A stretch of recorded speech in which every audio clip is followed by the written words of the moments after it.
Ahoy, mateys! I mean, talking to you in demon speak, right? All right.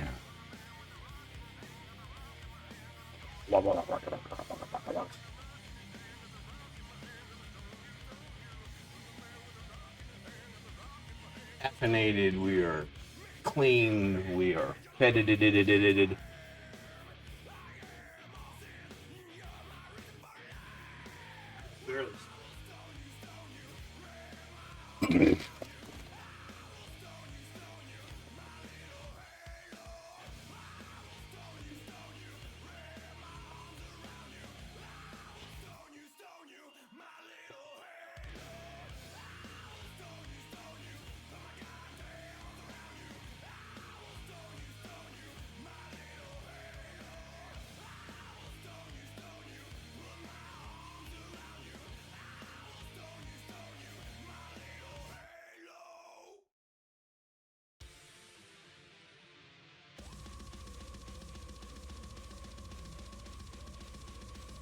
Good morning. Let us do work things. By good morning, I mean good afternoon. It is noontime. You know. Things. Oh, check up a little bit, maybe. Yeah. Alright, so we are on to Fat Boy Prime. We got all of our stuff done. I did wrap this up yesterday. Well, at least the cloak part. Do the rest of it. So we got a long session today. I'd like to have this done by the end of the day. Or at least very fucking close to done.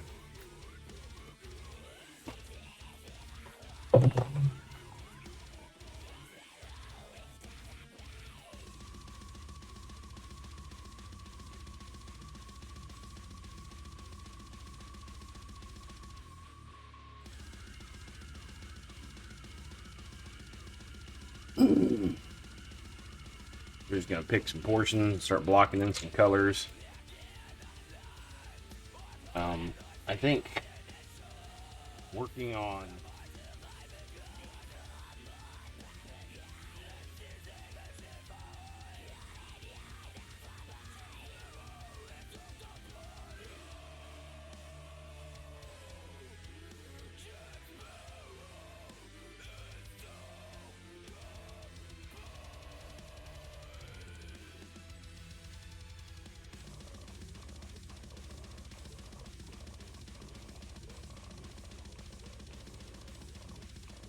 got color plan going. Boils. Boils, we're gonna go for like a yellow type deal. We'll start building up colors. Where is? Having problems breathing. Just sinuses are clogged, even though I took drugs.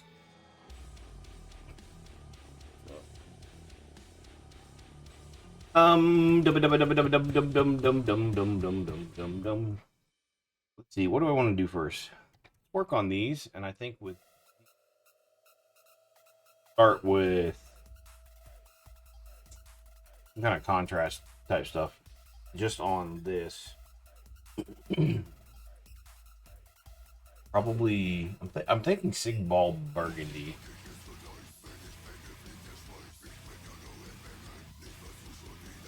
And it's that stuff, and if I'm working on my contrast, I don't necessarily need here.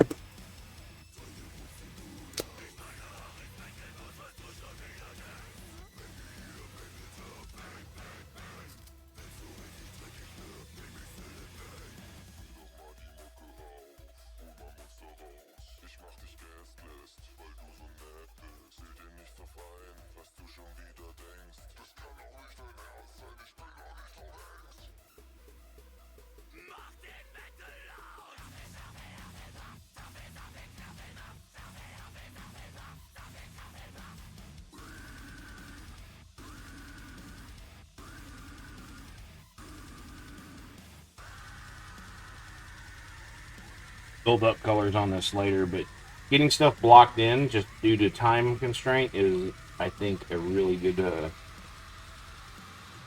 For me, that's the smart. At worse, um, things. Sorry, not all there.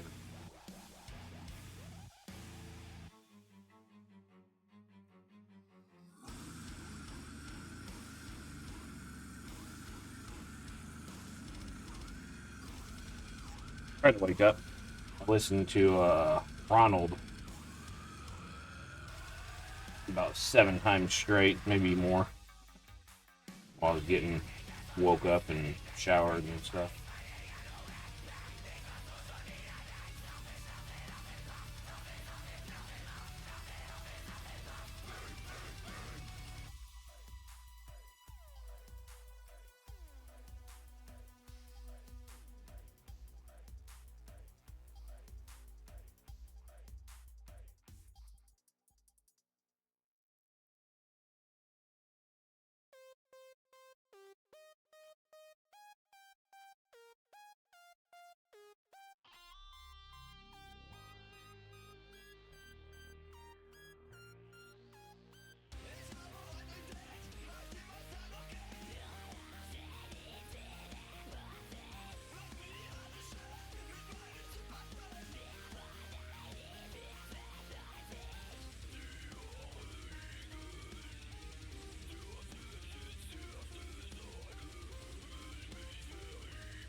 More. Since that's just like the actual only guts hanging out, we'll leave that in its own color. Some of the other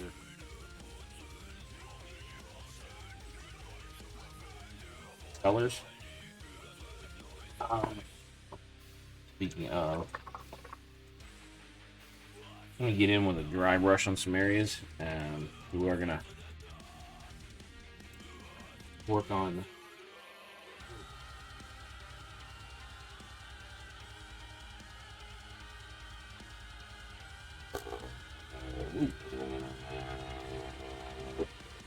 And we'll be working with a itty bitty baby dry brush.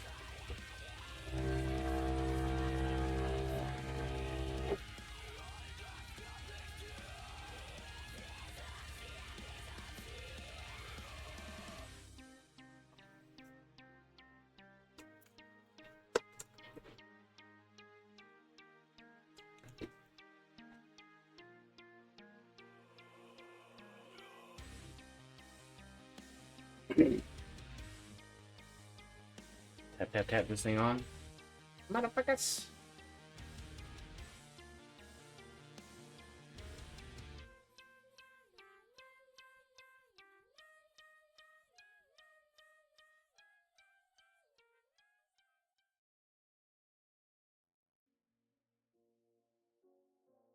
Yo!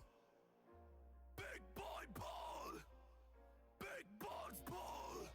The one and only! Man's not hot!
Start with some Magos Purple or something like that. Just thinking through the color schemes here.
I stayed up last night.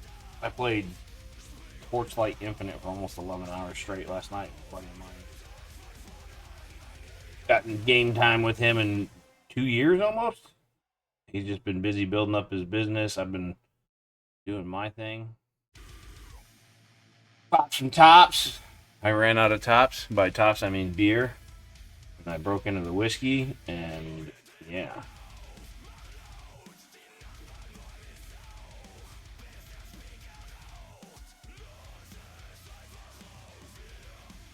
Hang. Been a long time. Let's get some bud time with him.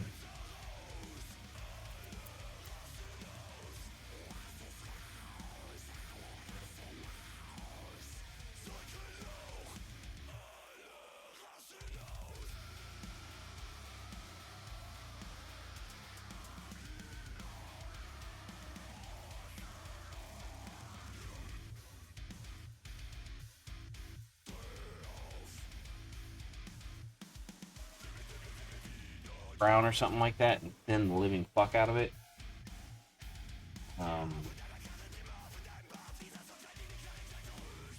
Crack skin areas I want to do something with.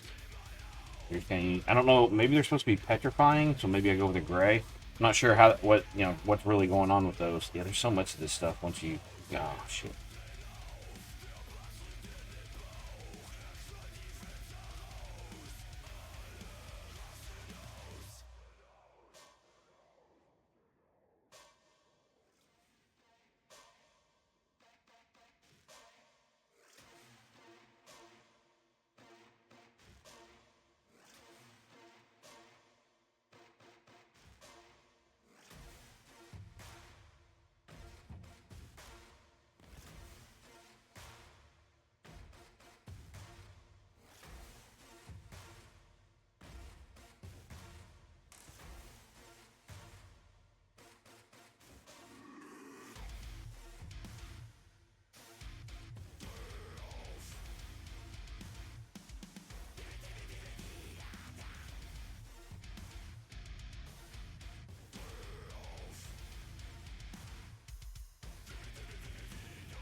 more of that somewhere. I just don't remember where and catch it. Man, that sucks. That mold. Hearing it was built and whatever. Hey, what's up, Kay? Brother Nergo! What's going on, dog? How's your fine Wednesday going?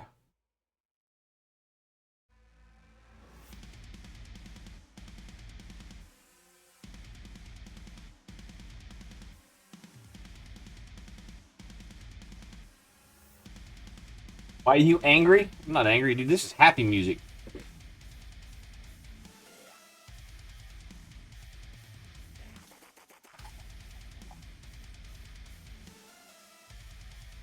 I mean, listen.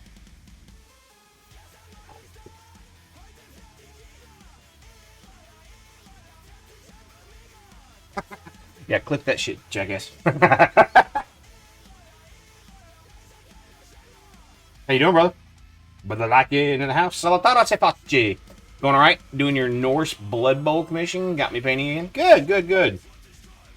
Yeah, I got you painting again? No. Surely not. Definitely not me. Don't blame me for you getting motivated. You dug in and you stabbed the inner bitch inside you and got to work. No, I'm just fucking you. Don't be offended.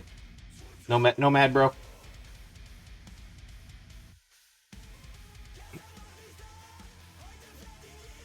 Home with the girls. How was the day? Well, the day's just starting. I literally have been up for an hour and a half. I've shit. I've showered. I've eaten. I've even cooked some food for later. That way, when I get hungry, because this is gonna be a long one. Because we fly. So it's 12:30 in the afternoon right now. We fly out tomorrow morning at 7 a.m. I would like to have this at a.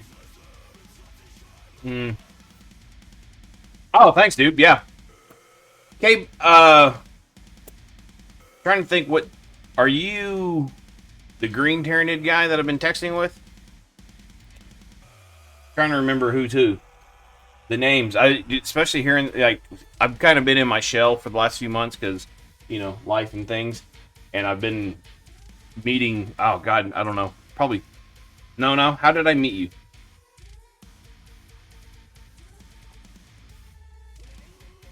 Like, I know this Lycan nerd for, like, I don't know, 4 years now or something. This guy. Can't get rid of him. No. Oh, okay, so you... Okay, one of the stream people... did you come in with the raid? Or did you just pop in and say, hey, because you saw me doing things?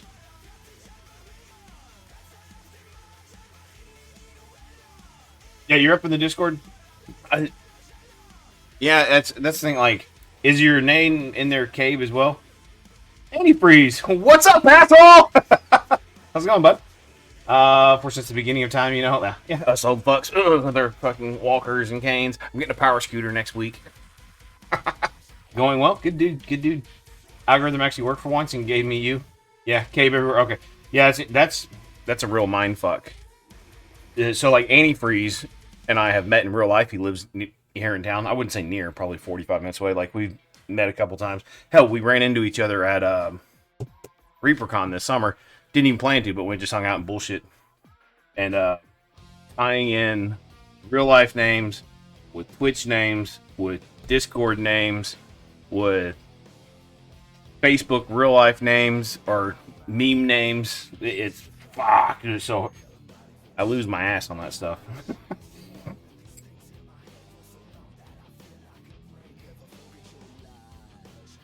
Still in DFW? Yeah, technically.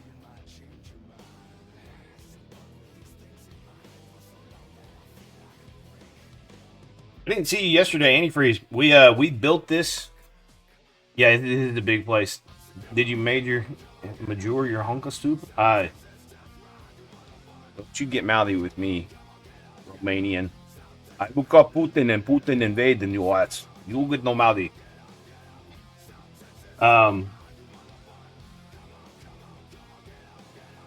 Yeah.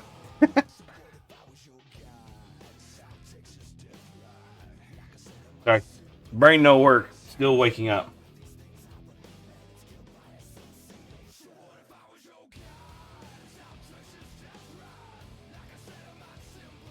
Oh yeah, antifreeze. I didn't see yesterday. I didn't catch you in here. Maybe you lurked or something like that. A nasty, uh, built is we did about 6.5 hour stream. So pretty much, other than like this red, all of this got done yesterday. It's hard to see on the stream until I turn it, but like we did some purple and blue undertones to start with to really build in the shadow. I can't wait for people to see this on the table in person. Oh, that's you're in the office. That's a likely excuse. Cheating on your Twitch homies with work. Let's see how you are.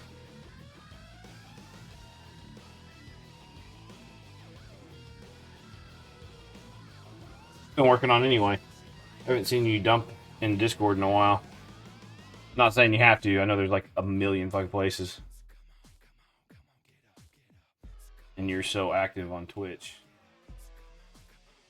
Back in the bang? Yeah, dude, I'm happy for you. You like your new job? That's more than a million motherfuckers can say within probably 3 miles of me. Motherfuckers hate their jobs. There's a guy that he lives in Portland or up that area. He does woodworking stuff. And I watch his videos on, well, I follow him on Facebook. They always come up on the reels though. Like Blacktail or Blackwood Studios, something like that. It's funny because he actually posted a thing today. Okay, the Yeti thing. That's why you're already in my head because I just left you a comment and told you nice or something like that. Yeah, I perused Discord for about 20 minutes while I was cooking and eating and stuff.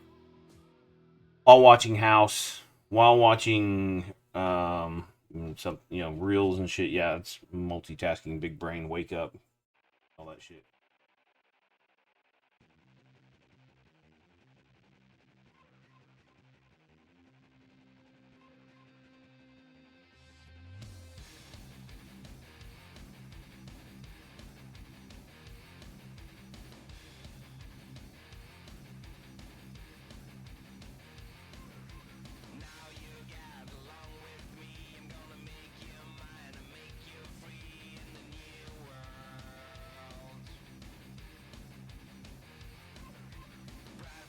Oh, yeah, I saw the Yeti. I didn't see... Hold on. Stare at him for a second. I didn't see the other stuff. Like in wall text. Give me a second here.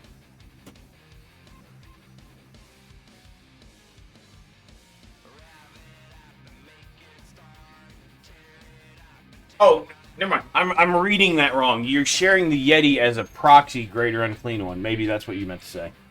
I think the last one in Discord on your bio... yeah, it's been a minute. What was that wall of text? Hold on a second. Man, I had such a fuck day. Not to stumble on my tool.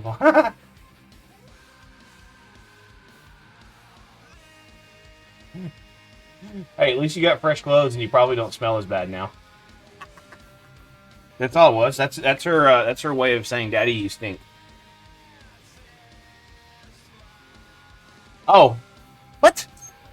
Did I even see that? I've definitely been chasing my ass doing 100 things a day for the last few days. Oh, yeah. Okay. Yeah. Yeah, because I actually reacted to it. I didn't see... Basically like a Master of Executions, the big axe dude. That's cool. I like that. I actually have. I'm not gonna dig it out. I've got. Not to look or nothing. I'm just. Oh yeah. No, you're fine. Like I said, being woke up by a phone call from my mom. I honestly expected to sleep until about now, so I'm almost 2 hours ahead of my day for my plan, which is fine because I planned on. I really figured I had about 8 to 10 hours left on this. And then, cool. But so it is what it is. We're plugging away.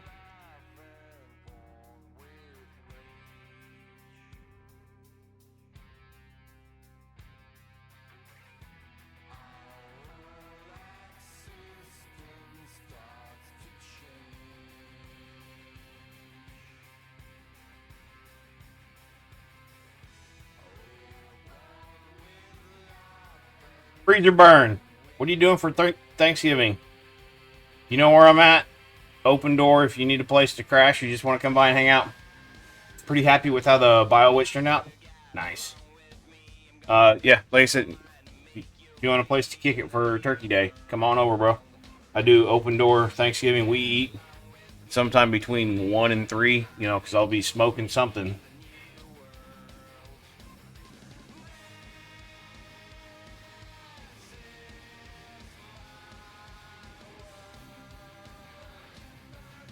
Wasn't my original intention with this, but I think since I've got this out, let me get a slightly bigger dry brush. Not celebrating Halloween, guys. No one here gonna murder pumpkin. I'm the only one. Dude, you're the only one with a kid in here, probably. You have to cut the pumpkins up and do things with them. The rest of us, you know. Hell, I won't even be here for Thanksgiving. Thanksgiving for Halloween. I'm flying out in the morning.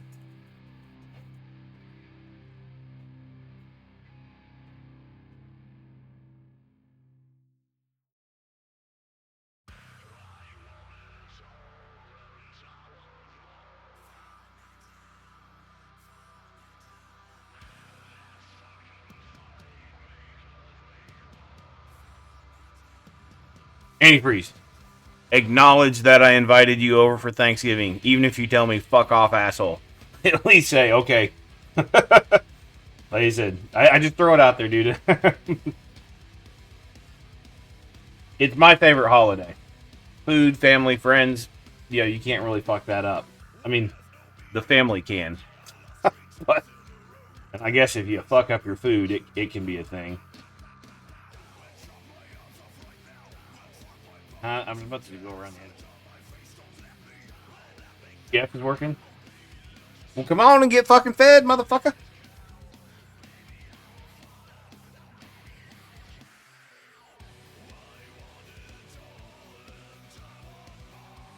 Here's where it's got that cracky kind of shit going on. Admiral? Oh, yeah. You got no control over that shit.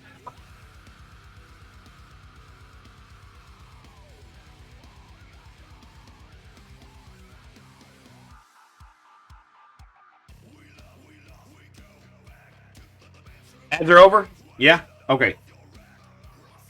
Genuinely curious. Would you support a streamer by straight donation instead of subscribing, which you know only goes to half of someone like me? I've seriously thought about demonetizing the channel. There's already been a donate button down at the bottom for, I don't know, 6 years. So it's just one of the things, like, I've seriously thought about it because fuck the ads. I don't make any money off Twitch. I never have. It might take me, what, 4 to 6 months to get a $50 check. Meanwhile, literally everyone that watches has 2 to 3 minutes or 30 seconds at a time of fuck you, you can't watch. Curious how people feel about that. Other than the social interaction, I'd really thought about it. But then, so if I demonetize, I lose some of the stuff like emotes and shit. You know, I know that's not a big community here, but it's also one of the things too. I don't know. I've been toying with the idea. I really figured I'd put a poll in Discord at some point, but I'm working my way back into it. No, the payouts aren't worth it. Like, I think last year when I was actively streaming, 4 days a week or 3 days a week for 6 to 10 hours a day sometimes, I think I got $250 from Twitch. Not even enough where the IRS said, hey, you gotta fucking claim that. Like, Twitch didn't even have tax documents for me last year.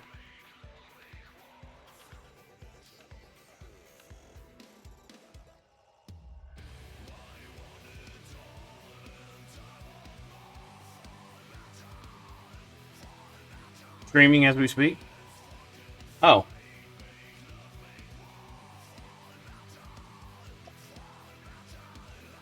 Antifreeze, you're more open to this. So if we do the collab thing, do the viewers share? Do you know about that?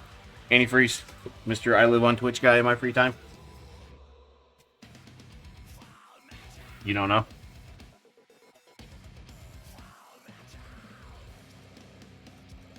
Give me 1 second here.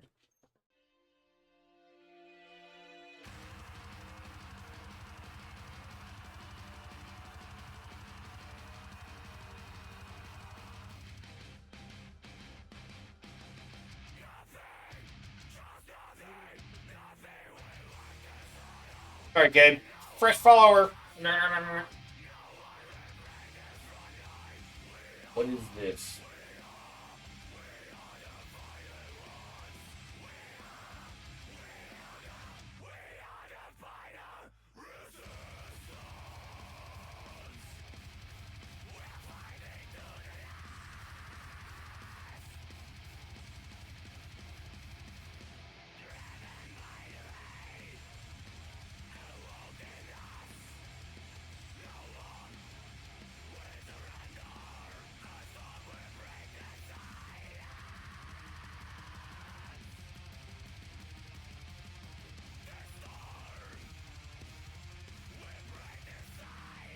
I just did the knock thing because I've seen it. I've never used it.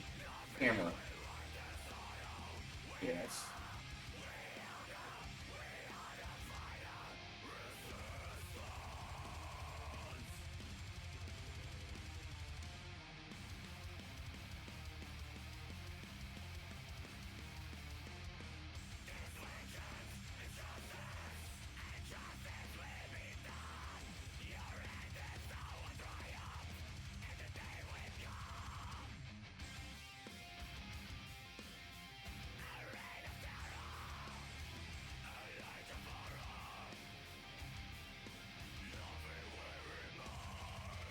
Okay.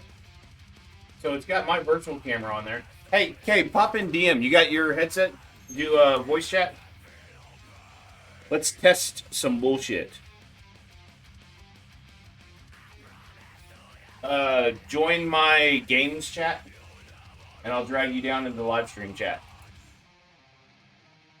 If you want. I don't even know if you haven't even replied yet.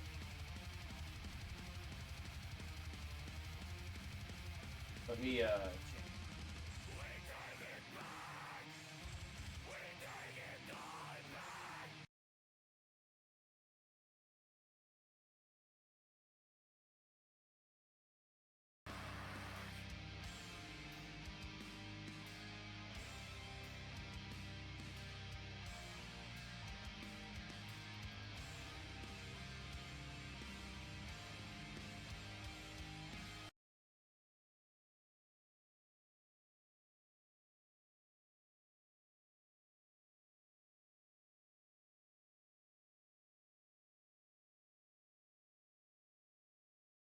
I'm setting up my sound shit here real quick. So I want this to go to the sound bar. Stay there, but I need this to...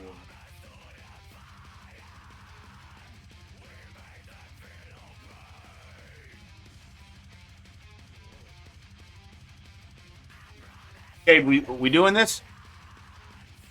Let's figure it out. I'm saying I ain't got shit to do. I got shit to do, but fuck it. Let's figure things out. Small streamers team. Go team go. Might as well. Unless you're just like, nah, I don't want to, bro. I'm here.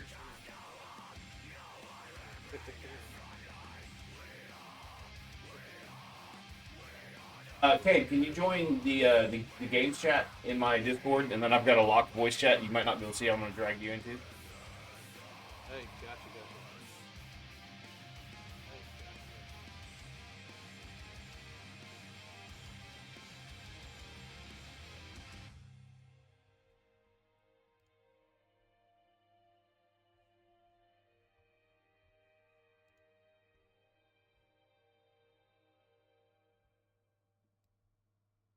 Now your deal has Cave the DM with Paint Station. Here it is. If mine had that as well. Just a feeling I've got. Like something's about to happen. But I don't know what. If that means what I think it means, we're in trouble. You used to, so once upon a time you could just do multi-stream and you could just throw channels together with like 6 or 8 people or whatever. Now you have,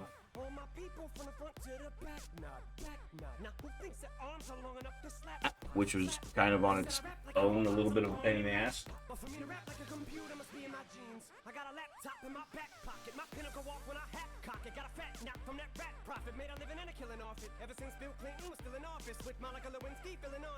Hey, were you working on the Discord thing? You're in the Discord? I don't see you.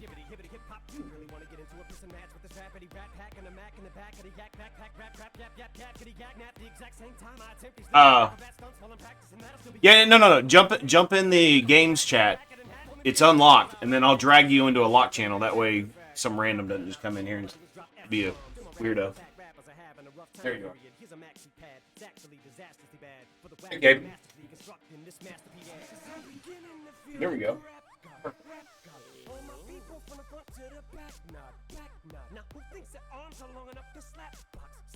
Let me show you maintaining this shit ain't that hard.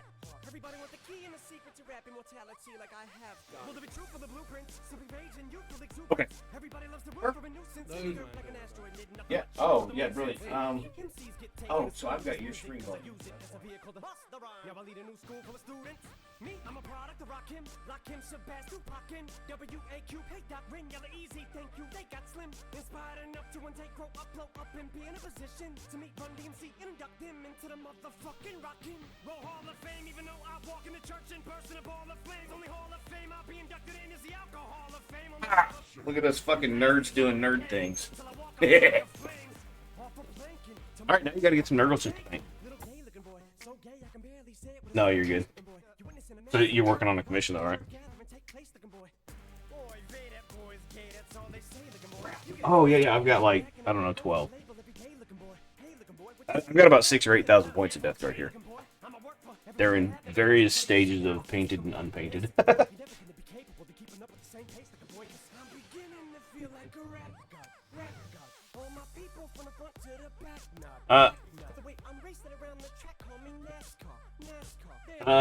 So for what I've got, so my buddy had a bunch of it, and some of it was actually painted by me, some was painted by another painter who passed away last year, and then another guy bought all of that with him, added some more shit to him, then decided, like 6 months or a year later, fuck it, I want out of 40K, and he just threw everything up for sale. So what my buddy sold him his Death Guard for, I bought the expanded lot for at the same price. Because he was like, fuck it, I just want to get out of it. I was like, deal. Is that the one? So I'm working towards trying to take off December of commissions. And I've got a probably, I don't know, so it's a Sylvaneth army.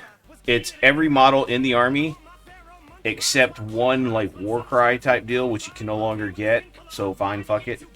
But then like the Treants, like there's 60 of them and a bunch of stuff like that. So it's definitely working towards. I'm gonna like the goal this year was to paint that Sylvaneth army because I bought it in last summer, like August or so. So the goal is to paint that up and then it'll go on my Etsy shop and just be like a private sale, like basically something I could paint for myself, but I could still sell. Like I actually have. There's a Mortarian that I got a guy named Logan. He works for me on individual commissions or small batch stuff. He's up in Pennsylvania. He paints a lot like me because, you know, I basically taught him a lot of what he knows about painting the last couple of years. And so we got that Mortarian up for sale right now. But I painted up a BattleTech box early this year and stuck it on there. And it just sat for months. And it finally sold like a couple weeks ago. I completely forgot it was even up. Yeah. Yeah, like I said, what it was is because I look at Etsy as kind of like a soft landing spot for people to be like, oh, I'm looking for a painter, and maybe I want some models, and they'll see like, oh, hey, this dipshit has some models for sale, but they look at it and they're like, what's a Paint Station Mini? And then they look at it, they Google, and they find my website, and they're like, oh, this is a commission painter. Be like, okay, so I don't have to buy from that, I can just commission. So it's like a soft advertising because like having one thing for sale cost me 2 cents a month. So you can't get better advertising than that. And like my shop gets like somehow or another, just because Etsy people trolling or shopping or whatever. Not trolling, but I mean like surfing around. Like I get like 1,000 hits a month on that web shop. So it's like 1,000 people that at least click on my shop and be like, "Oh, cool, another paint nerd." Yeah. Ah, dude. Well, it's so I stay. I don't know how you are with your commissions. I generally stay booked. I don't know, 4 to 6 months out. So I don't have time to do a bunch of my own. Like I haven't painted a single model for myself this year. Gotcha.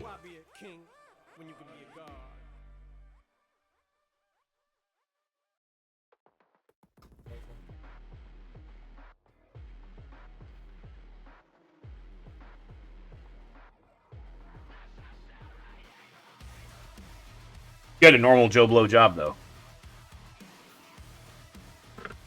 You DM as a job. That's dope, dude. I actually, did you just recently join the Discord, or have you been in here a while? Dude, there's someone else probably last year that they did the same thing, and I was like, no fucking way. Like that's all I can say is like, no fucking way. You dungeon master for a living.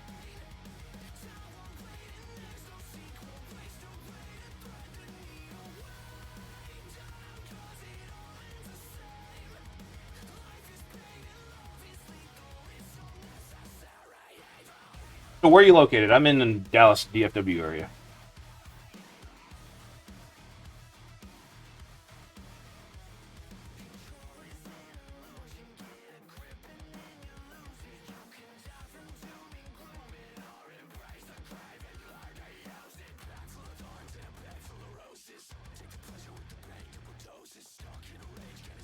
Dude, I am fucking horrible at remembering things.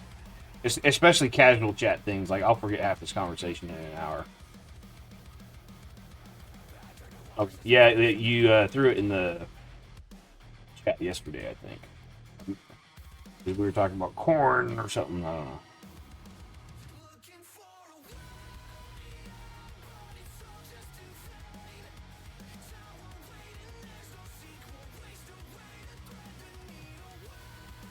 Oh, okay. Oh, it did just turn 1, huh?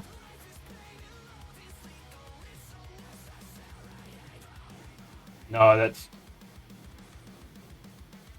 Oh, that's good. I used to, I probably should still, like, set, like, a 2-hour timer. That would make sure I at least get up to do timers. Because when I was streaming heavily in the last couple of years, I would do, like a short stream is 4 hours. Like, I was doing 6-hour, 8-hour, 10-hour, 12. Hell, I did one, actually, for the guy this is for, probably, 3 years ago? He had me... Anyway, I did a 22-hour stream and painted most of a full 2K list in 22 hours. Mm-hmm. But what had happened, that's why I say most of a 2K list. He was using me and another guy, and I had my, I don't know, 1,400-ish points that I needed to work on in a decent spot, and I was going to be fine, 3 or 4 days out. And he hit me up, and he was like, hey, Thomas just sent me pictures of where he's at, and he's got a bunch of work shit to do for his normal job. He's not going to be able to complete stuff he doesn't think. He's like, can I get you all this stuff? Driving right now. And he did. He showed up like an hour and a half later. And it was like, okay, cool. I've got, whatever amount of time. And he was like, well, I got work tonight. Otherwise, I'd stay and help. And he's a police officer. He's like, so I'd stay and help you, but I got work tonight.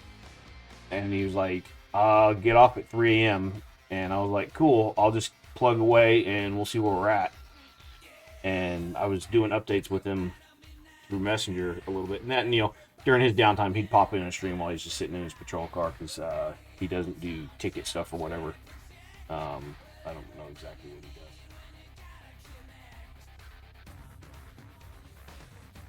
Yeah, we're just, cranked it out. And then, funny enough, it was the GW Seattle event a few years ago. He actually got on stream because you know they pick out armies for games that look cool and look nice, and he was on like a top 4 table, and they were like, "Cool, this one's going on," and he was like, "Dude, you're not gonna believe this." He's like, "I'm on stream next game," and he sent me the link. I was like, "Motherfucker!" And first thing, yeah. So what? One of the first comments, like the first 5 minutes of the game before they even really started, they were doing deployments, and one of the guys was one of the commentators for the GW was like, "You're gonna run and get lunch. Be back. All right, Ant. Have a good lunch. See you, brother." One of the commentators was like, "Hey, would you believe most of this army was just painted in the last 24 hours?" And they were like, "What?" And you're like, "Yeah, I was talking with TJ, the guy who's playing, and we were talking about the army and how good it looks, and da, da, da. And he's like, yeah, he had it commission painted, and they went on about it, and like people in the chat were like, no fucking way." And I happened to be in there. I was like, "Yep, I did that. I haven't slept but 4 hours in the last 30 hours." And people were like, "Oh fuck, the dude is here!" Like it was pretty cool. It was a neat little thing. Yeah, yeah. So that Eldar army got second or third place best painted for ITC last year. It is ITC, yeah, because the ITC is the tournament circuit for GW events. Now there's caveats to being like you get best painted stuff. You have to have so many games, or not games. You have to have so many events played with that army to qualify. So yeah, like I said, it was pretty cool. I've done a demon army, hence why I'm doing this. And like, if you peruse my Instagram, there's pieces like I've got it pinned. The Lord of Change, not I did a Lord of Change from 2. The Avatar Arcane that I did for him last year, like that's part of the Eldar army. But then his demon army actually did get ITC best painted. Like he had the highest paint scores for Hobby Drax. I was pretty happy about that, being able to get the freedom to just do what the fuck I want on these kind of pieces.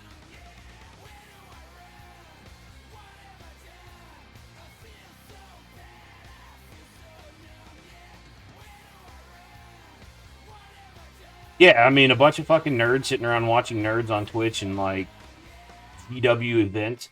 They're like, "Hey, look at that army. By the way, it was painted," and yeah, dude, like, come on, man, what a fucking solid.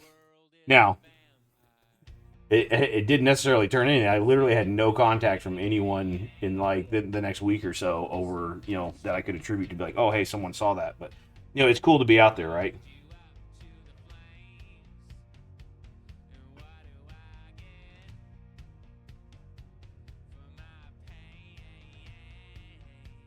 Not me. That's not my gig. I watched. I've watched plenty of it. I generally get 3 to 5 episodes into it, and I don't like this. I mean, look at me. I'm a 44-year-old man. I don't. It's a little after my time.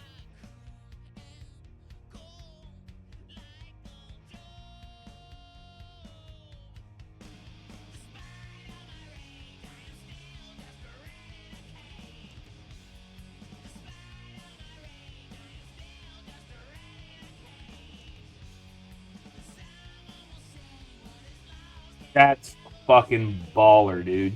Hell yeah. I don't know who that is.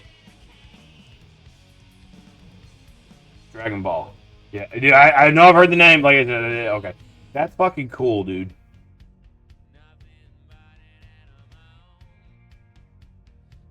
Yeah, that's one thing. Like, I don't know. So I just missed, like, I remember Dragon Ball Z being a thing, like, whenever I was in, like, high school, and, like, a lot of people were into it. But, so, I played sports at a high level. Like, I played collegiate soccer. I played semi-professional for several years after college. And so, through high school, I get out of class, 2:30, 3 o'clock in the afternoon, like most normal kids. Generally, my evenings, even in off season, was on the field from about 3 p.m. to most nights about 8 o'clock at night. So, yeah, I mean, I just had a different passion than a lot of the other people might. Now that I say that, my senior year there were 11 seniors, and 9 of us went on to play collegiate ball. So we had a really dedicated group of guys, and yeah.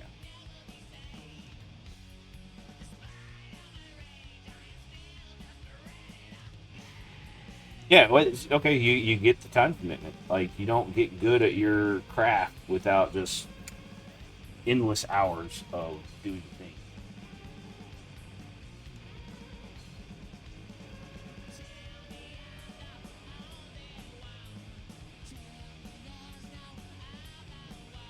So I actually played BattleTech when I was in high school, um, 94 to 98.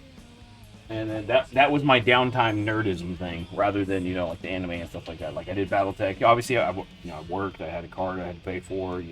Typical teenage American kid stuff, right? Uh, How old are you, by the way, kid?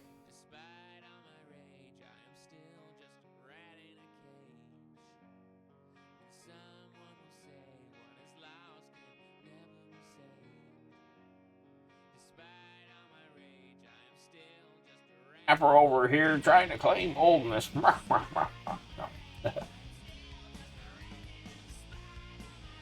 Buddy, what up? Buddy Minnie's in the house. How you doing, bro? Buddy's another streamer. I don't know if you've met him yet or not. He's one of them people we kicked out of our country a few hundred years ago, and they have terrible bacon. It's been a year, buddy. I'm going there.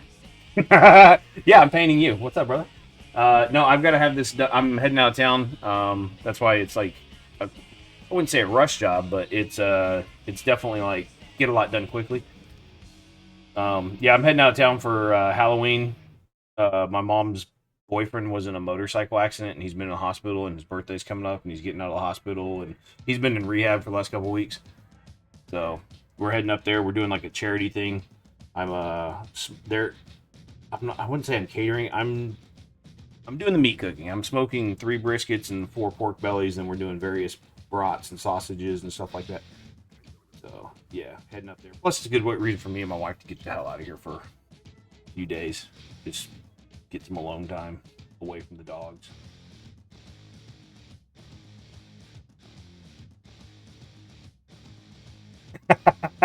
Buddy.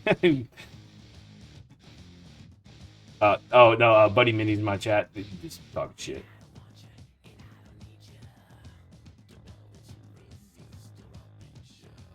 One thing, I wish it merged the chats doing this. Buddy, have you done this? What was that deal? The collab Twitch thing? Yeah, I'm in with Cave the DM.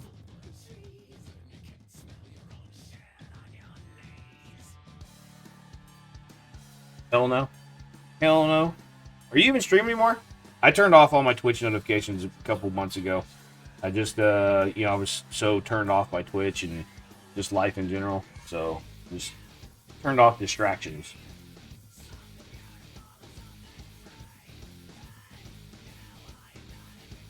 Yeah, I mean, that's the thing. Like, not for ages. Yeah, see, hell no, that means making friends, right? By the way, buddy, how's your other vet buddy from the bacon chat? He doing pretty good, hopefully? You guys doing alright? Oh, yes, buddy, I magnetized a great unclean one. We did this yesterday, and you can hold the model, all of them, by the weapons. But yeah, we magnet. I mean, look at the size. This magnet here. I think is, I don't know, like what is 16 mil. There's another one that's probably like twice the size of this underneath it. I put it in from the back side.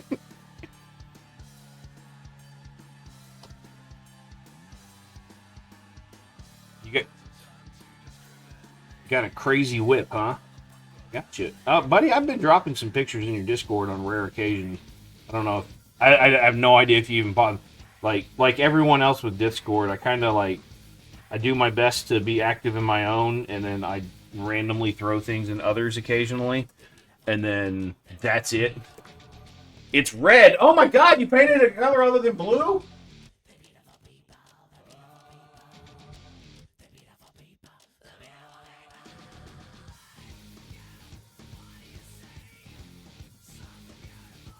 What is this heretic? Dude, that's good. I don't have, or do I? Yeah, I don't have my scene set up yet. Good, brother. I mean, your artwork is great anyway. Dude, buddy, that looks badass. As always, you motherfucker. Oh, by the way, since you're talking shit about you're painting something red. Ciao, I'm painting blue.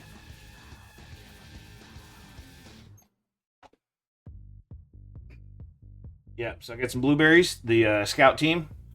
I mostly did this because I wanted to work on painting heads, and the guy that built them for me, he put heads on several of them. But I've got some toothpick heads. I tried different ways of doing it. Obviously, this is blown the fuck out because of the lights.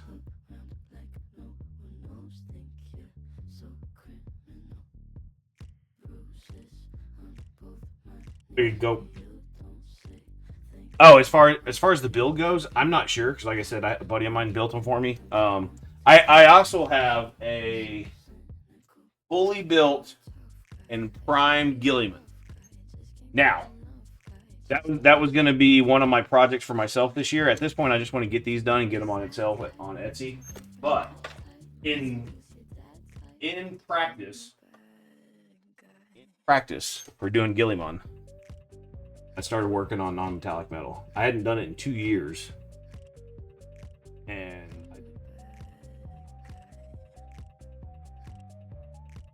there's about 5 hours on that. It's a little bright. Like, I'm super tempted to kind of take a really thinned out contrast yellow of some kind and just kind of smooth over it. Yeah, it's decent. It's decent, right? It's not great. It's just decent. But considering I hadn't done non-met in 2 years.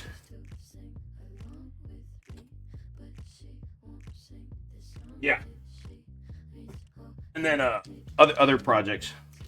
I have a Ninja Turtle World Eater commission. Yeah, so we're doing green corn stuff.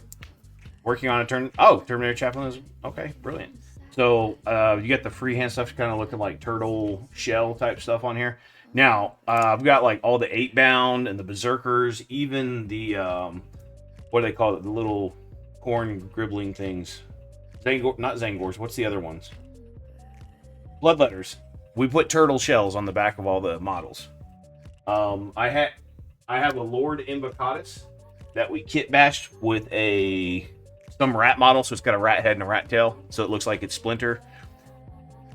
We're gonna make Angron look like Shredder, so I'm gonna have to do like a ninja mask over his face. I'm gonna have to do weapon swaps to give him like the fucking claw blade kind of things. Like, yeah, that's a fucking project. It's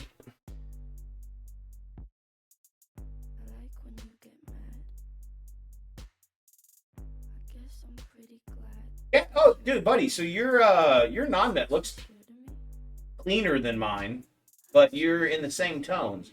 See, I feel gold. I mentally I want it to be more yellow, but that's kind of reassuring seeing that. Okay. Now the one thing I didn't do.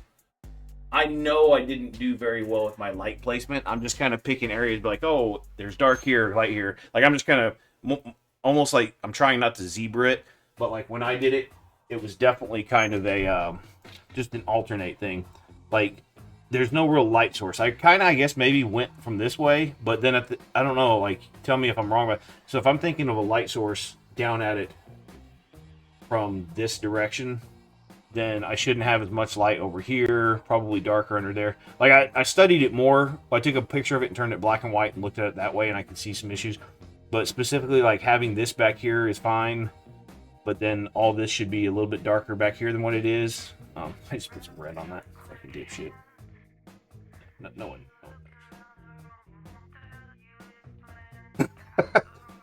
knows.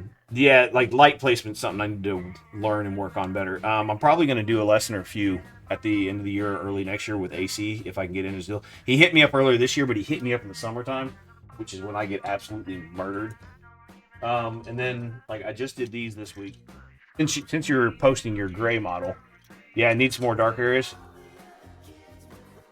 Yeah, some shark boys. You know, I've got my shark client, so he does the bases. He's got like a beach theme bases.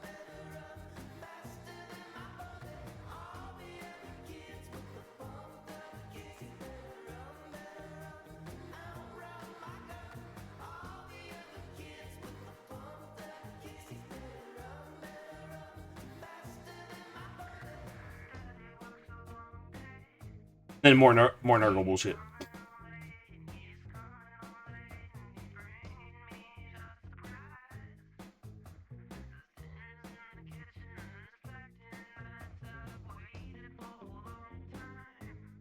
Appreciate it. I really do appreciate it. Yeah, proper bacon. By proper, does the pig wear a top hat when he gets slaughtered? It's all about the belly.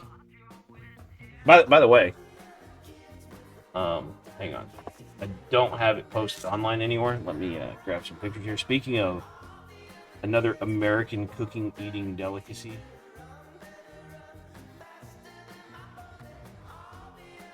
This is chunked bacon. It's called burnt ends. So it's bacon that you smoke and then you chop it up and barbecue it more. That's some proper bacon, buddy.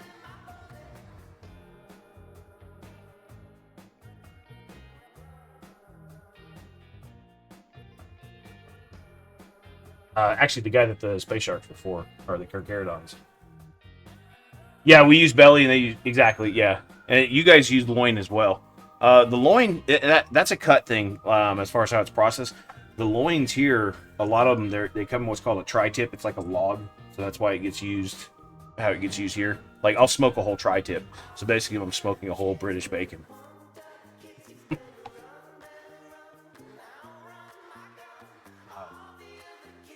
If it makes you feel better, I just did some homemade huli chicken a little bit ago, and that was not too bad. A little Japanese teriyaki.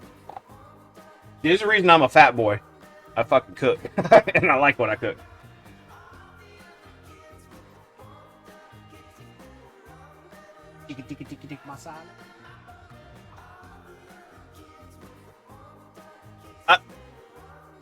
Buddy, what do y'all do with the belly cut? Do you have any idea? Like I get a whole pork belly, and it's literally like the size of this times 2. Like it's about this wide, but then it's twice as long. Like that's a whole pork belly. It's I don't know, almost a meter long by half a meter wide.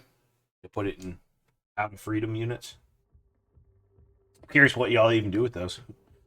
You eat pork belly? How do you cook it though? Like, what do you? I mean, if you don't slice it, it's American bacon.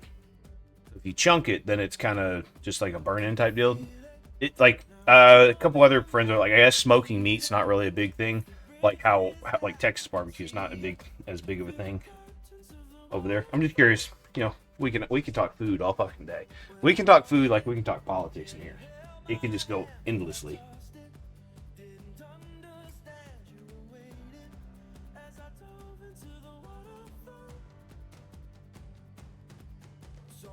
Okay, yeah, I can see that. So, like, those chunks, they're about 2 thumbs thick because, you know, they're square, and you smoke them as squares with your seasoning and stuff on it.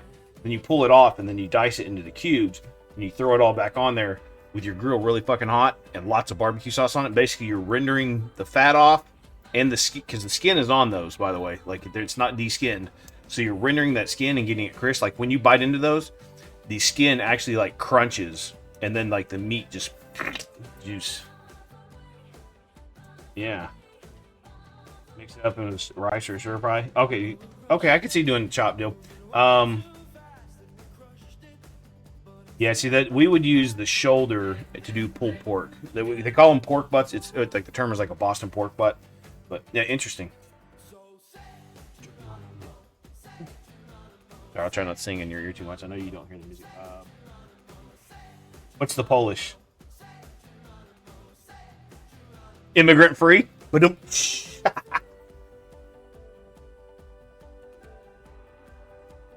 I know that's a fucking big brain pun, wasn't it?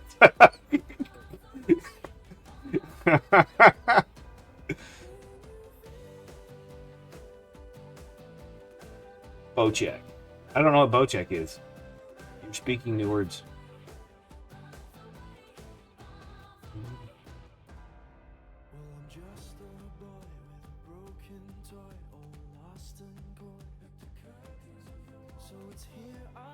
Okay, yeah, it's smoke too. I guess maybe it's what kind of woods do y'all have over there that you smoke with?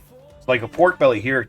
Like I use mostly mesquite because we can get it fucking everywhere. It's a real heavy flavor, real harsh flavor. Cold or inside? Yeah, hickory is real common. So hickory is mesquite minus the fucking crack smoke flavor. Oak, okay, oak, apple. I love apple. Like, oh, dude, some like so you can get whole hams that are like steak cut hams. So think of like a whole ham that's probably like a foot around, about half an inch to an inch thick, or a centimeter to 2 centimeters thick, and you smoke it for about 45 minutes to an hour. Just get that applewood smoke into it, and then take it in, throw it in a cast iron, and put a good sear on it on both sides. Oh, what a fucking breakfast! Again, I'm fat because. Keep in mind, all this meat talk, my wife is a vegetarian. So it's all mine.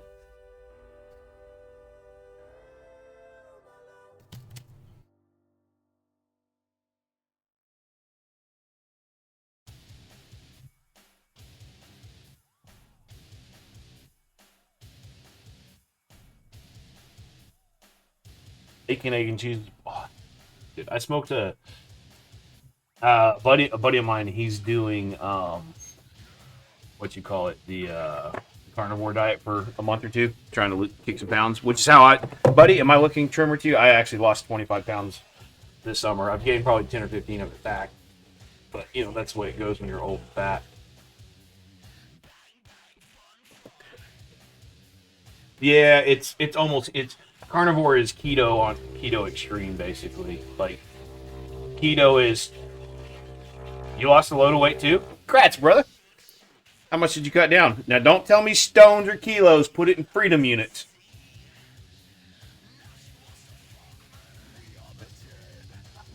Well, I get the smart word. Yeah, cut most carbs. Well, that's what keto is. That's the 90s version or early 2000s Atkins. 35 pounds. Brilliant. That's great, dude. Love hearing it. Especially buddy's up there in my old man age range. So cutting them few lbs, a little easier on the knees walking around, easier on your heart to pump shit through the sludge.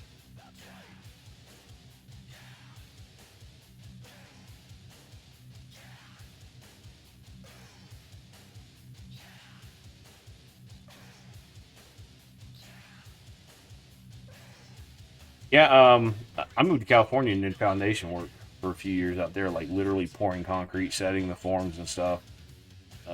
Yeah, that was lots of eggs, meat, and fish. Yeah, the big thing with that is like when I was doing it, like when you're doing an all meat diet or an all that kind of carb free diet, you can find yourself lacking fiber, which I just took a pill for to help supplement that. And then you used to do concrete as well. Yeah, so I mostly did the structural steel. The smallest house we built was 3,500 square foot. Driving a truck. No, I was actually out there like taking the rebar and wire and tying it together, and meeting up with engineer approved plans. Which, yeah, it was a lot of cutting myself. Like I've got one here, like that's a scar there where a piece of rebar sliced me into. Oh, I've got a big one on my leg where a piece of rebar almost went through my leg.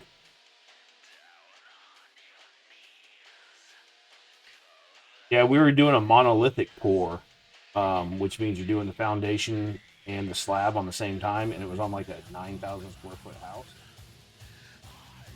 I was because it was at California, so they've got earthquake proofing shit. I don't. Yeah, barrow work doesn't even say. I mean, it could be a term thing. I don't know what barrowing is. But so we were doing that pour, and I was doing the so on your green plate, which is where the slab meets the footing. So if this is your footing going around and your slab, they had a deal to where you had to have bolts like every 1 foot on center and the bolts are like 18 inches long, and they have like a little hook inside. So you stab it down in there, so they bind to the concrete, and they're threaded up top. So wheelbarrows? No, we do a lot of pumps. There's a lot of pumping. Although wheelbarrowing work is definitely a thing. Like I'm actually doing some concrete here in the back of the house. Boy, I'm gonna sucker fuck some buddies into coming over and pushing some wheelbarrows when that comes time. Um, yeah, hey, come over for barbecue, guys. By the way, there's 70 bags of concrete that need to come back here before we eat. That's totally gonna happen. Fuck 'em. hmm Yeah, wheelbarrowing, 17 ton a load. Yeah, dude, wheelbarrow. We had to do quite a bit of that too, but that's at least here. That's whenever you go find 6 or 8 day laborers just to spread the load. That, and truth be told, like the crew that I was with doing the steel, if we, generally it was either a giant pour or we had to, they were short something or whatever because our time was more valuable spent doing our job than on the pouring part usually. So I didn't have to do a whole bunch when it went that. Now, if we were doing flat work around the house, like giant driveways or like pool areas and stuff, yeah, I was usually there for that.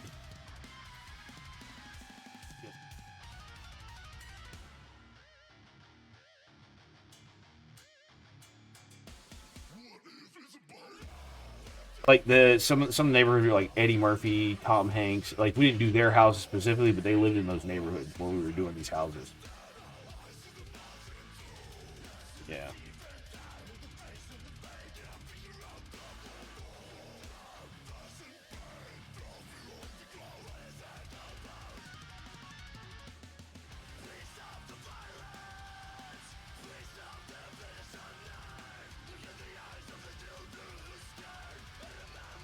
So, buddy, did you just quit streaming, or you just kind of on a hiatus, dealing with some other stuff in life, or like I feel like I saw you on like a month or two ago, but you're nowhere near like the every Saturday schedule that you used to have back in the day.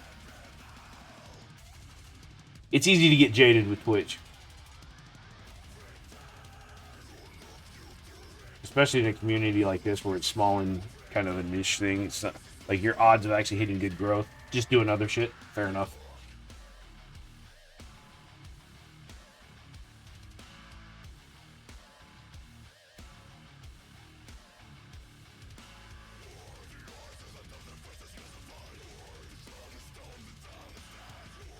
Tell me, let's talk more about your DMing.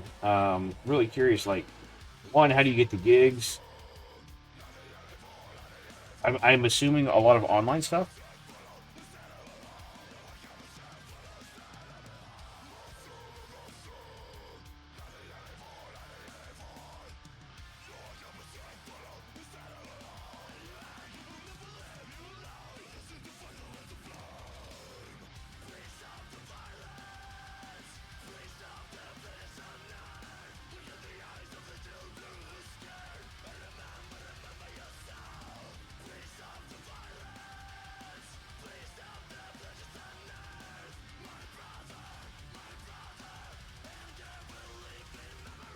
They just provide you contacts for groups.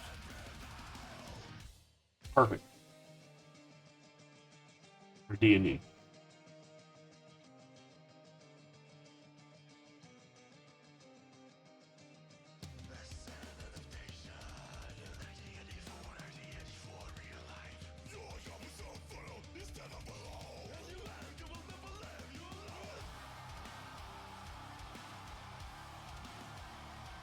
Happy to hear it.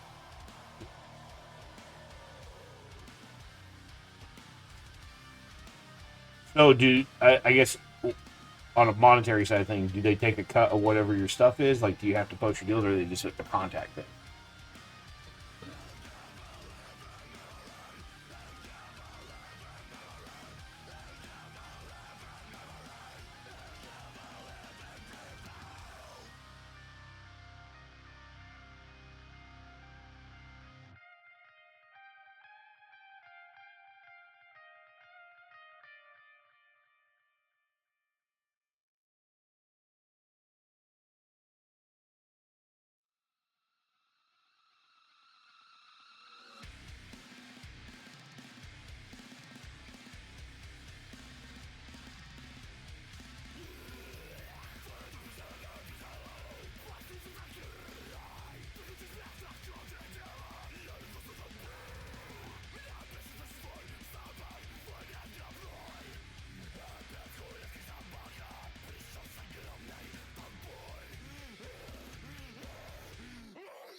everything. Yeah, that's I've had to change my rate in the last. Well, just this year specifically, I've had to rethink how pricing. One, because I'm wanting to find myself doing more like a piece like this. I want to be able to spend 2 full days on it, and to spend 2 full days on it, what it cost me to live is different now than what it was even last year. I mean, just look at your grocery.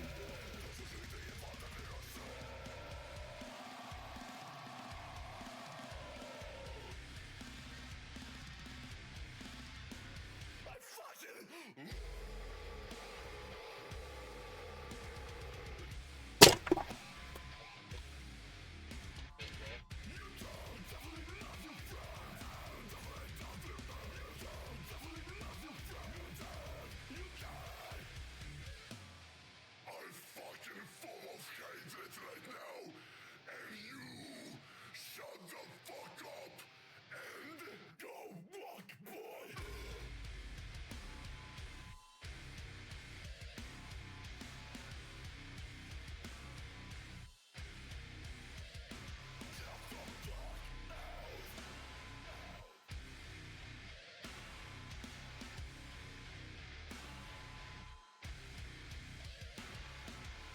That's only you and me and Oh wow. fucking conflict.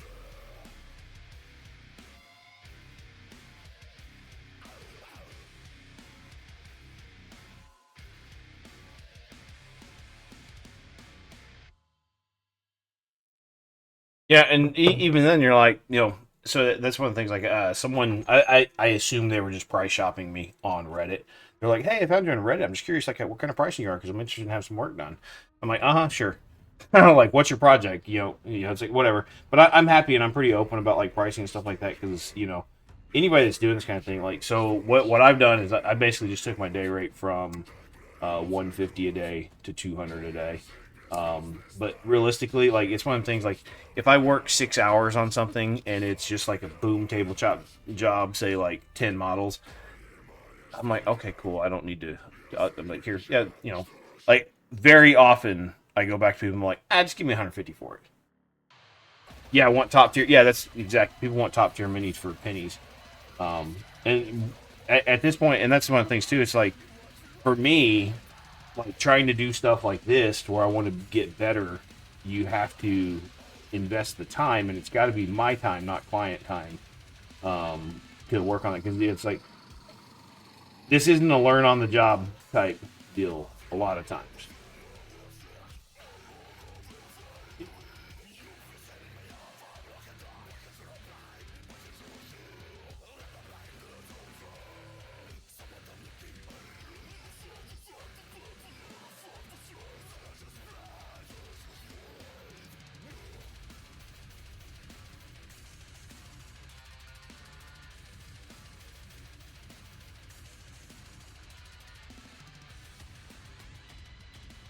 Yeah, it's one of the things, like the whole adage of um, I fixed your car in 30 minutes, and I'm charging you $600, and you're like, well, fuck, why? And you're like, well, my decades of experience and learning is why I did it.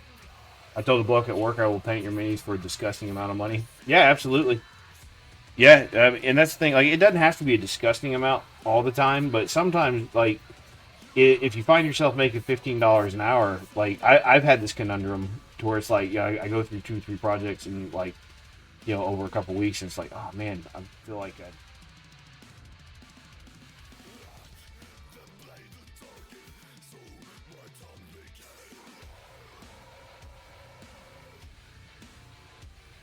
I absolutely don't price by the model anymore. It's just, it never works out. Well, the big thing is, as a brand, how I started out was, I just went, hey, let's get your gray, get some color on it, and get to playing in color.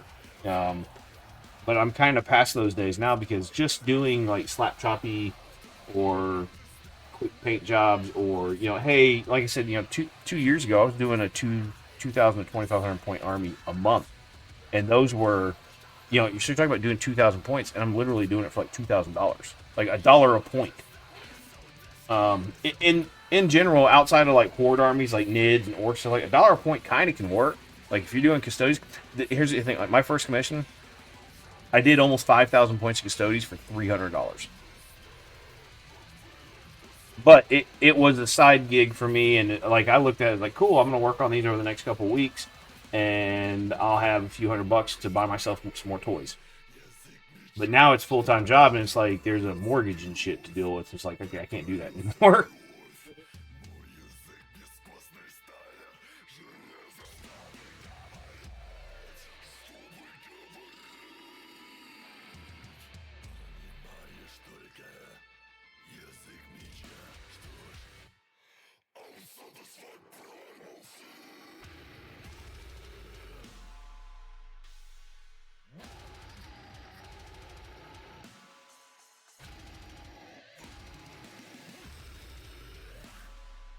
For interest now since Space Marine 2,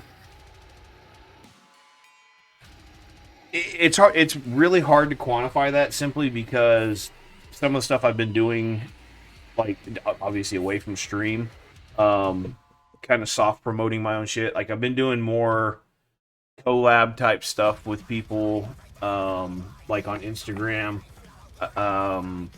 The way I've been bidding stuff is definitely preventative towards most people. I still find myself sometimes like I'll get a guy comes to me and be like, "Hey, I want to get my shit painted," and they're like, "Okay," so they've got like a start collecting box, and you look at it and you're like, oh, "Man, I've painted those models 100 times." Like, okay, how do you want them painted? And they're like, "Oh, just normal blue Thousand Suns." I'm like, "Fuck, I've done that 100 times." Like, I just did it. Oh, actually, I just did Thousand Suns this week, like red.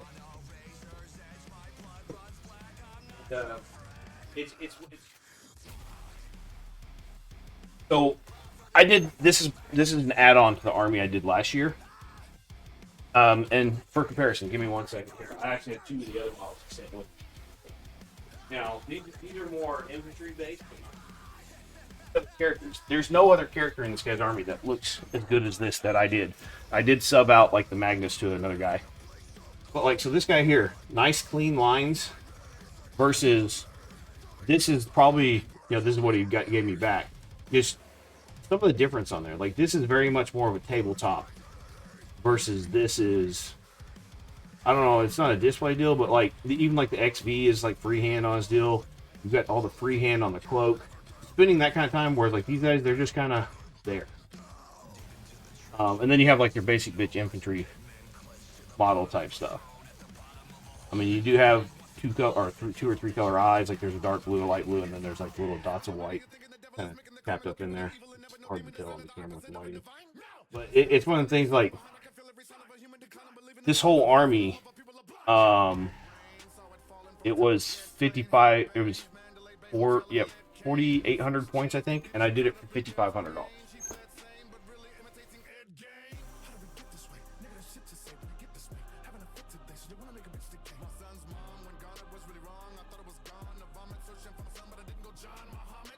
And I still spent 5.5, 6 hours. So but it's also one of the things I get to practice that line work, doing a little bit of freehand.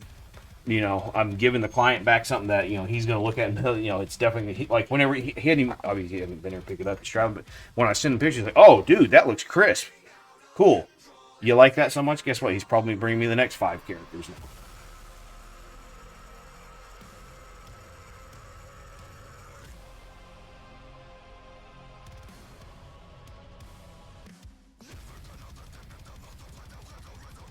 But that's definitely a thing. Like I have to be properly caffeinated, properly sugared, properly focused, and quite honestly, I have to be properly motivated.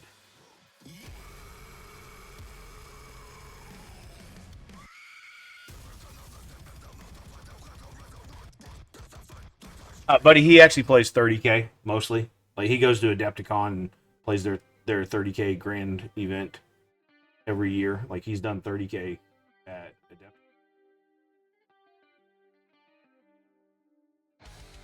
Hey, what? No, see, I'm not. That's the thing. I'm not money motivated anymore. I used to be like yeah, like, I'll be honest. I easily find myself where if I can work 3 days a week and I know bills are paid, fuck it. You remember, I don't have kids to provide for. I also have the luxury. My wife is a therapist and makes six figures, so like there's that backing. So I can get away with, you know, like last year specifically with my back. You're looking at it. I didn't even work 200 days last year just because I had so much time off. My back was a problem. Whereas this year I've actually had 2 epidural injections, and I was trying to get a third one this week before we travel, but they couldn't get me booked. So I'll have a third one before the end of the year. But outside of my own laziness and lack of motivation, I'm probably going to push closer to 205 days, somewhere in there, of actual working days. Now, some of those might be 4-hour days, but there was a lot of times last year I might work 15 hours in a week, and poop, I'm done. Huh. Well, bear in mind, buddy, when we met 15 years ago, I made almost 3 times as much as she made. So, like, specifically, I remember a time came home and she was sitting on the couch crying. She'd gotten laid off at her job. And I was like, fuck it, you got your state license now. You finished your master's program. Like, she was convinced in the therapy world, 50K is probably about tops. I was like, nah. Like, you can easily hit 6 figures. Like, you just got to find the right job. 2 weeks later, she walked into a job, I think, pulling 80. And that spiraled into, hey, I'm starting a private practice where now it's easy, a 6-figure job. She sees 25 people a week. She books 5 people a day. Yeah. She works 25, 30 hours a week. 6 figures. Fuck it. And we're comfortable. Yeah, we're comfortable. Gotta go drop the missus off. You back to later, bro? Yeah. Hey, buddy. I'm working towards finishing this, so I will be around 4 hours. Take care, brother. Good seeing you again. But yes, it is a little sugar mommy money. But it's also one of the things too, like my personal lack of motivation after like the back injury and stuff like that, like just crushed. And then there's been other stuff mentally. It's a good thing I married a therapist, but like my own like in life definitely turned into a thing. I mean, COVID was specifically hard for everybody in some form, right?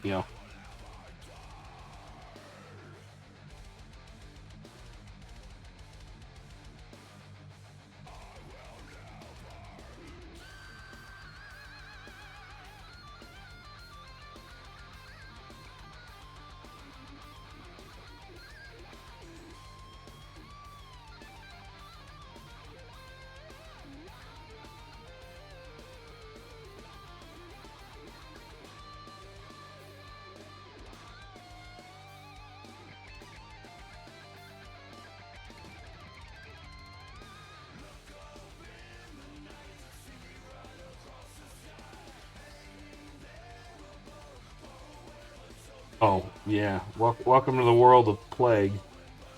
Papa Nurgle found Terra finally.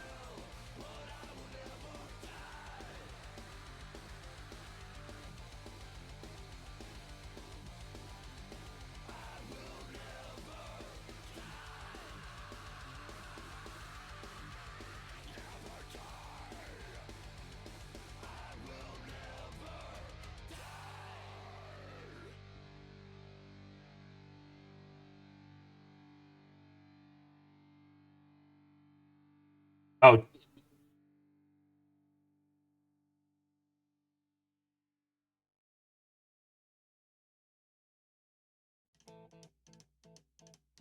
you're not the only one. I've heard that story several times. That's very unfortunate is the best way to put that, because it's just kind of like, what the fuck? Like, when people can't make enough money to pay for daycare so they can go work, then but at the same time, instead of you versus your wife like it could have been 70 years ago, cool. There's like I'm perfectly fine with the cliche nuclear family of, you know, men work, woman take care of kids kind of thing. Modern society says that goes backwards. I mean, and that's one of the things. Like my wife and I, we joke about it. Like I'm kind of like a stay-at-home dog sitter. 4 dogs and a cat. So, you know, and by the way, 4 dogs and a cat, that's at least equivalent to a kid and a half.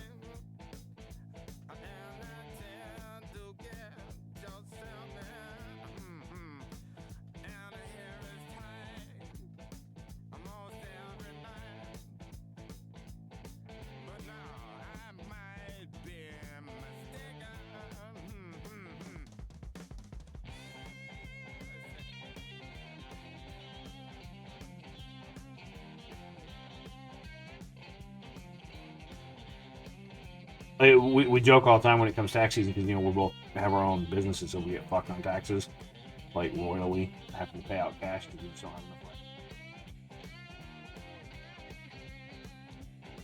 Kind of want to have a nice camera. So at the end of last year, we're like, fuck, I need buy some shit for tax write-off. So right at the end of the year, like December 28th, like, okay, so I dropped $1,000 on a camera and all the fucking bullshit that goes around here. You know, so it was like a $2,000 purchase. I was like, okay, so I spent $2,000, so I have $2,000 worth of write-off. But, you know, and then when you do your taxes, like, cool, yeah, you write off these business expenses, like, and you can watch it on TurboTax. Like, okay, I just added $2,000 of expenses. Like, oh, it moved the needle like $600. So it didn't even, like, it was like a 3-to-1 combo. So we actually had a deferred payment on our taxes this year because we were still paying from the previous year. We got that squared away, and then we deferred it. And then, you know, now the tax man came calling in September. It's like, oh, hey, guess what? Look around. Let's find. I think it was almost $9,000. Like shit.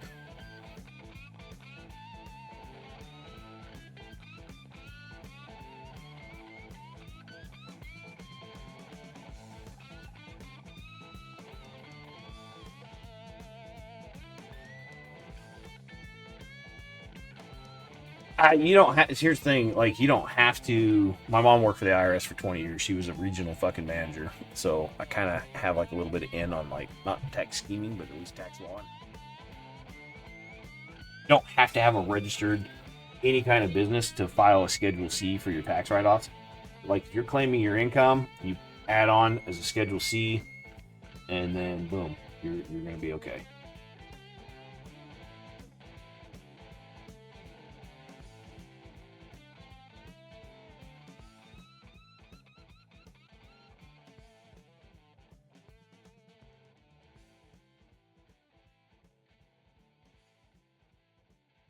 Yeah, I honestly I would say unless you find yourself now I don't unless you find yourself pushing because keep in mind uh poverty level is like below 30K. So like last year the way things worked out, my tax claim was like 27 grand. So it was almost, you know, like I said, I barely worked. My back was fucked up. I barely worked, but I had a bunch of big projects. See the conundrum there? Like I had a bunch of big. Yeah, I wasn't charging enough for the projects I had.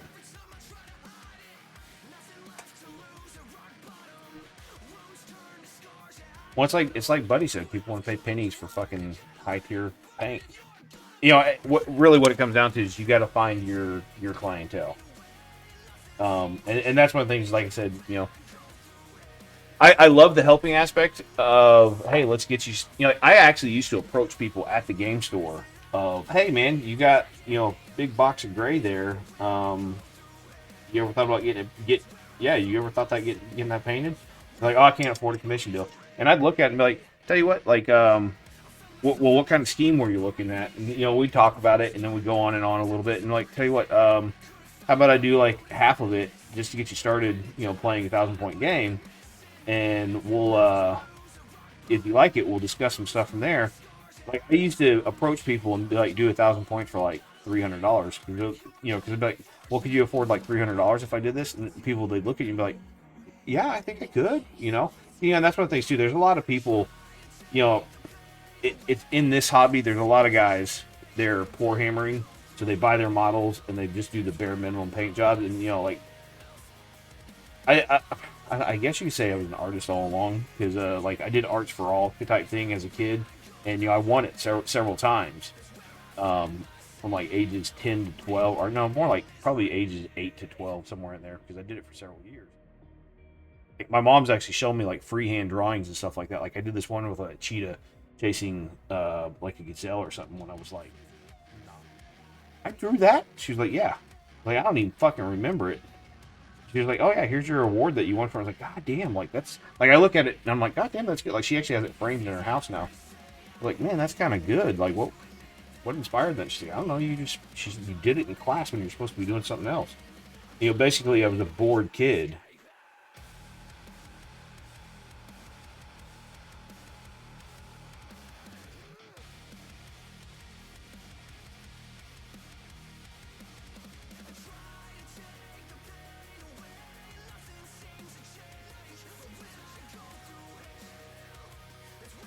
Okay.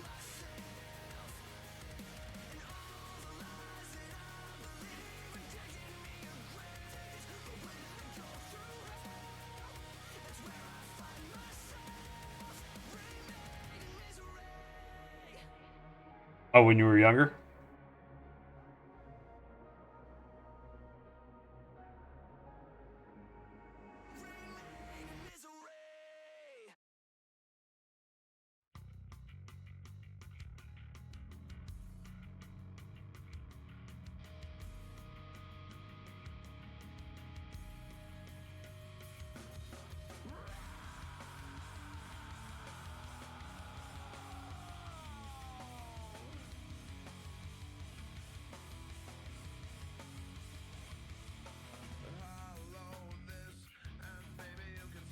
Yeah, it's like there's a paper thing that I made like it was an art class. It said like 1987 on the award. It was kind of like, okay, I made this thing when I was 7 years old. Basically, it was a 3D thing with cardboard paper or construction paper, actually, I should say. And what it was is a rocket that's about 8 inches tall, and it stands on its own. And I did it when I was 7. I was like, okay, that's kind of cool. I didn't know I had that in me. I just don't remember it. So like, my parents kind of look at like all this time chasing the sports dream. Like I said, well, so I played semi-professionally for uh, 5 years. Yeah, '04 through '08, 5 years in total. Well, 5 seasons, I should say. And then I broke my shoulder. Actually, I was in a car wreck. And then 3 weeks later, I broke my shoulder in a game. I broke my left clavicle. I was driving, and the wreck happened. And so what happened is the impact probably softened up the collarbone when I had the collision with the ground in the game. It fucking broke. Yeah, I was showboating, but it's yes, I was showboating in a game because we were stomping somebody, but it didn't need to be a thing, but it became a thing.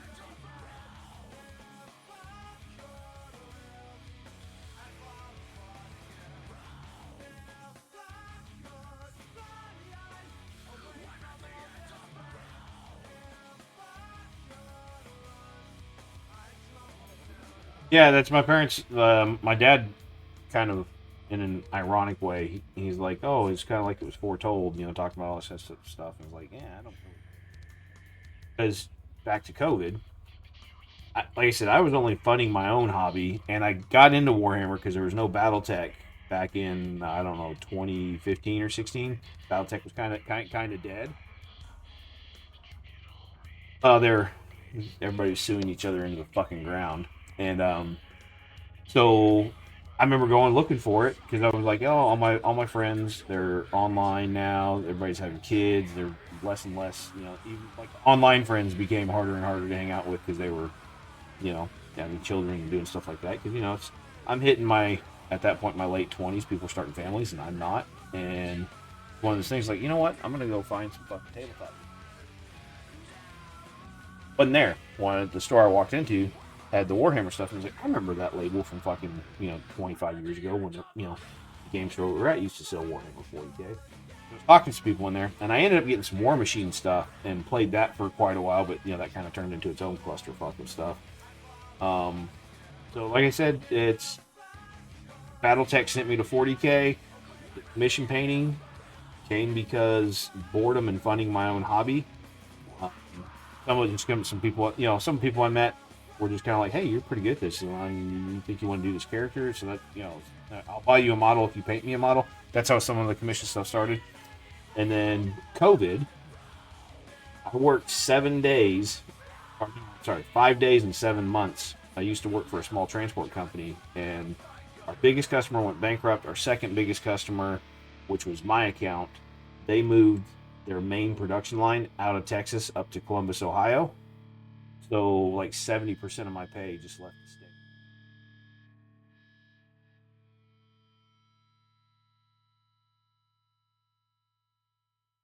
Drive out of state, but our clients were all in state. Well, barring a couple that the owner of the company had some stuff that he managed to pull for himself. One just for the company in general. But yeah, yeah, I just stacked up commissions. My wife was like, "Oh, just do some more commissions." I was like, "Okay," and I just kind of floated out there.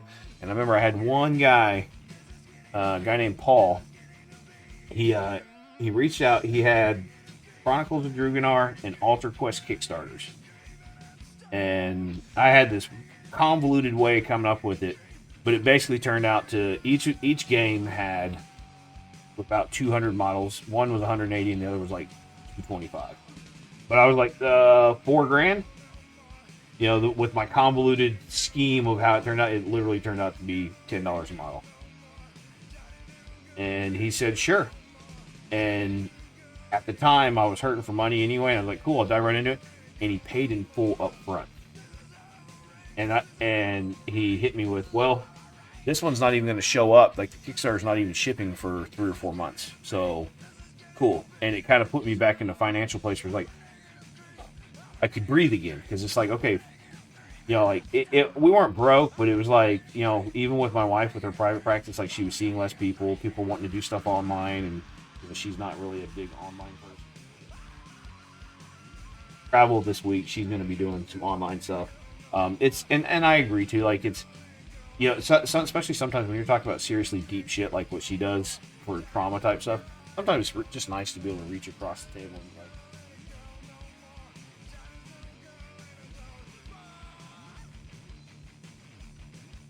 that kind of thing. Like, that's big in the therapy world, at least for her and her clientele, right? Some therapists be like, oh no, we don't do physical contact, blah blah blah. But like, the power of touch is huge. Like, you have to believe in it. It's it's kind of like fucking witchcraft, but there's a lot to this kind of stuff. I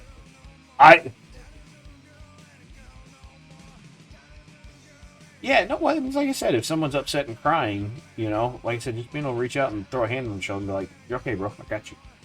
It's not that anything, like a buddy of mine.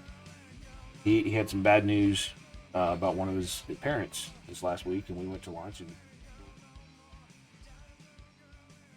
one of things, like, it's just easy, like, hey, just my hand on his forearm, it's like, it's good, man, you got this, you'll get through it. And you could just see like that, like, just that release of like, you're right. Whereas if we're on the phone and you say, hey, you're good, man, you got this, probably nothing, other than like, yeah, you're right, but like the actual touch of being there, like, it's one of the things that I learned from my wife. Like, you kind of have to got to be well placed and with proper intention, and obviously, like a buddy of mine, that like that boundary is not necessarily a thing, whereas like, a client who shows up to your office for an hour a week, got people she's been seeing for years, so obviously there's a different level of trust built into some of that stuff.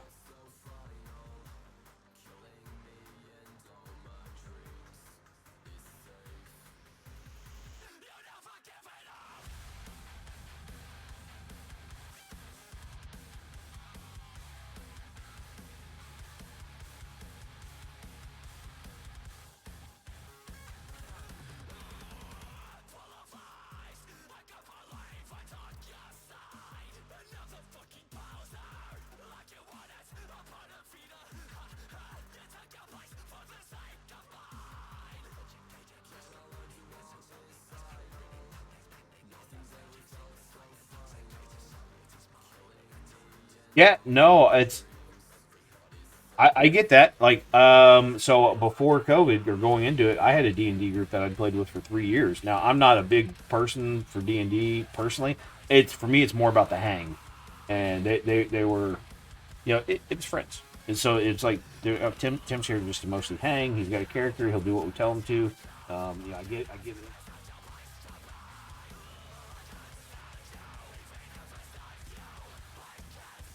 it. In all those ways, but it was like, hey, my character has 37 decks and I should be rolling 12d6, right? Like, they'd be like, hey, Tim, now you're going to roll fucking 5 dice. Okay, what do I need? Like, I don't even know what I need. Like, we'll do this and we'll tell you. It's like, walk me through. Like, I actually recently just quit playing Kingdom Death this week with some guys because it was 30 to 45 minutes of action rolling dice, and that was like an hour and a half of bookkeeping. And it's like, okay, that's not enjoyable. But again, it was for the hang, and I love the people I was playing with. But like, if I'm going to sit down every Monday night for 4 to 6 hours with you guys, I want to play fucking accountant manager.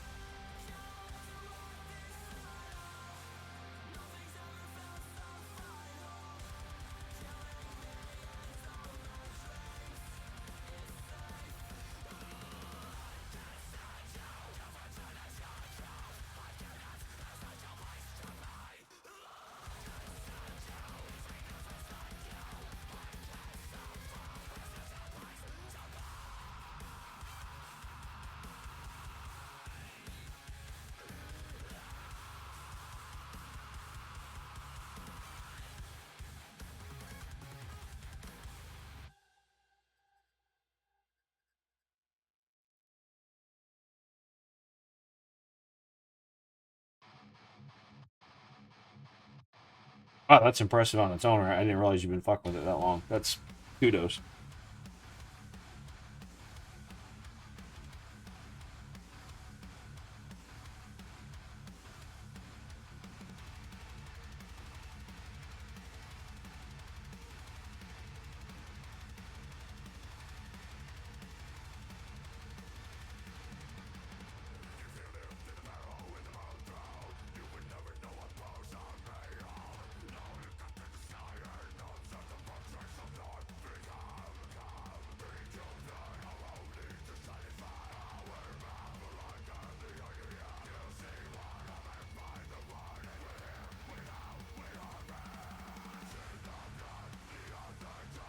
Yeah, I mean, I could see how COVID was a really good thing for you because suddenly people weren't wanting to meet in person, but they wanted to have a thing. So like, okay, hey, there's that fucking Zoom thing, Discord's now. Like, yeah, I remember doing like playing WoW through like TeamSpeak and Ventrilo, and it's like those in itself were like huge communication greatnesses for us back then. Because it was like, you could put 25 people in a raid group or 40 people in a raid group and be like, type all this bullshit out.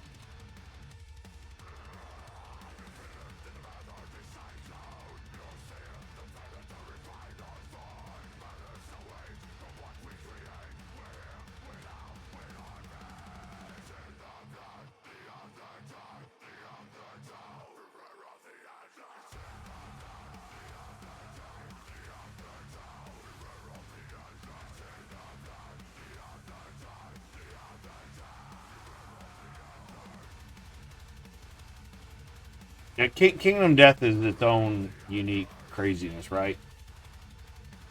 So I'm sure you've experienced it in some form.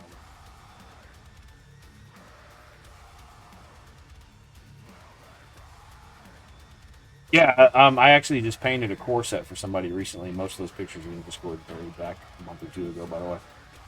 Like, they're pretty neat.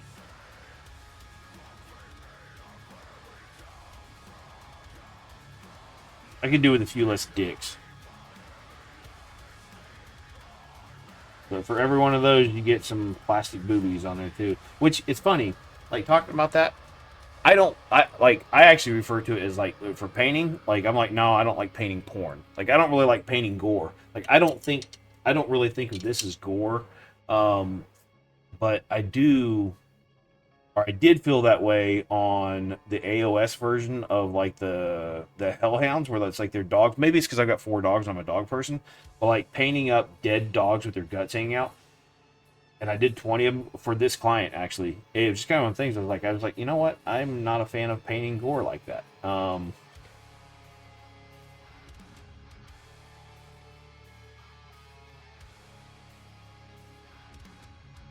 Yeah, yeah. Like I'm definitely in my own head over some of the stuff that based on discussions with my wife, even in practice, some of that stuff like cognizant of my own reactions to stuff more than what I would have been 25, 30 years ago.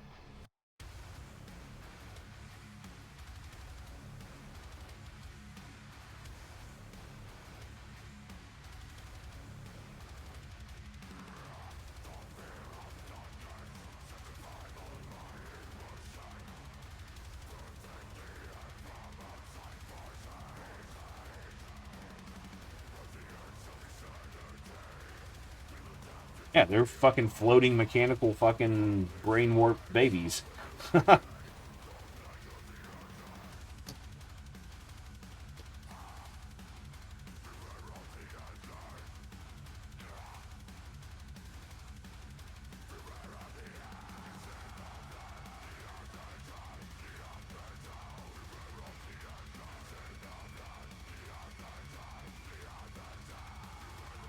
Chat, you got.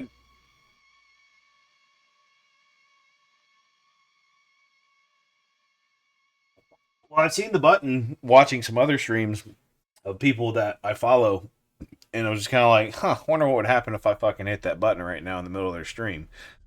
But I didn't want to do it while I wasn't live, and I was like, I don't have the relationships built with some of the other bigger YouTube. Like I know, like Epic Duck, I could probably approach him like, hey, would you want to do one of these one day? And he'd probably be like, yeah, sure, brother, we'll figure it out.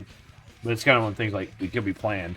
Like whereas like with you, like you told me you're streaming, but you're sitting there typing in my stream, so that tells me you probably have nobody hanging out that you're really too active with over there. So like, let's take a minute to figure this out, this bullshit, and see if this is a thing.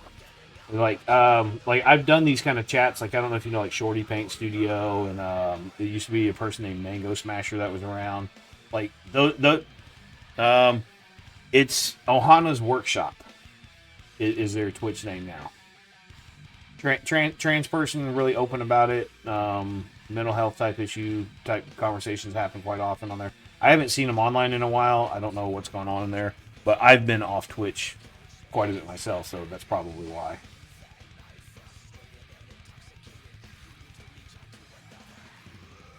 I've done, like I was saying, like when we were trying to set this up, like we used to do the multi-stream app together.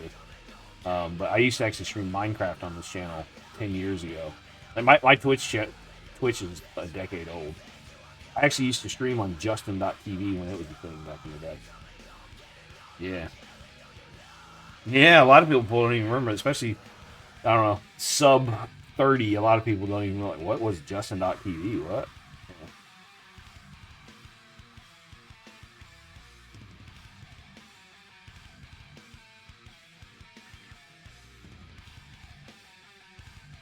Well, yeah, dude, go be a dad, and drop some progress pictures when you get time to take some, and we'll do this again for sure. Because I've always said my biggest thing when streaming is it ain't about the stream; it's about me working and just having someone to bullshit and pass the time. And clearly, we just passed nearly 2 hours together like it didn't exist. So, and I'm getting a fucking toy painted. I am assuming you got some good toys painted too. So.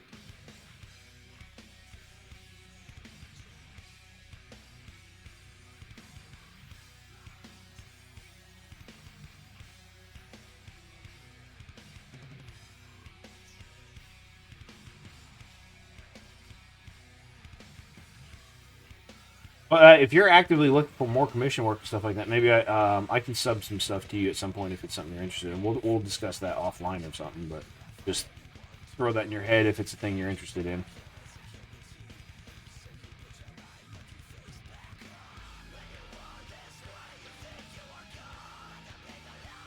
Sure, no, but like I said, like I started off with let's get your gray off the table, but now I'm towards like I don't want a competition or display paint, but I want to be able to have projects where I can push myself, and I want to be able to put product out there that I'm proud of, and just doing 100 warriors or something like that. Like I did 100 barbarian warriors. I had a guy work for me last year, and I brought in $100. 7 colors. They were $5 a model. But you know, he got them done. You know, a little bit over the time, but at $5 a month, it's a $500 job. It's like cool. If you can do that in 25 hours, you make the money. You know, and it's not, you know, there's processes that obviously I can teach you to, you know, speed you up. And like I said, check out Blade Miniatures on through my Instagram. You'll find some stuff that's collab together, and you'll see like, okay, I pretty much taught him how to paint for the last year and a half. So, like, if you do the work, I'm willing to, you know, teach you. Like, to me, information is free, and I'm always happy to help people that way. So, yeah, man, let's figure out how to turn this fucking thing off, and you go be a dad, and I can get this hot ass headset off, and it's good chat though. Good chat. Yeah, dude. All right, brother, take care.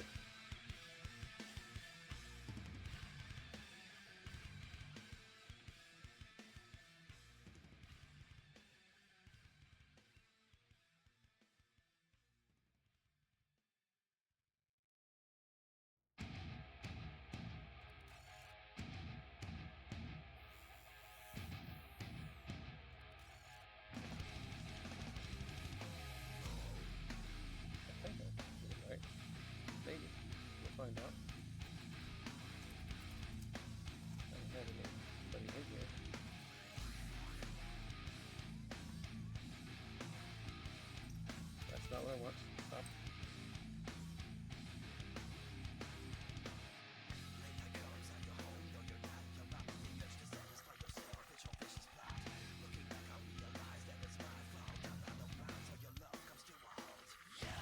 Headset, and we'll get back to painting the fat boy. Woo! The layer of sweat just by a headset for 2 hours. Ah! Alright. So we're going to keep on pressing. Like I said, I want to finish this guy or get super close fucking to it. Building up some blends on these boils. Now, these specific boils are the ones that are kind of divoted in. I know I missed some. Like, there's one right here.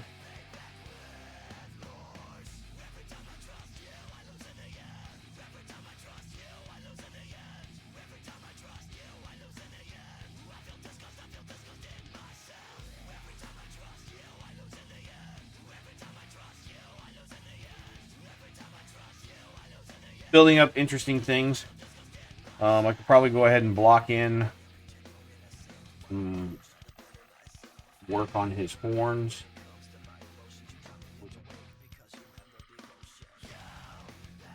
I think instead of building up in color, I want to go back in color. So I'm actually just going to paint them brown. Normally I would paint them cream and build up from off first to start with a bit of Rhine oxide.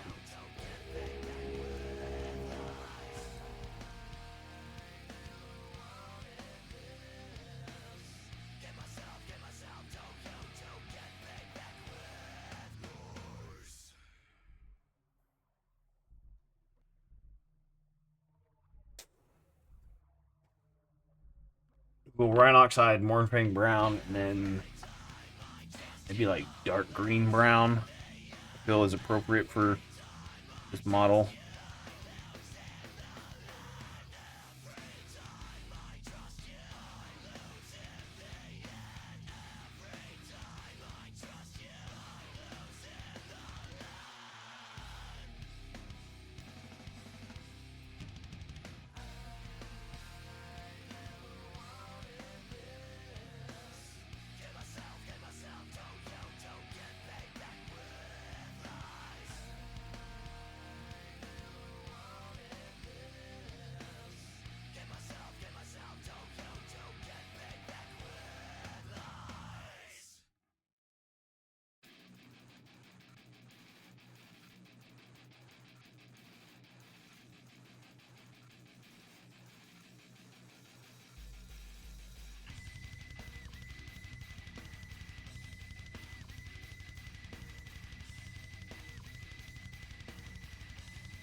disgustingly good. It is, brother. How you doing, Shotgun? How you been?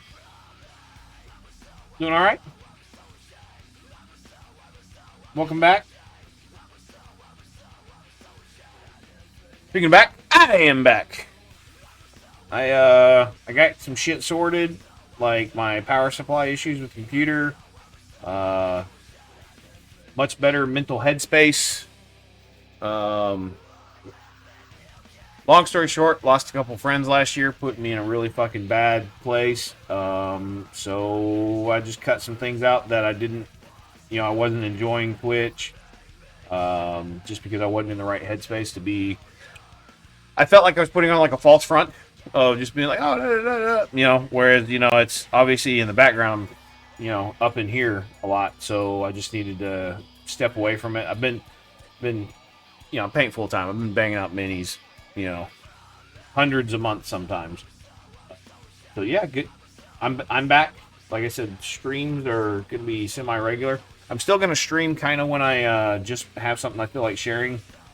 I also have made the decision regarding streams. I don't want to stream my big batch paint stuff. I feel like it's less interesting for you guys on that side of the camera to watch me airbrush 70 fucking models of the same color. Whereas, a piece like this, it gives you a good reason to come back. Like I started this yesterday. I'm glad you're back, man. You gotta always keep, yeah, for sure. That's a big thing here in the last half decade or decade or so. Mental health thing.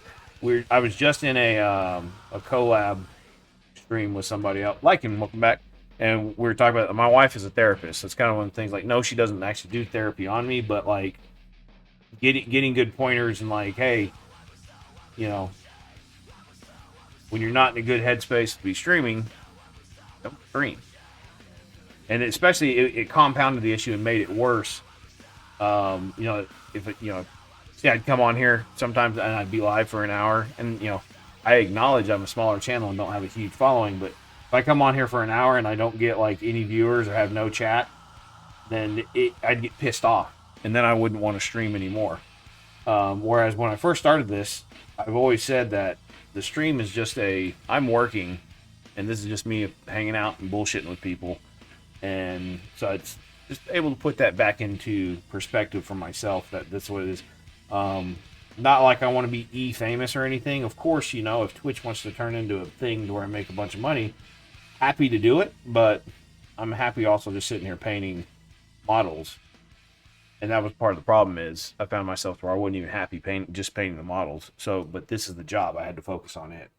So appreciate you coming back. And, I understand a lot of people be like, oh, fuck it, he quit. Well, okay, that's fine. We're not all just a bunch of friends on here, but we do have a thing in common, many things in common, I'm sure. And it's just, I had to do me for a minute, right? So, just a little quick FYI of where I was. That's my Tim talk. And how you doing? What have you been working on? Thank you for coming back again. Yeah, well, that's the thing, It's sometimes they go beyond, Not sometimes it doesn't. Like I said, Antifreeze is in here. I've met him in real life half a dozen times because he lives locally. Yeah, that's just the way life goes. Sometimes, and I get it too. And I do the same thing too. To be honest, I haven't been watching Twitch as much. Be glad. Well, that's the thing too. Like I haven't been watching Twitch as much either, as what I used to. And there's coming things like, even as I'm kind of like coming out of my shell, being a little bit more active again, and I pop on, I might say something in someone's chat. They're like, oh shit, you're back on Twitch. We thought you quit. And I'm like, yeah, no, I just, like I said, just had some shit I needed to sort out, and felt Twitch was a distraction and not a good headspace for me on here.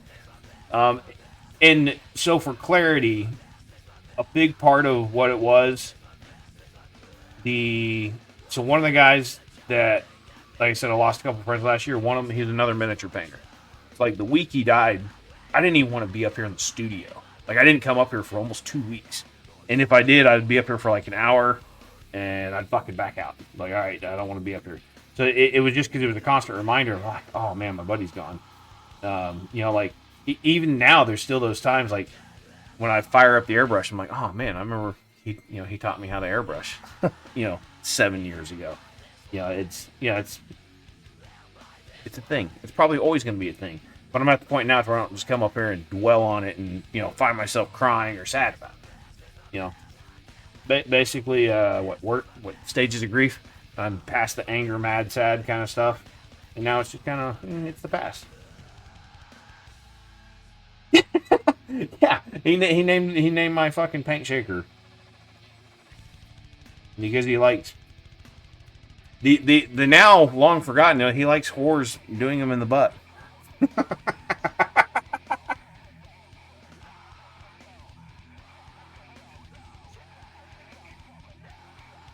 Or was that you taking it? I don't remember. It's been so long ago. Do I have to make you to the story? You're married now? Yeah. Yeah. No, you're good.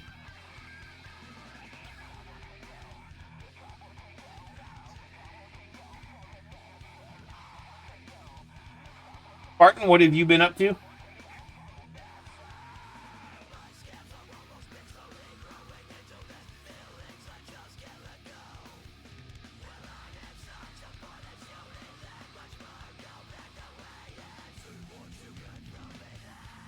Is that a name change, Spartan?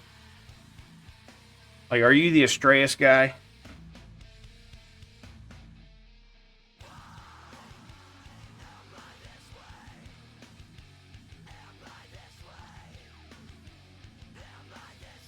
Osley, haven't had much time for me. Yes, that's you. I thought so. It's still here. Don't worry. It's in a billion pieces still. What? But yeah, like I said, last year got derailed. We were talking about this earlier when I was doing the collab stream. My wife and I were talking about, like, I probably didn't even work 200 days last year, and I had my lowest income year since I've been full-time mini painting last year. Last year was just fucking bad all around.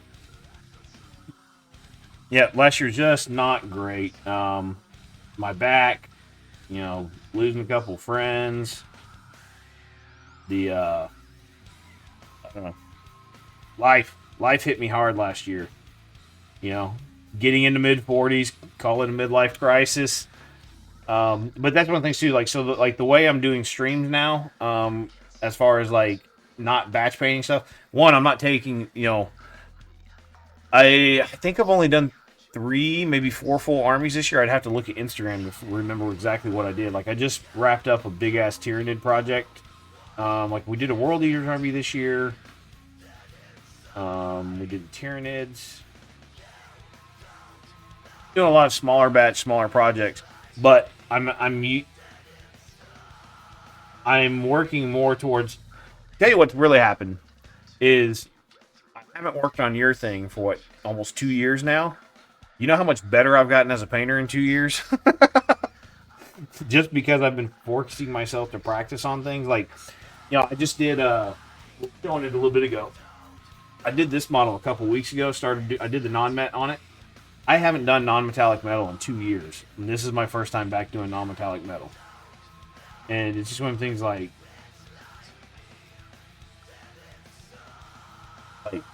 I'm happy with where it's at.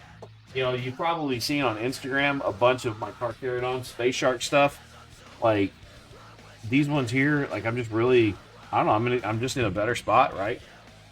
Like, mentally better spot. When I'm happy, I'm painting happy. I'm working on projects more as I want to.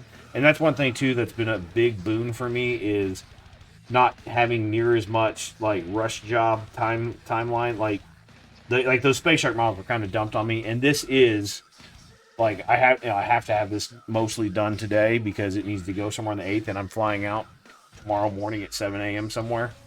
So, like, I'm not as buried in big tournament rush job type stuff. But, again, not doing an army a month like I did 2 years ago. Like, when we first discussed your project, I took that on as, remember, like a side project because I was doing an army a month. I'm not doing an army a month anymore.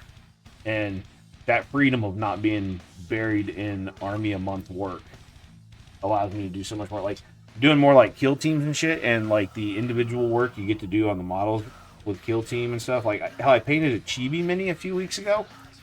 That model was so fucking fun. I've never painted a Chibi model in my life. that model was so fucking fun to do. Like, I was so happy with it. He had like a card for it's for like Super Monster Hunter or something like that was the name of the game. Seeing the Discord and seeing the whole harmony. Yeah. The Discord, right? Yeah. Well, that's a good indicator of what I've been doing, right? Like you're in there, like you can reach me. You can keep tabs on me. If you really wanted it, you could have just called me like, hey, motherfucker, send it back or send me my model or something. Like, obviously, you're in Missouri now instead of Arkansas. Like, I think you moved. Did you get out of the Air Force or did you get transferred? What's going on with you, dude? Tell me your story.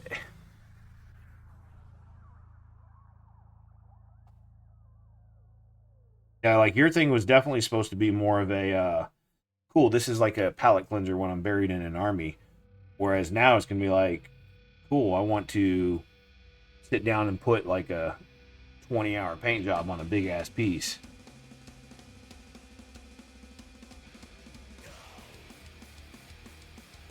You go, oh, Lycan, free to play game for you. Um, Torchlight Infinite. Torchlight Infinite. I played it for almost 11 hours last night. It's fucking great. It's like Diablo 3 Path of Exile type thing. It's free to play. It's fucking fun. You remember Dusty Gonzalez? He's one of my mods on Twitch. He popped in late yesterday, and we hadn't played games together in 2 years because he's been building up his business. We played together last night, and he was like, yeah. He's like, yeah, I got a few hours to play. By a few hours, I thought we were gonna play like, we'll get 3 hours, and he's gonna be like, I gotta go to bed, I got work tomorrow. No, we played until fucking 5 a.m. this morning. I went through 4 beers and probably about 6 shots of whiskey last night. Check it out. It's on Steam. Torchlight Infinite. I think you'll fucking like it, dude. You just run around and smash face, and that's a game we could play together, and we can run around and smash face for fucking hours, dude. I can see that being like a fucking. You can play on mobile. It's a mobile game that's been platformed to PC. Look it up on your phone and see. I don't know if there's a cross-platform play, but find it on mobile. That'll give you a thing to do, and you can kick back on your couch and stream it from your phone. Give it a look. See what you think, man. I think you'll enjoy it. Like, you can play a shooty guy. You can play dude, face it. I played it for 11 hours last night. I kind of like it.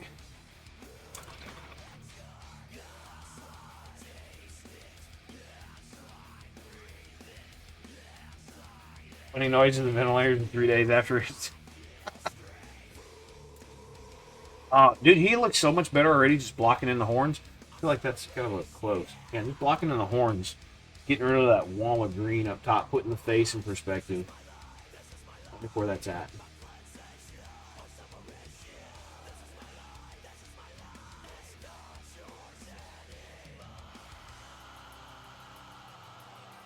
PS5? Well, like I said, you can try it on mobile, man. Love the Greater Demon model so much. Yeah, I've actually never done one of these. I actually have, you remember the smaller resin version? Hang on one second, I'll go grab. I actually have a smaller one. I should have backed me together, but like I said, this is on a kind of a rush job deal.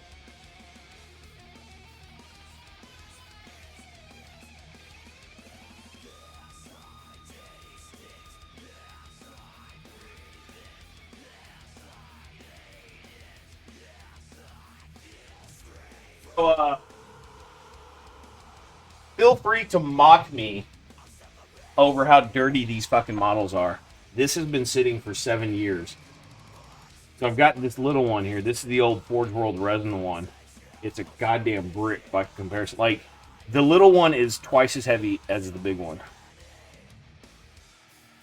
Dude, I tell you what, I was running like 1,000 FPS on computer. It's really well built game. It's made by the Chinese. It's great. Play it. They won't steal your. Yeah, so don't mock me on the dustiness. But speaking of models, we're gonna paint on stream next year. This piece here, we're gonna do this bad boy. I don't even know what the fuck this thing is. I have this deal here. Again, it's been sitting for 7 years, and it's. Look.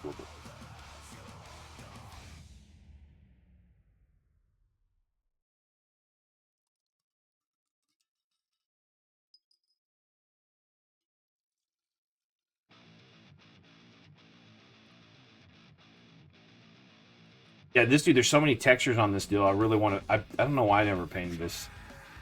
This is one of those pieces probably 7 years ago when I got it. I probably just looked at it like, oh, it's badass. I want to paint it. And I was so fucking intimidated by it. Now, dust looks so good on the rock. Yeah, this is Gru Wayne, the Rock Trollson. That's a stretch. That's a stretch, right? But, yeah, see, like, you take care. Solitari Seifachi. Origato, Mr. Roboto. Yeah, so like I said, I was definitely intimidated by this piece years ago. I got it anyway. I do wish I didn't have, like, little dipshit up top here. This fucker's kind of built into it. I don't think I could get away from it. I think they're actually sculpted into it. I don't remember. Yeah, like, we'll be doing this on stream next year. And we'll do the baby greater unclean one. This model looks like just a bunch of bullshit now compared to, like, the big fat boy. So.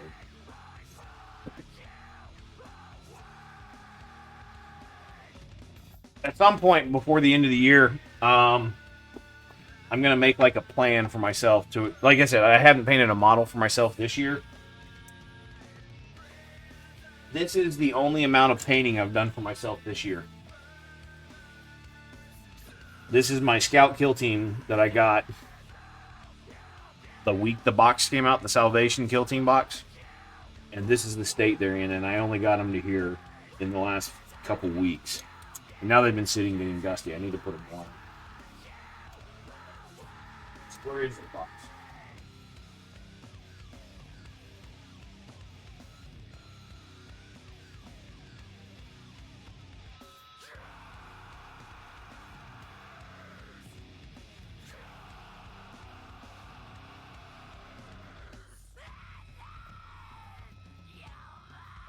A loose thought.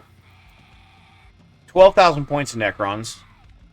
Call it 7,000 points of Death Guard. That's 19. Say at least 5,000 points of Sylvanas. There's 24.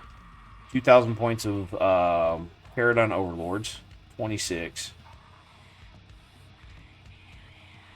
Safe to say I've got at least 30,000 points of shit to paint for myself in here. So yeah, I got shit to do. I'm gonna keep her secrets from my lady. Oh, I got this. So I got to keep her a secret to paint for the guy that owns this. It's sub-assembled in pieces. I haven't been told to paint it yet. It's just pre-built and ready to go when I get told to paint it. Ooh, things to do. So I feel like I want to do the eyes in like a bright ass blue.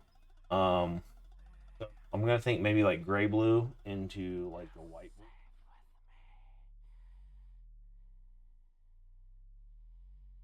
His friends refer to him as Fatty Blue Eyes.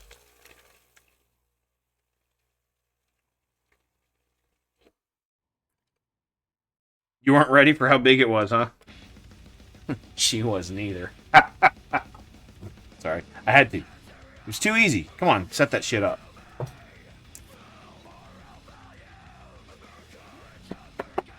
Again, can you tell I'm better now than what I was a year ago? Like, come on, look at this puntastic bullshit.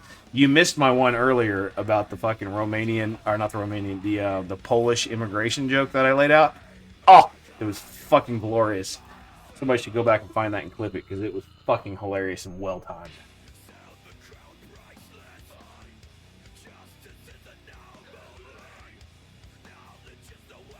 Nerd goggles engage. Hurrah!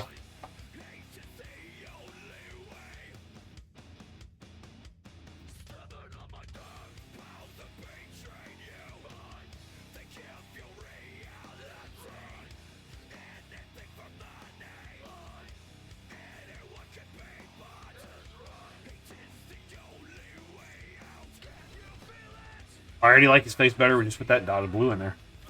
Go, Gadget Nerd Goggles. Like I said, Nerd Goggles Engage. Dude, these things are the best $30 investment. These are better than having a $30 fucking paintbrush, which I've got in my hand.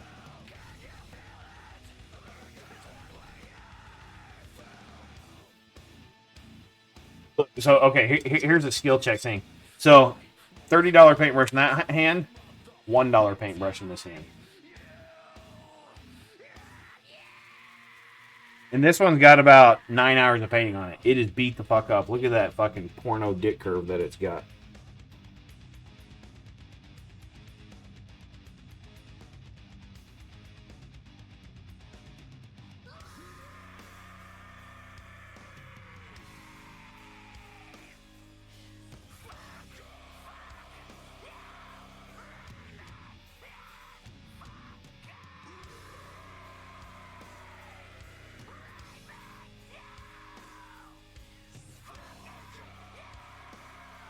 There you go.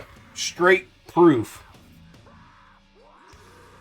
A $1 brush can do the same as a $20 brush.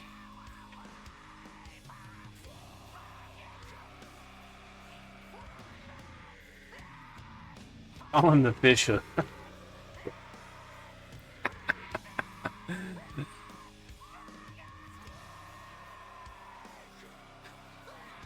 And he's into R. Kelly. He's a pirate. All right, come on. Get it? Get it? Come on. Tell me you're on there. R. Kelly.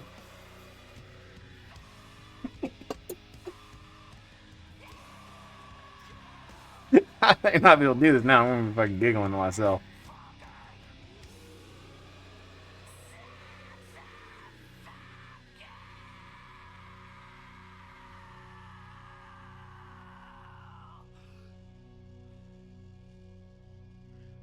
But when you got the right size tool for the job, you use the tool for the job, right?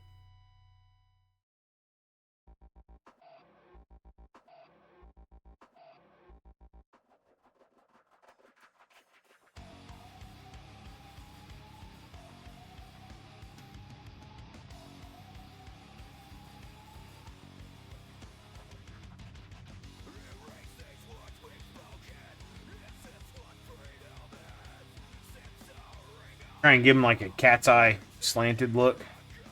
It did just tag his eyelid just a touch.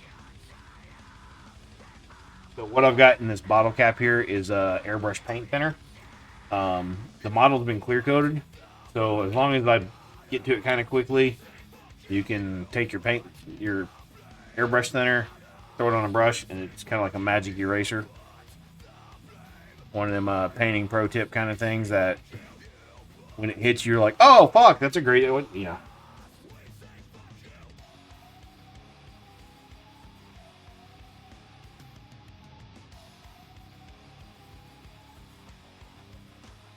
Although in hindsight, doing 2 different colored eyes, I'm a stand-up community streamer. No. My timing is impeccable, but my puns are shit-tastic.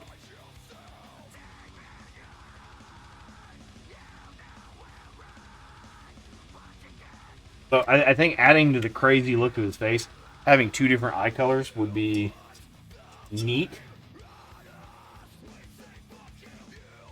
He said...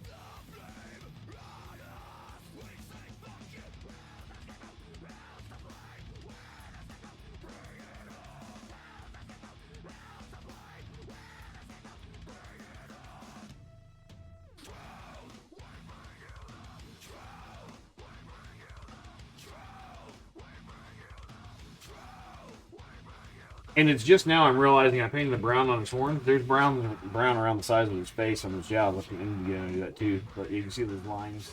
Like yeah, fucking got the nerd goggles out.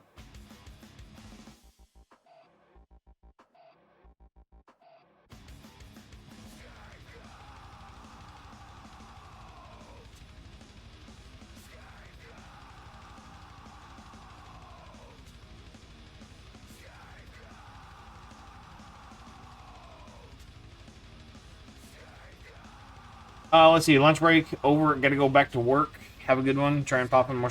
Hey man, good to see you again. Ping me on Discord. We'll talk about your project. I'm already booked through February next year. Not even thinking about your tank. Let's put a plan together, and we'll sort that. Say by mid next year. Unless you get in a fucking tizzy for it, then we'll cram it in and figure it out. But have a good lunch. Thanks for popping in. Spartanius Maximus. Oh, it was Spartan Maximus back in the day, right?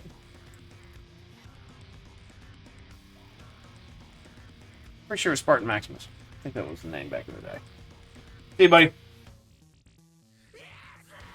Okay, so yeah, now that I realize those are actually horns around the side of his jowls, the like block in more of that brown color. That said, I do want to get out of using that particular brush.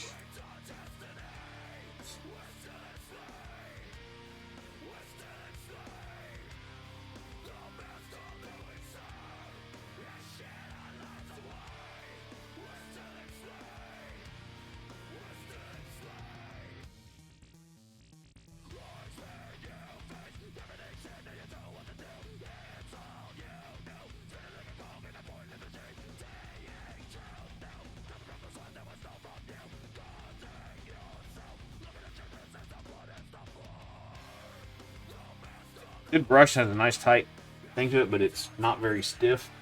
Let's just break out.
On the side of his face. Where's my box cover thing?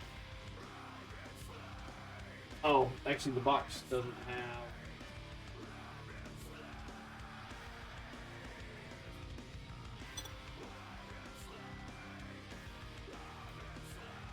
Okay.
I want to give him like some more, like the bags under his eyes. I want to take that down just a little bit. So I think maybe I'm gonna run. Like this is a shot in the dark.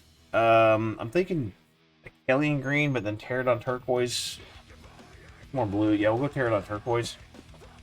Just a little back.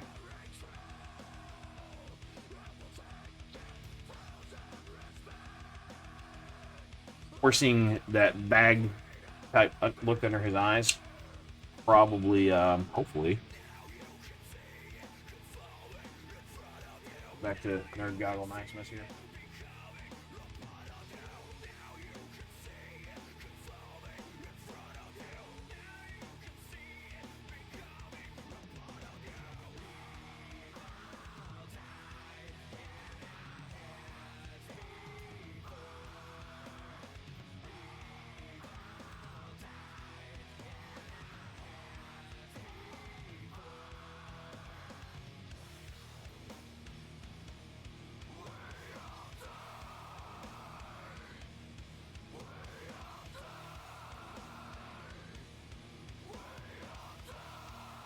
picked up on this detail by looking at the box.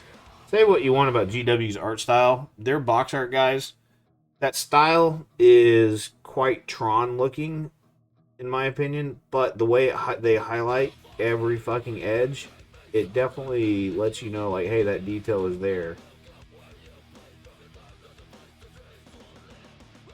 Yeah, see, like, oh. I really like what that just did around. Like I said, I think.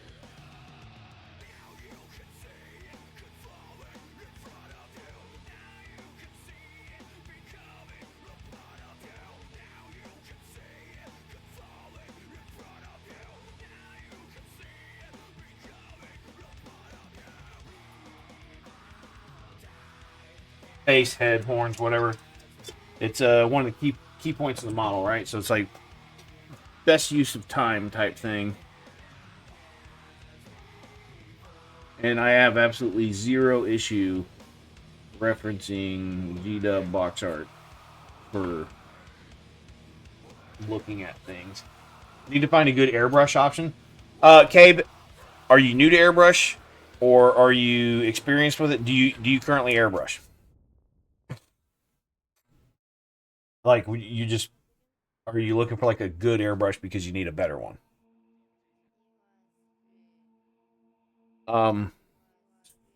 No experience, $30. Go in my Discord. I'm 98% sure there's there. In my Discord, there's a deal that says work materials. Yeah, there. So work materials, Master G22 airbrush. It's $30 on Amazon. Here, I'll click the link. Yeah, it's $30. You get you one of these. What's going to happen is you're going to spend $30 on this. You'll need to get a pump. You can buy there's a kit out there for about $100. You can buy this airbrush with a pump for about $80 to $100. So here's how much I like this $30 airbrush.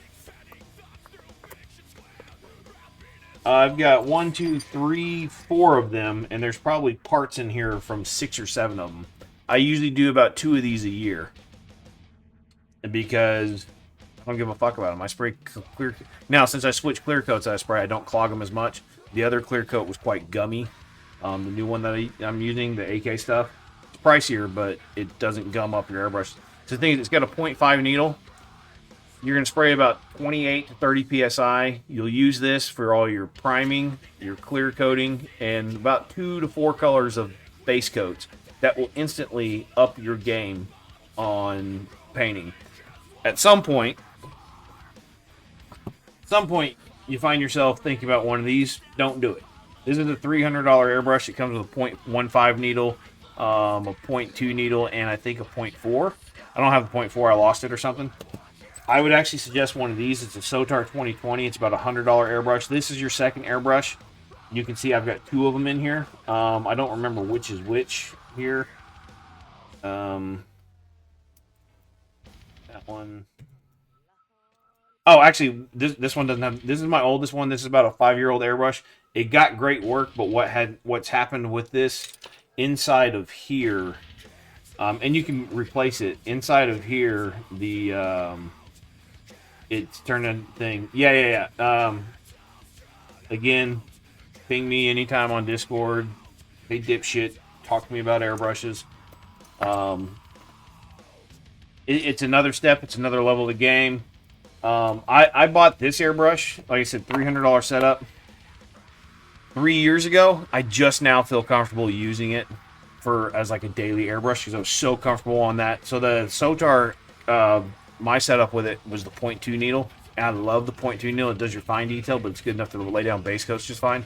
Whereas you can do detailing with this on the 0.5, but your odds of blowouts are going to be a little bit higher, and it's just a bigger fucking needle. So like what you pump through, it's going to be a little bit, you're more susceptible to spider webbing because when you're trying to do finer, more detailed type stuff. I don't know if you caught the airbrushing on that guy yesterday. Like this still here, there was a lot of time I was just like literally, spraying this far away, trying to get like a detail in, for part of the blend, like as I was working up my blends. And truth be told, I've got a lot to learn even using this. The Sotars, the reason I went away from is the inside of here is where your tip goes.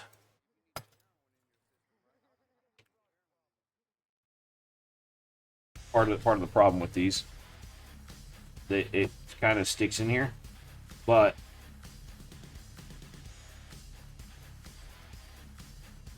so I lose these things all the time. They fall, they hit the carpet, they disappear, they go down a drain. This is for a 0.3 needle. I used to get them for $8 a piece. They're $30 fucking now. $30 piece, this big on a $100 airbrush. I'm just tired of it. It's price gouging at its best. And the fact that the fine tip apparently is so common, they're out of stock half the fucking time. Now, if I have to plus, you saw how tiny that was. The tip on this is actually this big, huge fucking thing.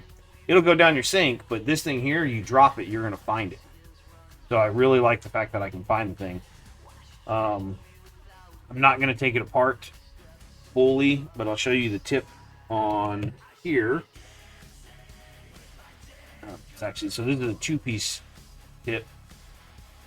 This one here, it's the same size as the Sotar, but it's threaded. So you don't accidentally, so I can take this off if I got a clog, I can pull the needle and pull it back and just blow straight out and not shoot the tip off. I thought I pulled it off on this and I shot straight water into my trash can and I had that tip in there and it shot the needle in the trash can. I spent 30 minutes digging through my fucking trash, couldn't find it. And then I found out it was $30 for a new tip, so I was like, fuck this. I just binned it, and I'll probably buy another tip because fucking I really like using these airbrushes. But that and the cup is so small on these, it's kind of frustrating. This is the default cup that comes with the Infinity. I do so much like of my base work with this that I go ahead and I bought the larger cup. Now the thing is, like, this little chunk of metal, and that it's a cool feature that this, you can take this off. $40 for this chunk of metal, but it's titanium. It's just really fucking, yeah. No. It's the pains and the travails that I've had dealing with this stuff. Honestly, you can skip the Sotar. Sotar is made by a company, Badger. They have what's called the Patriot 105. It's a workhorse airbrush. It comes with like a 0.4 needle, which is a good middle ground. You can buy yourself one of those for about $100. But I would still start with this because, like I said, you're going to fuck up your first airbrush. So don't spend $100 or $65 on your first airbrush when you can spend $30 on a piece of garbage. You're literally buying a $30 piece of garbage to learn. And the way you learn is, I actually have, when I do lessons here, this is someone learning. This isn't me. All these blowouts, these are spider webs. So this is me. This is a lesson I did here. I don't know. This is plasticard. You can use it to build models and sculpts and stuff. But I have these. I make people spray on them. I also use them in background and there's like palettes and stuff like that. But I use these when I do airbrush lessons here at the house. And I literally give them thin down paint, like how I would spray it, and be like, okay, just spray lines. When you can do lines without the blowouts, then go touch a model. Because otherwise you have this shit all over a model and you're fucking pissed. Some of it's intentional, like I was probably showing them something, or they were, pulling back. It's learning. And you can see that stuff, it's all over the place. Get yourself a little bit of this, probably $15 for several sheets of this stuff. And then just spray on it. You can start off on paper towel. Because you start off on the paper towel. Yeah. Here's actually another one. This is a thinner deal, but this is more. This is actually ink. I was making somebody spray ink just to see the difference. Because I actually enjoy spraying a lot of inks. You don't have to thin them unless you just want to change your pigment consistency. Yeah, dude. Like I said, happy to help. Generally, like that kind of stuff, even when I have people here at the house, like I'll have them come over. We're using my paint, my material. $25 an hour. Usually what happens is someone comes over, they give me $50. We do a 2-hour lesson, and I fucking spend $20 and order pizza, and we hang out and bullshit for 4 or 5 hours. Basically, you're paying me $10 an hour for my time and a little bit of material, and we have fucking dinner together. Like I don't really make a whole bunch for those kind of lessons, but it's not a. To me, it's not a. It's not necessarily a. You're paying for the lesson or my time. It's a financial commitment to you're actually here to do a thing and learn. Because I've done it for free a few times and it turns into like the 4 or 5 hour session and they airbrush for 5 minutes and they don't really learn anything. It's like, okay, if I add a little bit of monetary value, they think they've paid for something and they want to get their money's worth. You know, therapist wife psyching motherfuckers out over here. Getting your head, bitches. So around the face, this is when we're going to go into some of these extra greens that I popped out the other day. We're not really going to translate those around the body too much. I want to start fucking filtering some of those in. Yeah, okay, but like I said, you can DM me anytime on Discord.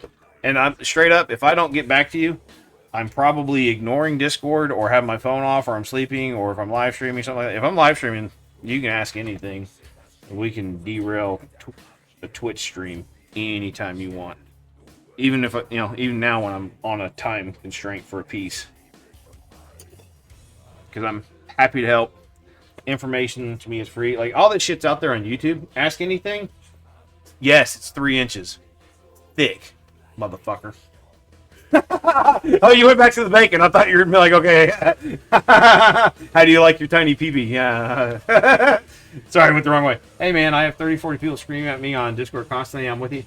I don't have that anymore. I used to could, but, I mean, you're in my Discord. It's pretty low-key. I always put it out there, but it's one of the things like the fact that I do this, whereas a lot of people, they'll be like, oh, catch me in Discord instead of having this conversation right now. I'd rather just take 5 minutes, have it now, than make you wait. Because here's the thing: you tell me you're in the market for an airbrush. Okay, cool. Catch me in Discord later after stream. Okay. Well, 2 days later, when you finally have that conversation, you're like, "Oh, I bought this one." I'm like, "Oh, why'd you spend $150? I would have told you to buy a $30 one." That's why I'm happy to take that time and do these conversations immediately with somebody. Like, there's one of the guys, Salamander guy. He was looking at an airbrush. He's like, hey, I think I'm going to buy this airbrush. He was at the store and he had a fucking $200 airbrush in his hand. And I'm like, dude, you've never airbrushed in your life. You're going to fuck that up. I was like, let me save you. Actually, I was fucking with him. I was like, give me $100 and I'll save you fucking 50. And he was like, okay. And then, we basically had that conversation. He was like, oh, shit. He was like, okay, you're right. So that's going to be like a lip thing. We're going to go in like a dirtyish brown. Actually, this will go brown.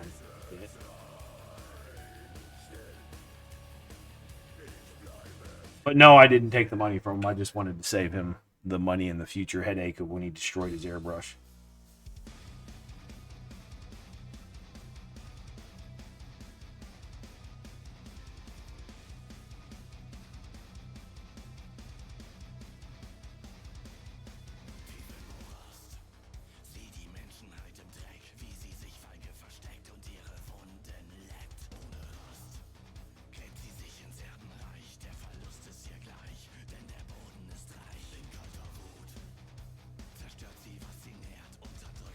Actually, I'm going to work on this bottom lip just a touch more here. Before I go too far with this, I need to reach in there and get the teeth. Because if I don't do that ahead of time.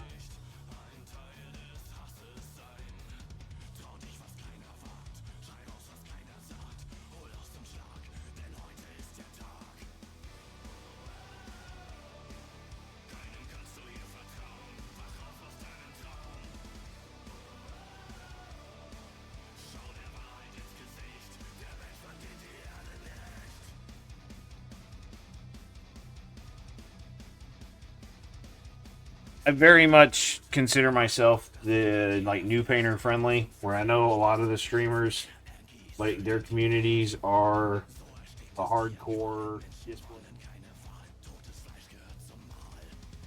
So they're probably 98% all better painters than I am, but you get that way when you get to work on a piece like this for 60 hours at your leisure, whereas I get to work on it over 48 hours and has to be ready to go to a tournament and get played.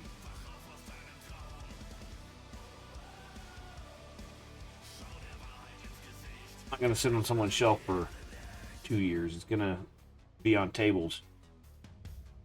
The owner of this model I actually have saved in my phone. His name is Hammerfist. Because he pays me to paint nice models, then he drops them, breaks them, fucks them up. Right.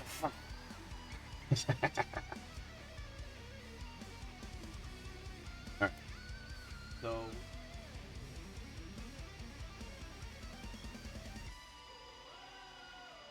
already going to use this dark brown green on the horns.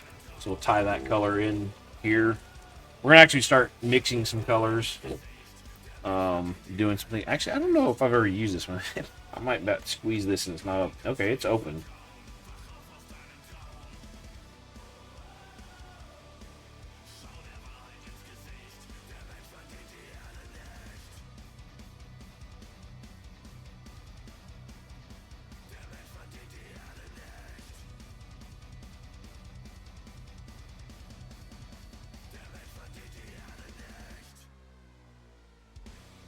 Might as well just stay nerd goggled up.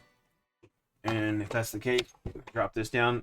We are coming up on 3 hours. I do need to get up and have a stretch here in a minute.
Buddy, welcome back, buddy.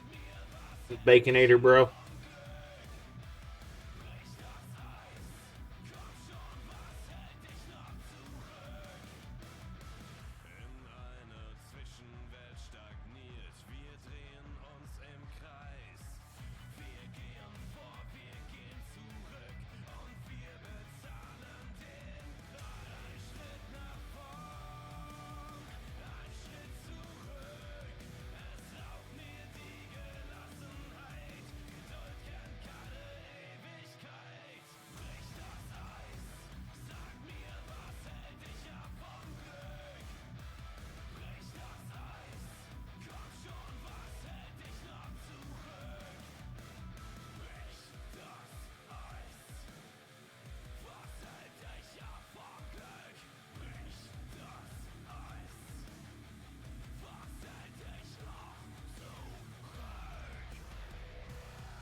I could have left the head off of this model, but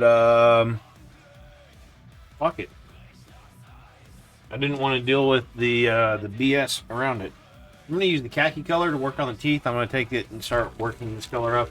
We'll do like a 50-50 blend and kind of go from there. And then I might actually go into like, I don't know, like an olive flesh or an ivory color of some kind for the final. I really like khaki. This is probably one of my more used colors because it's a good all-around green color and it doesn't really have, I don't know.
The lead singer for this song.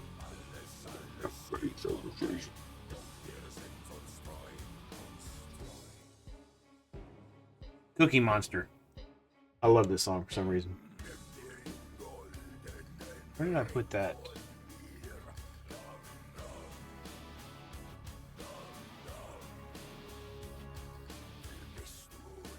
Actually, there was...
Buddy, if you're still here, did you ever paint that Necron fucking model?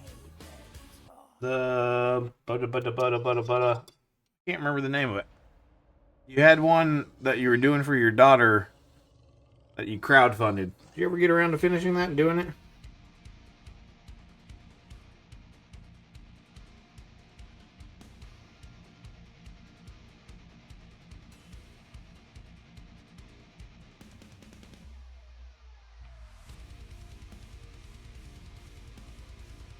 Silent King?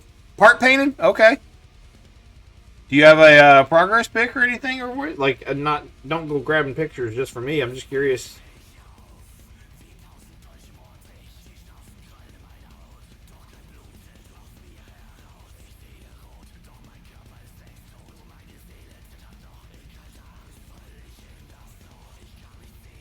Space Ghost, gotcha.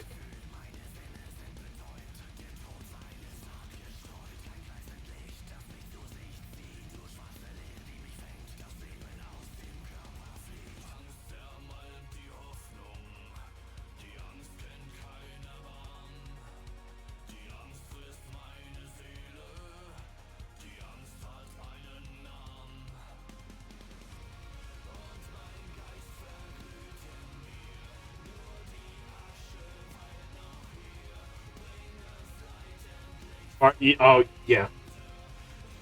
Have you even been painting much lately?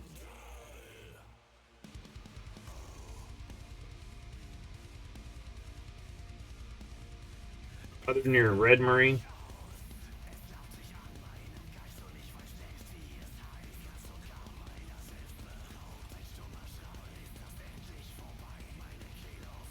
Space Marine 2. Okay, gotcha.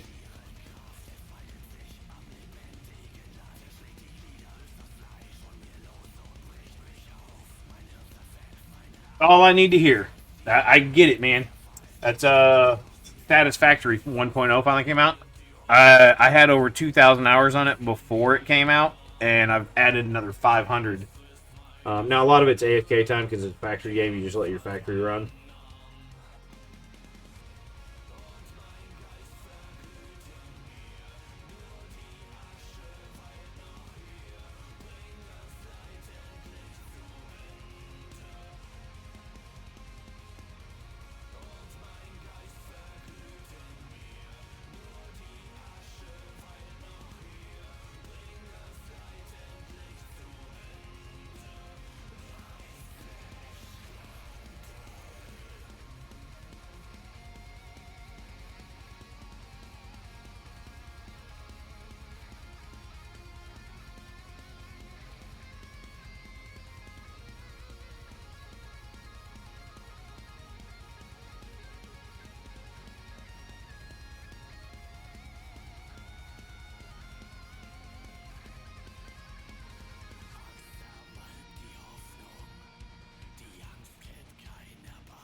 Look for something to highlight his eyes with, or the bags under his eyes, I guess.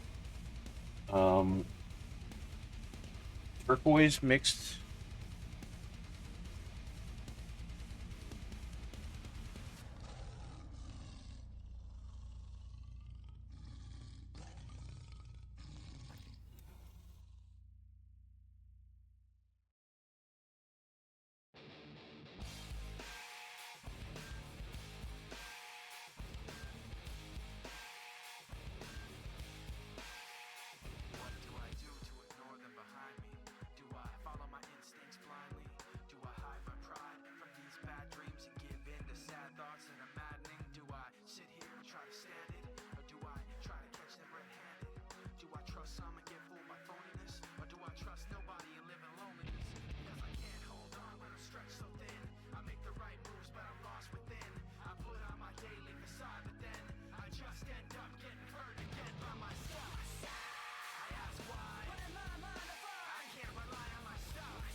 We have the purple shot up from underneath. I think his top lip. All right, let's go back into. We're gonna go back to using these other greens to work out the lips around the face. They're a good distinguisher from.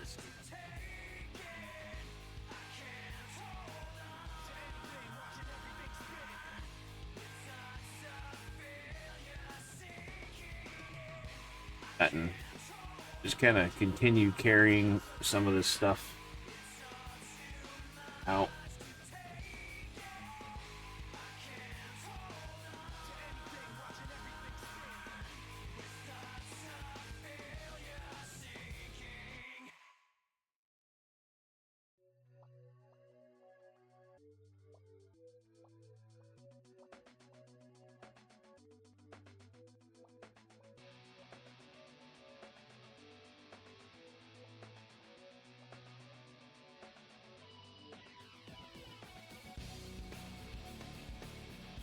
I'm fighting the urge to say this is feeling. You're gonna feel a little orky, but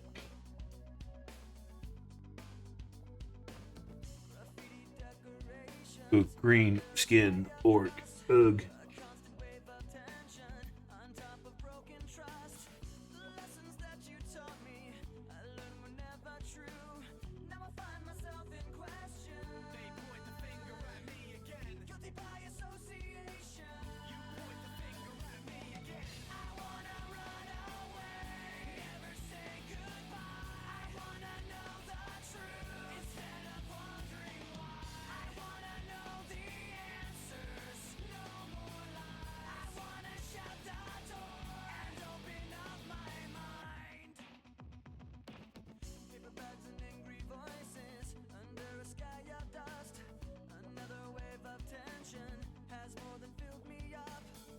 Talk of taking action.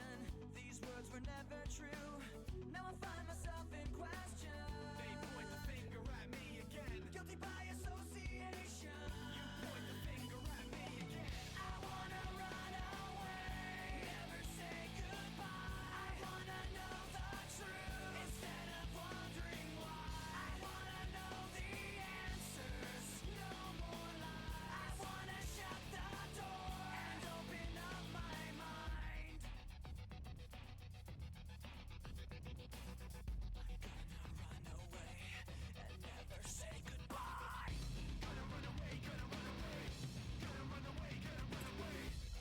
Take it right to the thing.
This is actually model color Middlestone. I got this on accident. Like it was supposed to be a pot of Reaper Pure Black.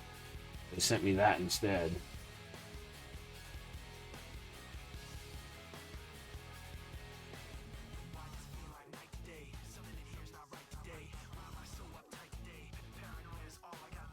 If I didn't have this project on deck, I might have been a little annoyed by it, but I had this project that I knew was coming, so I was just kind of like, yeah, it looks like a Nurgle color. I'll keep it. Maybe I'll make use of it. Now I'm forcing myself to use it because, yeah, it's a Nurgle color. Why not use it?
Get that big old bright bottom lip.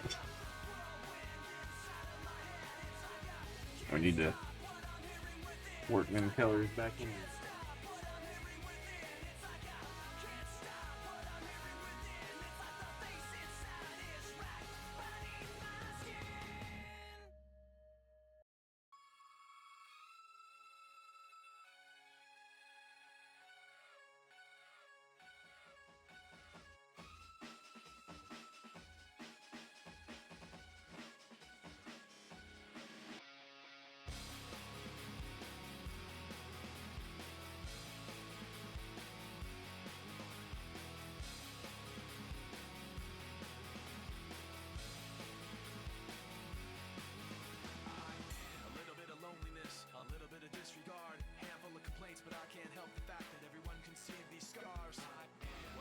what you would want, what I want you to feel. But it's like no matter what I do, I can't convince you to just believe this is real. So let go, watching you turn your back like you always do.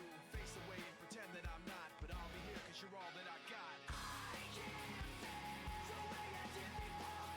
Don't turn your back on me. I won't be ignored. Time won't change this damage anymore. Don't turn your back on me. I won't be ignored. A little bit insecure, a little unconfident, cause you don't understand. I do what I can, but sometimes I don't make sense. I am what you never want to say, but I've never had a doubt. It's like no matter what I do, I can't convince you for once just to hear me out. So let go, watching you turn your back like you always do. Face away and pretend that I'm not, but I'll be here cause you're all that I got. I can't feel the way I did before. Don't turn your back on me. I won't be ignored. Time won't change this damage anymore. Don't turn your back on me. I won't be ignored. Hear me out now. You gotta listen to me like you don't know right now. Hear me out now. You gotta listen to me like you don't know right now. I can't feel the way I did before. Don't turn your back on me. I won't be ignored. I can't feel the way I did before. Don't turn your back on me. I won't be ignored. Time won't change this damage anymore. Don't turn your back on me. I won't be ignored. I can't feel. Don't turn your back on me. I won't be ignored. Time won't change. Don't turn your back on me. I won't be ignored.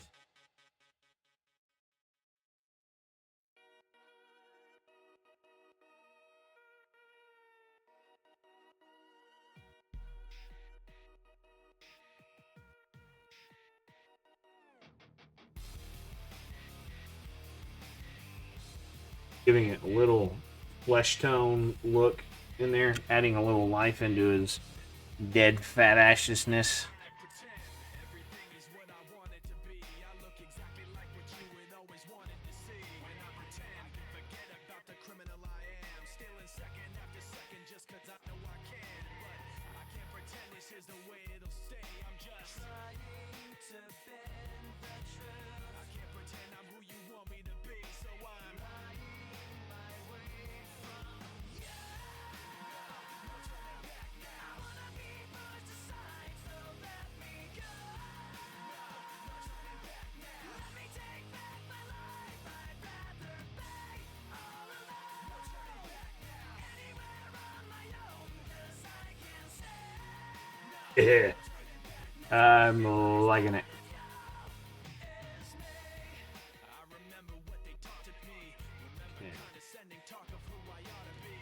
Remember listening to all of that and this again. So I pretended up a person who was fitting in. And now you think this person really is me. And I'm trying to bend the truth. The more I push, the more I'm pulling away. 'Cause I'm lying my way from you. No turning back now. I wanna be pushed aside, so let me go. No turning back now. Let me take back my life. I'd rather be all alone. No turning back now. Anywhere on my own, 'cause I can't stand. No turning back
Iron oxide to start with on the horns. You make me horny, baby.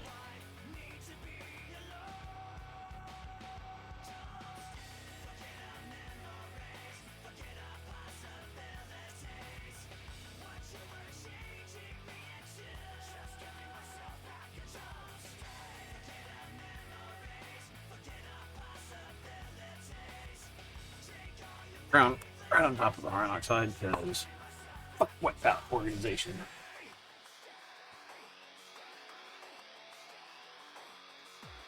I'm just really desperate to carry my paint onto the fucking foam. That's really what it is. There's a lot of striations and type stuff on here. I'm actually going to get away from that particular brush. I'm going to go back into it.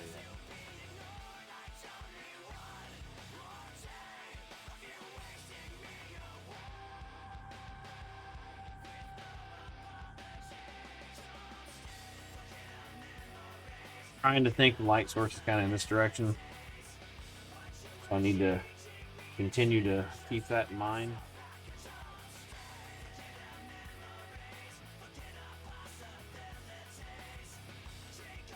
Horns is one thing that for every model I've ever done, I don't think I've ever really had a model to where like, oh, I love the way the horns came out. Unless I've done colored horns.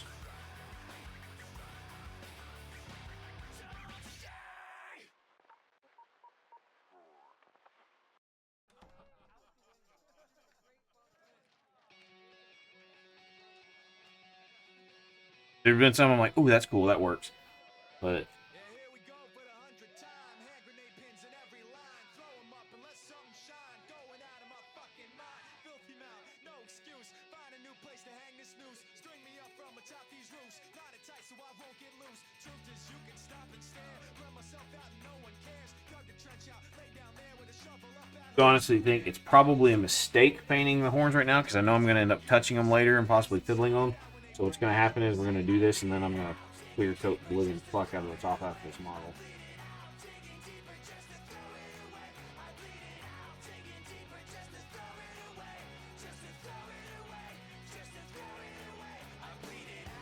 Stop the show, choppy words and a sloppy blow. Shotgun opera lock and load. Cock it back and then watch it go. Mama help me, I've been cursed. Death is rolling in every verse. Candy paint on his brand new hearse. Can't contain him, he knows he works. Fuck, this hurts, I won't lie. Doesn't matter how hard I try. Half the words don't mean a thing, and I know that I won't be satisfied. No, in theory, you should use the horns and everything to frame out the face, but like I said, I've always just kind of never had a great feel for them. Which has kind of been an afterthought in my painting process too. Like, oh, there's horns. Oh, just throw a cream color on them, then wash them, or oh, we'll dry brush them out. I just never really looked at a model and been like, we're gonna do something new.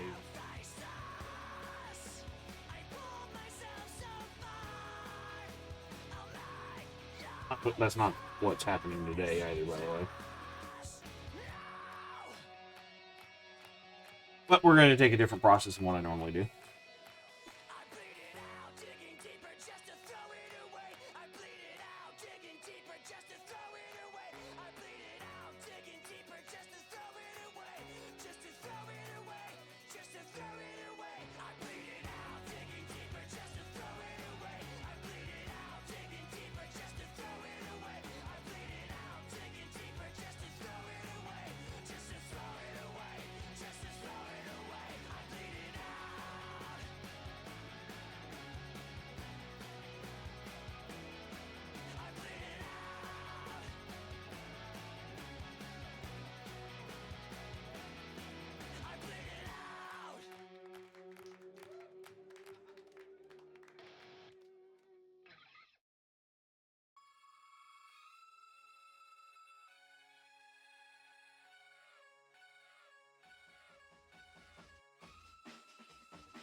extra in here. Make life a little bit easier on myself.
There's something inside me that pulls beneath the surface, consuming, confusing.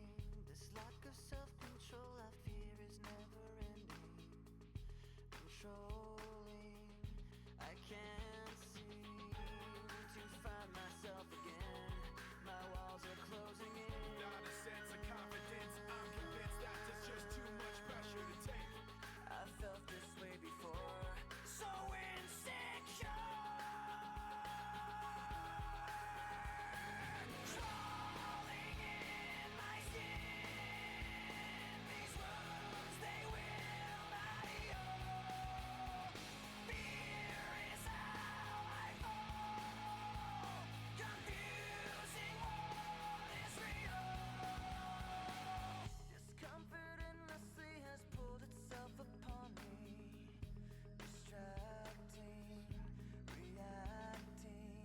Against my will, I stand beside my own reflection.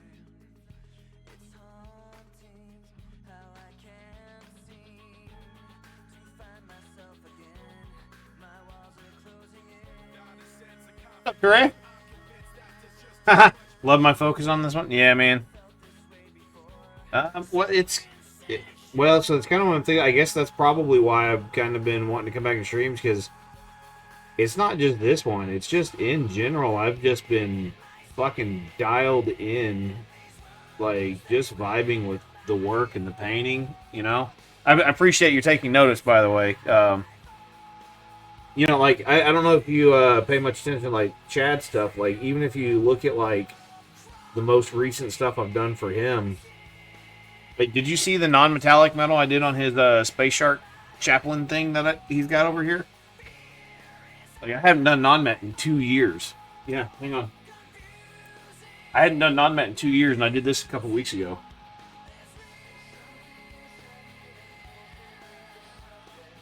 Is it 2 years since I've done non-metallic metal with gold?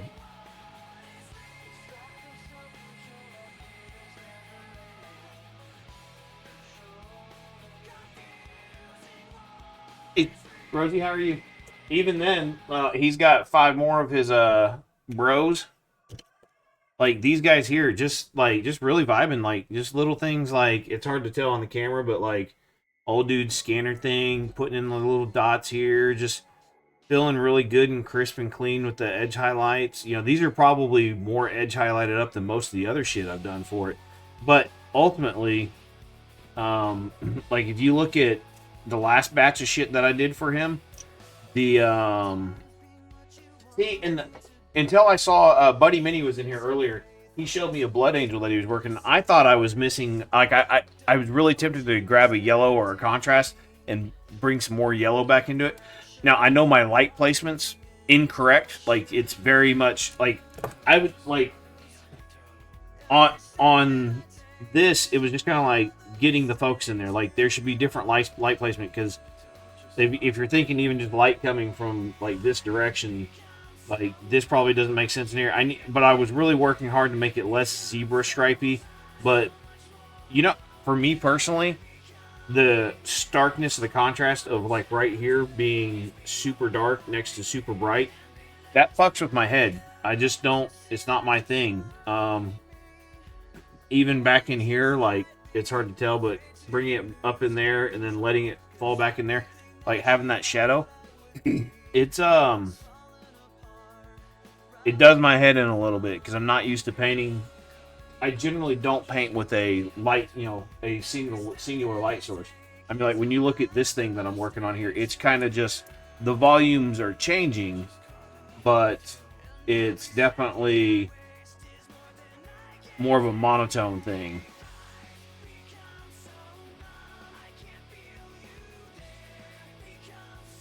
And that's the thing, like, with non-metallic metal, like, yeah, it only makes sense at one thing, but I'm still in tabletop mode where, like, this guy isn't just going to be looked at from this angle on a tabletop. He's going to be seen from all over the place. So I really think, like, maybe this works better for tabletop versus, like, and that's the thing, like, we all know there's a lot of people, they paint for pictures. Like, there's a lot of people, like, they would only paint, you would only ever see the model from this direction, and then you flip it over and it's fucking primer or just black. So it's just kind of one of things like that, you know, when you're painting for tabletop, because I'm painting game pieces. Now, Chad will probably have that piece more or less just sit on a shelf and be happy with it. But if he needs a fucking chaplain, probably going to throw it on the table just because it looks pretty.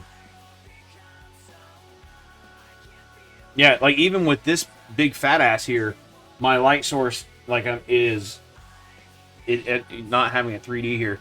It's at his face. So if you're looking here, like, I'm thinking of, you know, basically the sword is, if the sword were out of his head here, like, this is kind of a light source, right? So that's why, like, you're seeing, like, and that's one thing too, like, you're seeing a lot of just from this angle. But if I flip this over, look how dark and purple, and we shot a whole bunch of purples and blues up underneath, like, so that the shadows are just really in. It's more stark and noticeable on the hands. Like, you literally go from, like, oh, you painted a purple Unclean one? No, we still painted a big fucking fat green boy. But it's not normal for me to do this. But I want to get better, and I have to do pieces like this, like that, to learn how to get better. Yeah, purple and green. Purple, green, orange. That's a fucking power combo of just, like, your eyes love looking at it. Unless you're just not a whatever.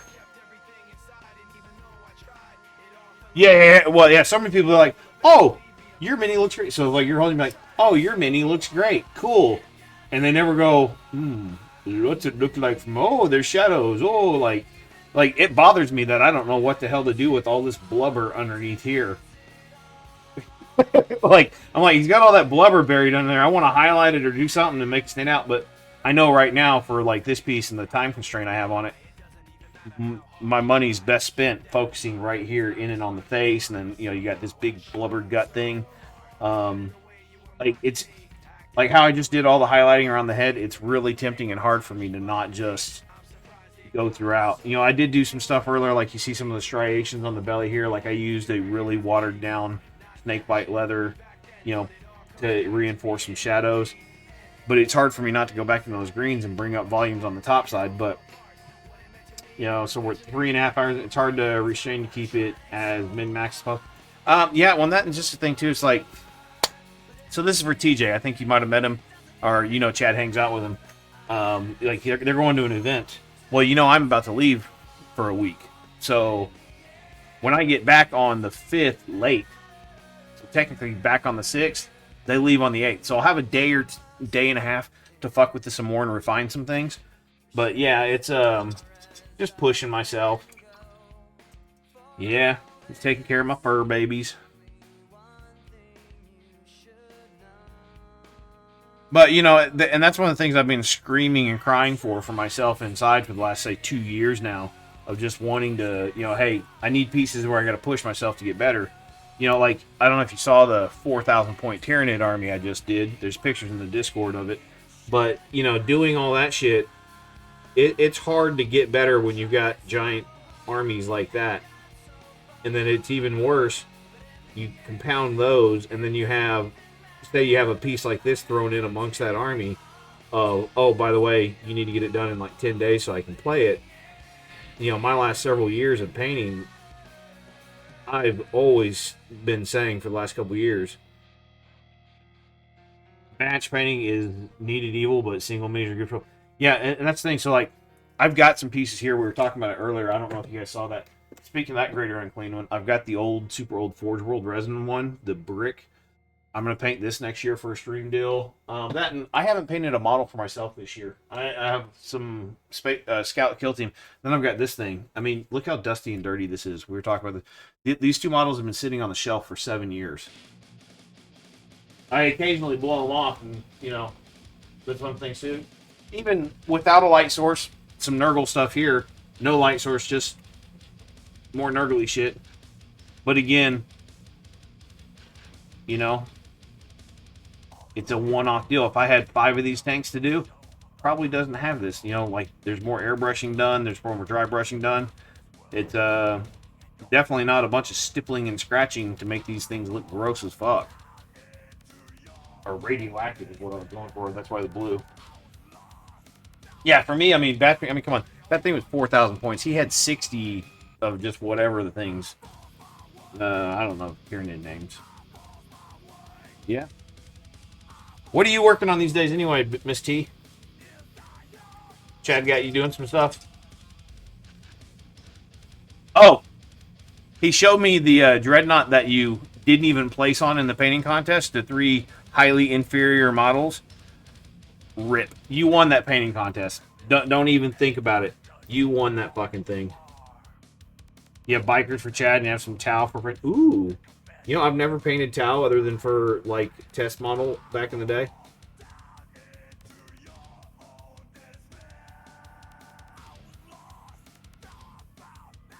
Really nice scheme for some Tau. And did the dude a test model. And then he went with black and gold. That's fine. If you want black and gold as your fucking model scheme, cool, I'm not painting for you because it's so boring.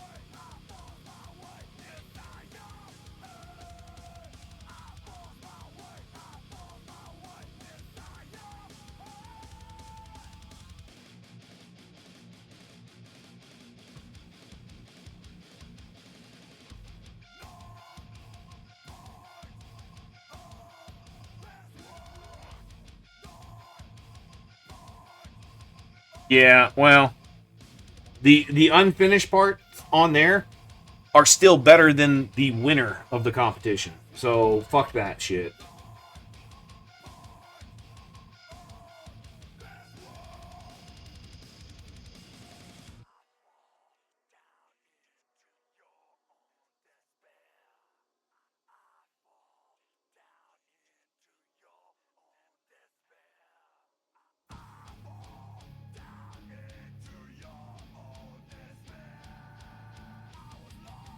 No, I was equally. Like I said, just the fact that, like I said, just the fact. Come on. Like, those other models, like, I get it, it's an online Discord contest, but come on. Hey, buddy. Well, and, like, speaking about black and gold, motherfuckers that just want straight up gray Space Marines, go fuck yourself. They're boring to paint.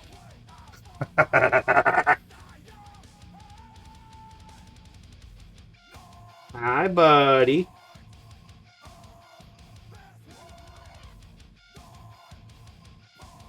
Very good. Oh, I sent you pictures, but and you'll see them here in a little while. Here's your homeboys. Oh, by the way, I added this, so maybe at some point we'll have to update your army. I really like that pop of the turquoise in your army. Yeah. You got your red night scope. Pop the color in here. I have to have color for my soul. I can't just give you a gray and.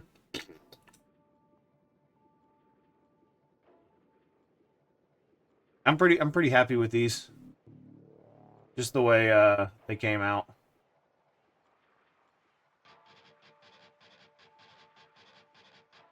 Oh, there's no hurry. I'm streaming until I fucking fall out tonight.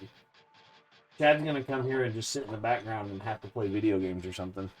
Chad can cook me dinner for once.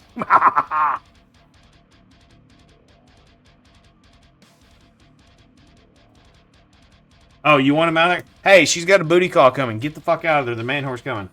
I forgot to put my clothes in the dryer this morning, so I have to wait an hour. I got you.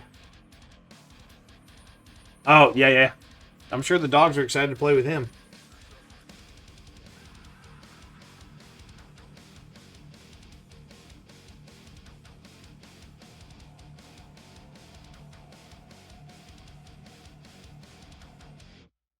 Angron's always happy to see him. Hammy's happy to see anybody. Bella and Pearl are just kind of like they're like the formal greeters. They just meet everybody and say hello.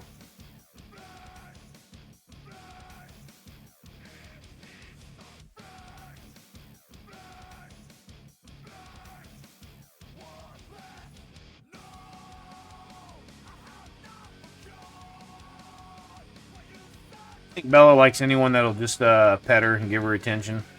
She's an attention whore.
Bright lightning bolts on these sharks. Yeah! I will say, Terea, so the jetpack blue stuff, if you're trying to match the shit that I'm doing for colors, it's the dark turquoise and turquoise. The same as like on those tanks that I did, like the little vent things. Basically, think of these as like space sharks that are shitting out aqua watercolor for exhaust vents. That's my mental story behind it, by the way. And I'm sticking to it. They're full of fucking space water.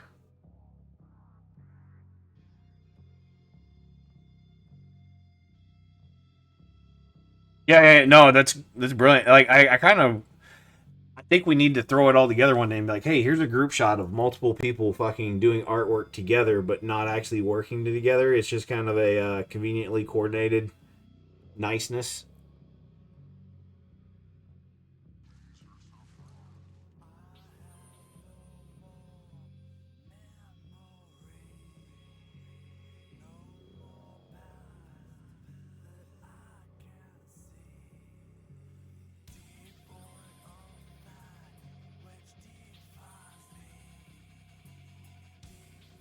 I have a mentality with it that it's a game.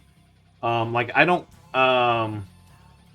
really care for the whole grimdark thing. I don't care about the setting. To me, 40K, it's a game. Game should be fun. Bright is fun. Colors are fun. Like it's just my mentality with it. So I'm assuming you probably take in a little bit of that same bill, whether it's conscious or not. You probably have that same vibe.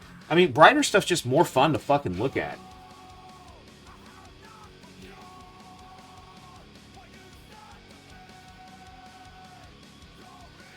I mean, we all see some really nice stuff on Instagram of like, oh, look at this super grimdark model where it's got like 1,000 washes, it's grungy and dark. But yeah, in the end, it's like, you know, as from the art side, you can see it and appreciate it, the technical level on good ones. But at the same time, like, there's a lot of ones too. It's like, oh, here's my grimdark, you know, dude. Like, okay, your grimdark dude is a mediocre painted model that got fucking slam dunked in fucking 30 weight oil, you know, called Nuln oil, and you didn't, you know, you let it puddle and pool, and it just looks like shit. Maybe, oh, you used an oil wash. Woo! Those are oil washed. They don't look like shit.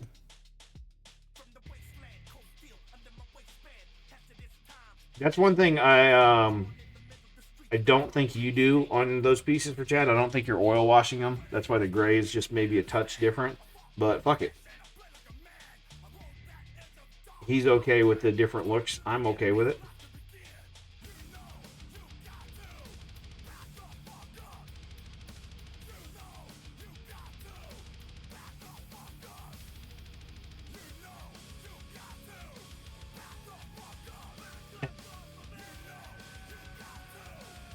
Look at the schizophrenic Marines. None of them match color schemes. I just made a rhyme. I have a really good one. I oil washed your own ID. It looks great, but not my favorite technique. Like, I thought about doing an oil wash on this just because I know it would settle and do stuff, but dry time was a concern. Like I said, when I got 2 days to paint this model, I mean, I have more than 2 days, but that's my personal time budget put onto it. Like, when we get back, I might work on it some more, just depending on what needs to be done and how I feel about it still. But, I mean, truth be told, I can throw some metal on this and block out the skulls and stuff and, you know, just do the metal. And then I can hand it to him back here, go play. And it's fine. Throw it on the base, which I still got to print, and it's fine. Have you played with Procro Noosh? No.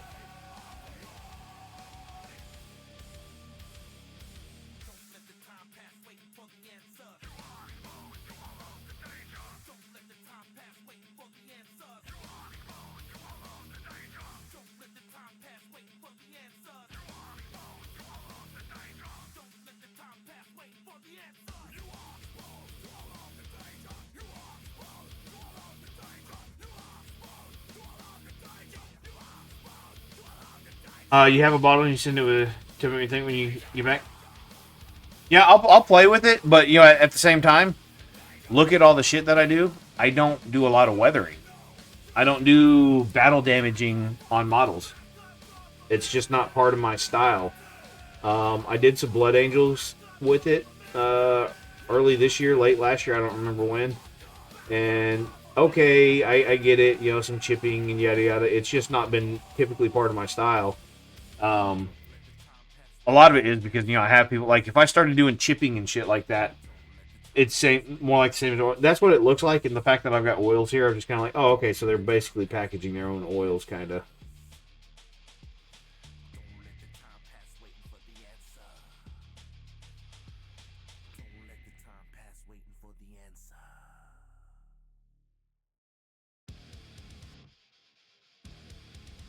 I really like their paints, but I'll be honest, I'm quite frustrated with Pro Acryl and some of the decisions they're making with their paint line. Just some of the stuff they're doing, it doesn't make sense why they would change some of the technical aspects of their line for certain things. Case in point, the new dark crimson color in satin. Why? Your whole fucking paint line is very matte. And then you break out this god-awful piece of shit, and you paint it, and it looks like a brand new car off the car lot after a fucking rainstorm. It's all shiny and shit. Stupid. Why the fuck did you do this? I don't understand. I want this color to be nice. I've used it a few times. It's fucking dumb. It's like painting with a gloss paint. Sat in my ass.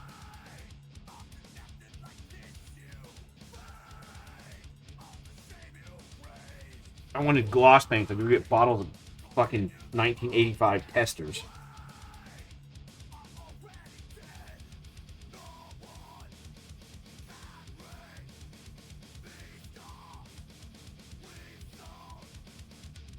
They have a few other colors that, to be fair, the Pro Acryl goes chalky for me. Actually, I like Reaper Pure Black. Reaper Pure Black is my go-to black. Unless I'm doing like base rings. When I'm doing just the when I'm doing just the rims around bases, this is like $10. This is like 50,000 fucking bases. So why buy high quality paint when it's just a base rim? That's why I use that shit. Matter of fact, I actually bought like, you know how like bingo cards, the bingo card daubers. I tried to put that thin down in like a bingo dauber to just see if I could like if I'm holding a model for a base, I could just go whoop around the side. It didn't work, but I tried it.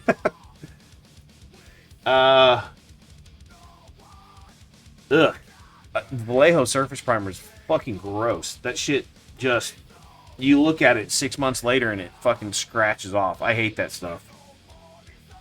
It's funny how people like some things versus other people. Great for rimming. It might be. I've got a bottle of it around here somewhere. But after realizing it sucked dog shit for primer, I just binned it and haven't looked at it since. As far as primer goes, I will argue until I have to ban you. This is the best airbrush primer. There you go. Atta girl. Mucho lovo. Yeah, all the people that are like, ooh, Vallejo, I'm like, oh, fucking, it's garbage. Like, I always see posts on, like, the heavy metal Facebook page. People talk about, like, oh, what primer do I use for my airbrush? And, like, this. Everybody that posts Vallejo stuff, I'm like, bro, get out of here with that BS.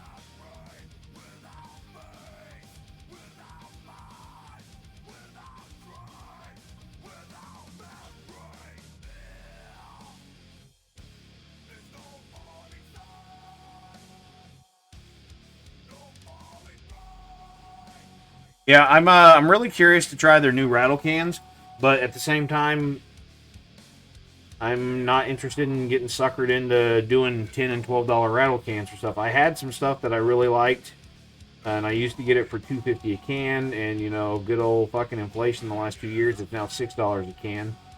So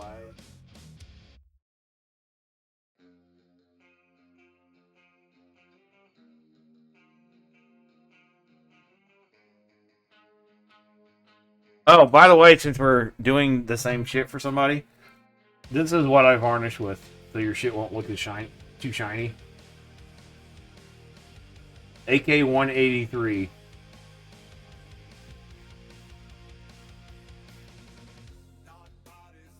And I don't like Liquitex ink. I like FW ink. I think this flows better. This is less chalky or something. I don't know. I got them all.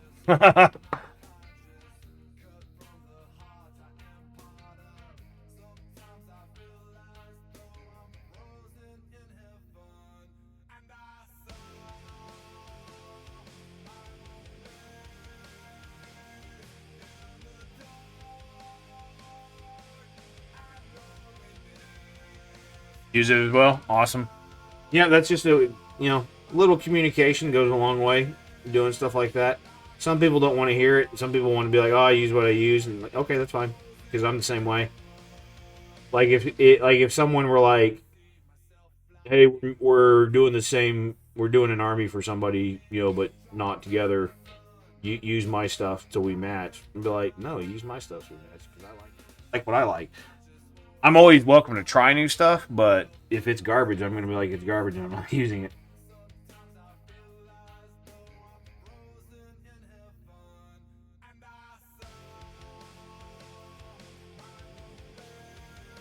Well, so based on locale, it makes sense. So that's one of the things too. Maybe I have a problem with the Vallejo surface primer because we're in fucking Texas. The Spanish guys that use it and they swear by it, maybe it's because you're in Spain and your weather is completely different and it reacts differently.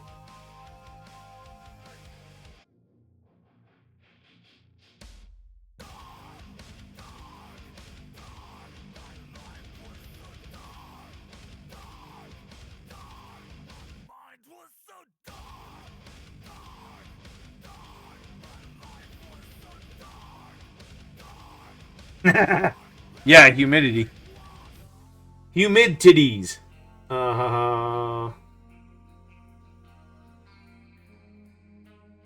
That's what all women.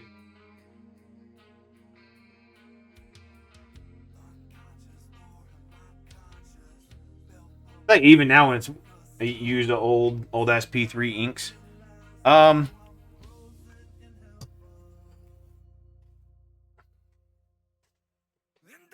I like FW inks this much.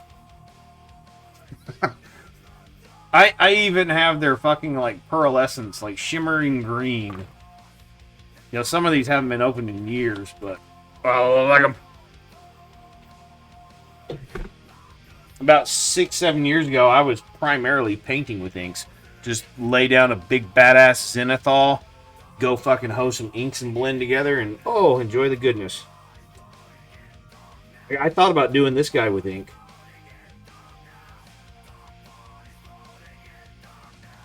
But I wanted to use this as a brushwork elevating type model.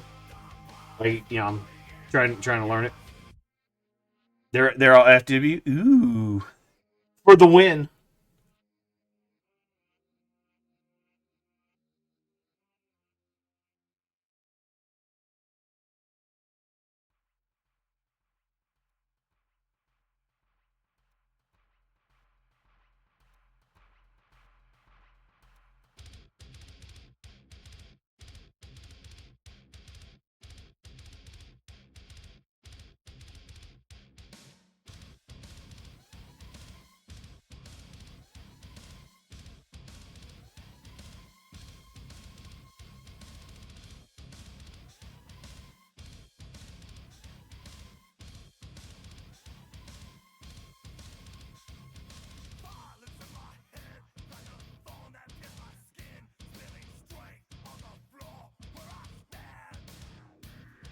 Took a photo to show after you.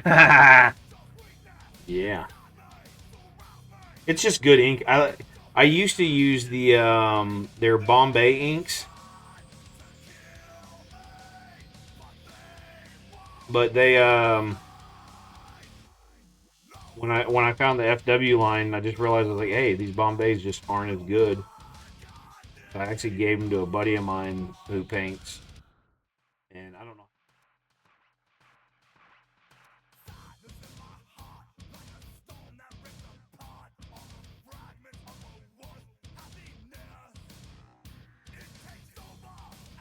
Big armies? I didn't know you were doing big armies. Are you my competition? Do I gotta come over and find you and like shut your business down? No. You're leaving to start packing everything. See you soon, nerd. Okay. See you in a bit, bud.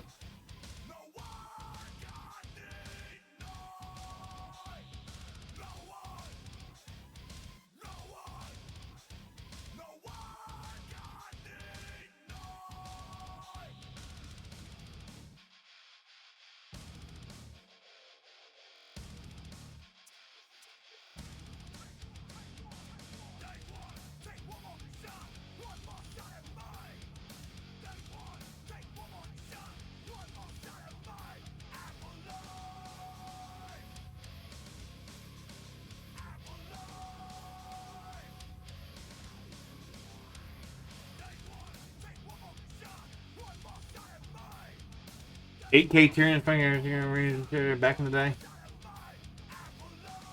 Oh. Oh, I thought you meant like, I thought you were meaning like you're doing commissions like I am. You know, because I just shit out, what, 4K points of Tyranids?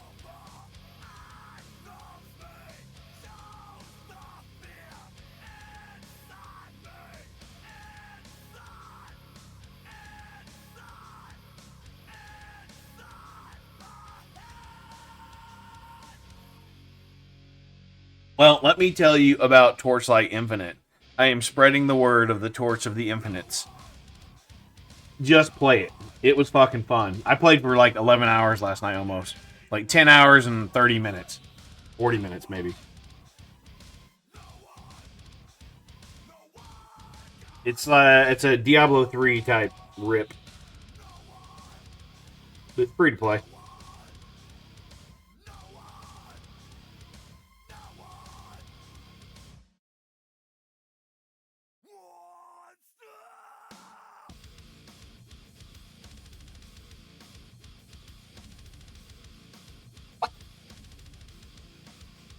ARPG cameras. I don't know what that means.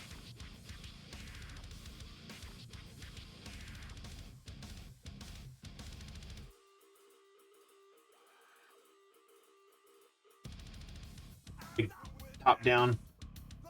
It's kind of, I would say, third person more than top down. But yeah, I get you. I was just really impressed by how smooth it ran for a free-to-play game that basically is. So it was developed as a mobile game, and you can play it on desktop. Like, there's not even a log out button. You just have to hit the X at the top of your window screen.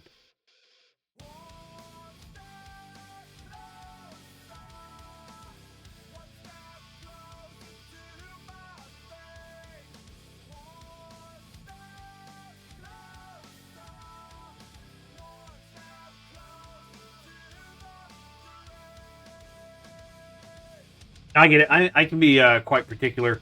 Like they're like as much as I like Satisfactory, I fucking hate Factorio because I don't like. You know, I'm old enough. I grew up with shitty looking video games. I play a game now. I want a game to look fucking beautiful.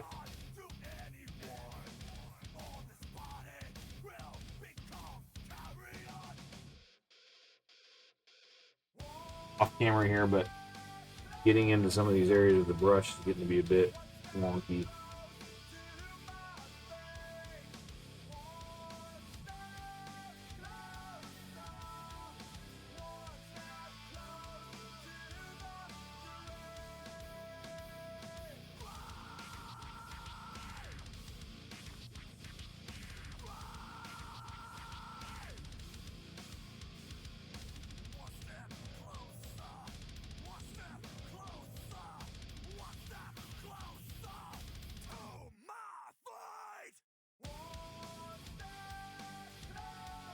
As far as I know, unless they've added to or I missed something back in the day, I think my FW line is complete. Like, I think it's all their colors that they have.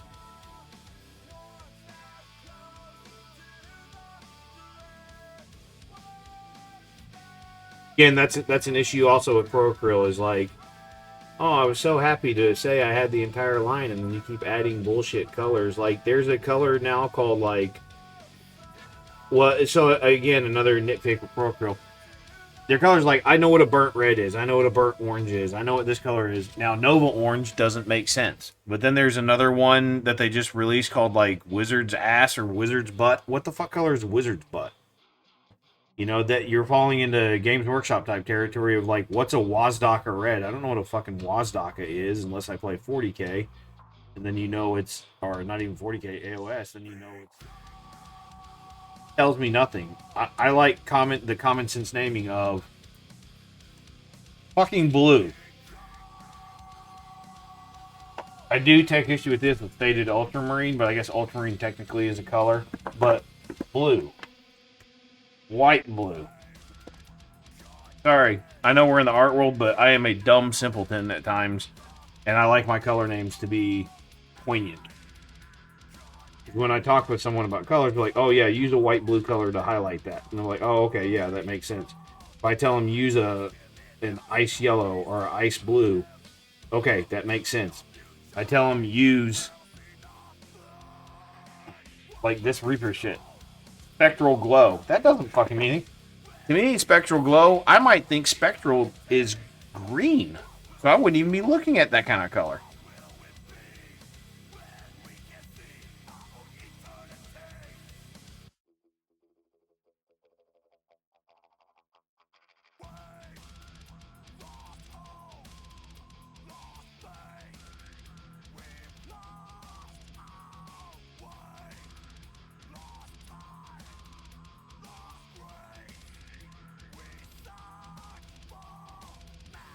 Rant over. Until someone triggers me again.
an hour and a half ago.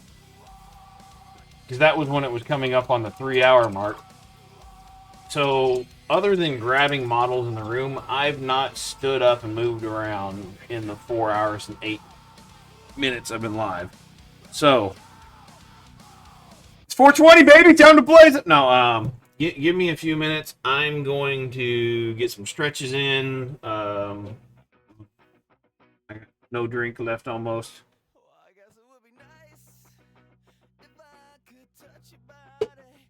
So, here's pretty models for you to look at. Look at my old pretty models. BRB. And enjoy shitty music. Because I played him too. Baby.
Showing you that door, I gotta have faith. Gotta have faith. Gotta have faith. Gotta have faith. Get the fuck up.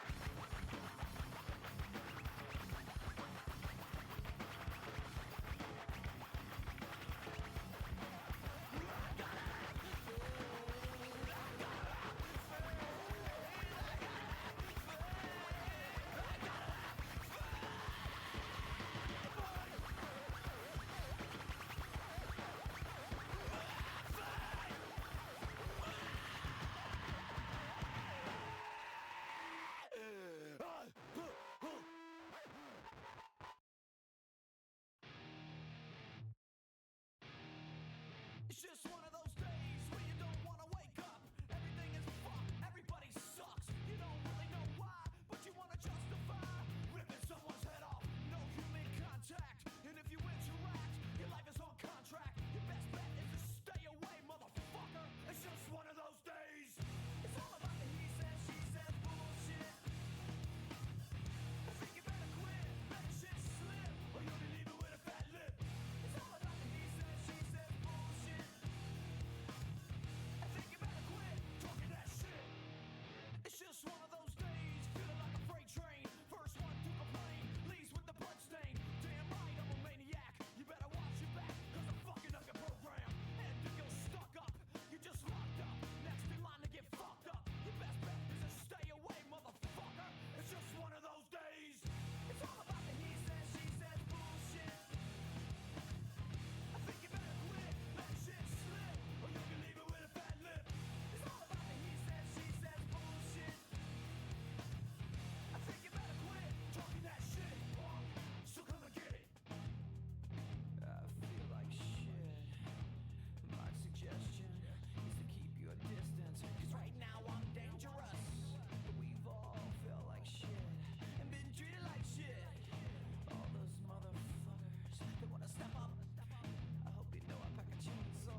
get it. It's all about the he says, she says bullshit. I think you better quit, let shit slip, or you can leave it with a fat lip. It's all about the he says, she says bullshit. I think you better quit talking that shit. So come and get it. What? Oh.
Okay, I'm back.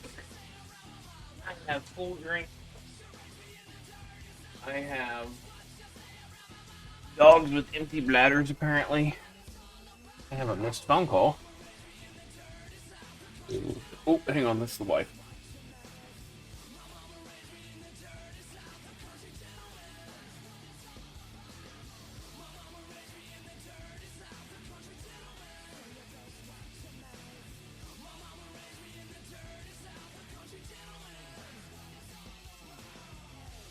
Yeah, I mean, I've got my live stream and stuff going, but where do you want to meet then?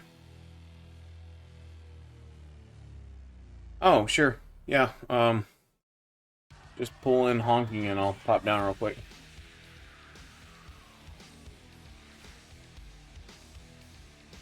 Yeah, I just sat down because I just put dogs out while I was getting a drink and everything. Bathroom and stuff, so. It's been a little over 4 hours and it was the first time I'd really gotten up and stretched and stuff, so I just needed to get up and walk around for a few.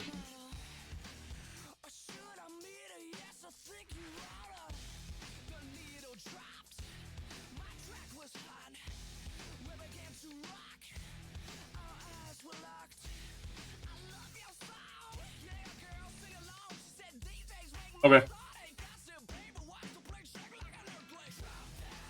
Okay. Yeah. Gotta go.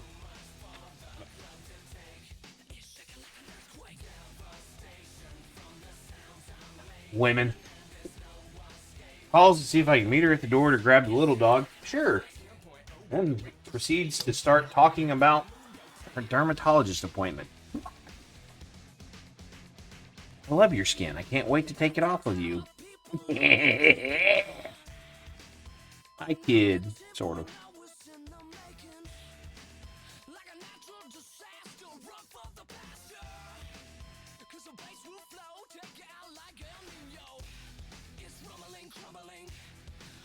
Back on the grindstone here. Apparently I miss some yeller.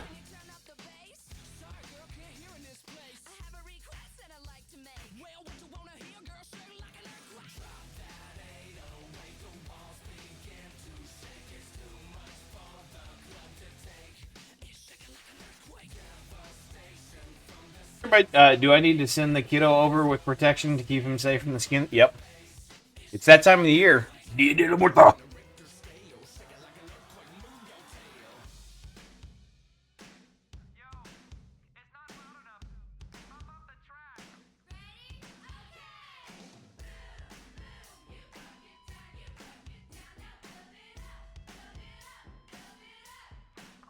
So I got into I think poison ivy earlier this year, and I fought with it for a few months trying to get it cleaned up because it kept getting I think it was clear, and then like it would pop back up somewhere else, or maybe there's something else I'm allergic to.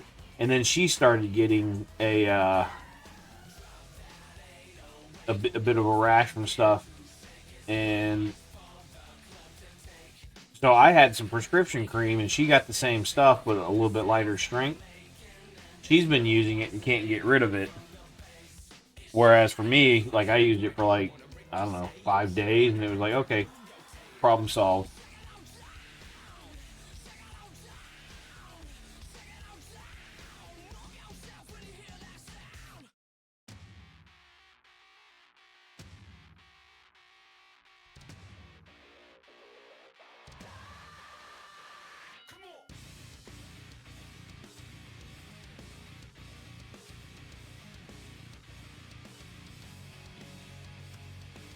Well, she's a ginger, and everything about gingers is fucking sacred and precious and sensitive. Fucking weirdos.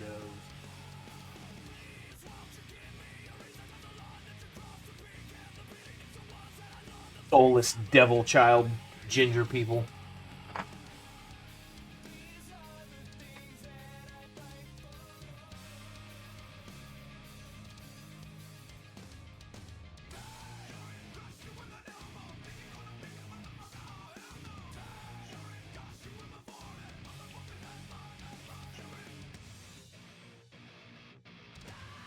So this silver is from yesterday, and it reactivates just perfectly fine.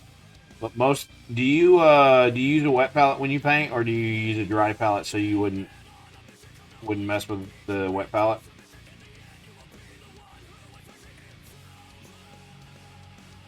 That's one of my biggest knocks against Procreal versus something like say Vallejo or even GW. The whatever medium they use, the well this was there from yesterday, but I wiped it off obviously. How the Procreal paints they separate and they kind of turn into like lumps of chalk, and then when you bust it up the next day and try and reactivate them, they don't really reactivate. For someone that paints near daily, they can get a little too thin on the wet palette. Depends what your paper is too, and how saturated. Like you see, like mine, there's no water down in here. It's just a wet sponge. Before I go to bed, I'll re-wet this and then leave it that way. Actually, today in particular, I'll actually just take it out of there because I'll be gone a week. Any ideas for this sword? I kind of like you can just get away with doing a metallic like usual, but I don't know. Originally, I almost wanted to do like a prismatic type sword, but I'm not sure how well that works. I don't know. I just wanted to do something different. So Jason doesn't use a wet palette, so there's... Who's Jason? Somebody that works for Procreal, maybe? Think about that sword. I'm going to go grab Amy real quick.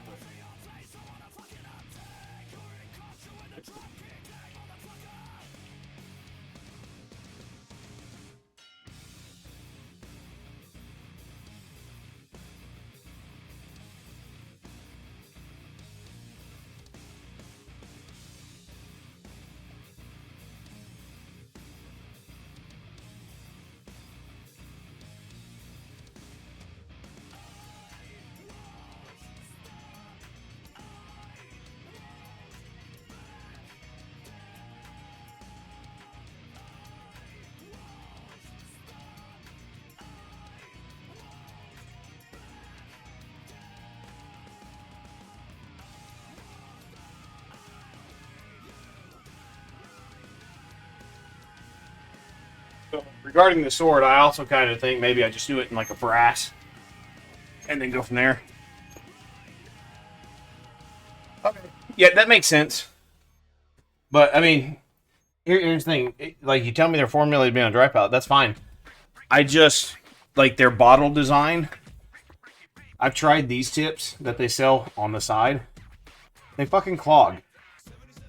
Like it's the paints. I don't know. They clog.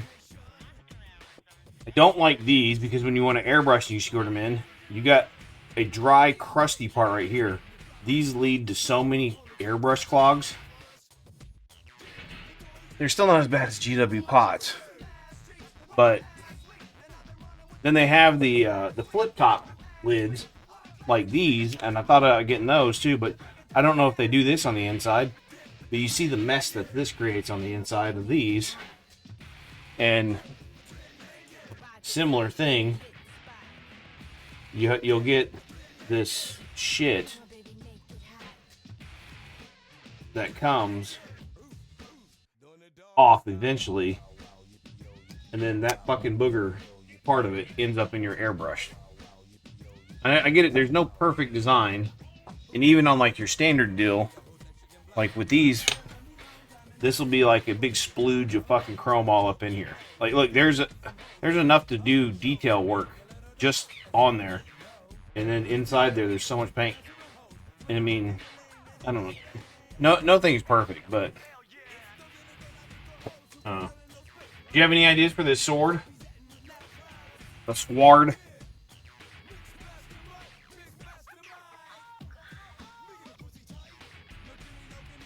No, it's supposed to be a corroded blade. I probably will just end up doing it in like some big form of brass and then putting on like some nylon oxide type stuff, but I don't know.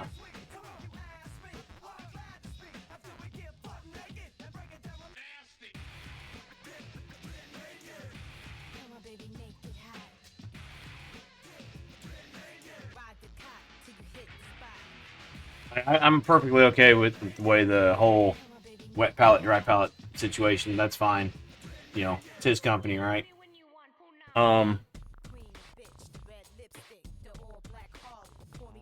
said, I never paid attention to. Oh, they do them like that.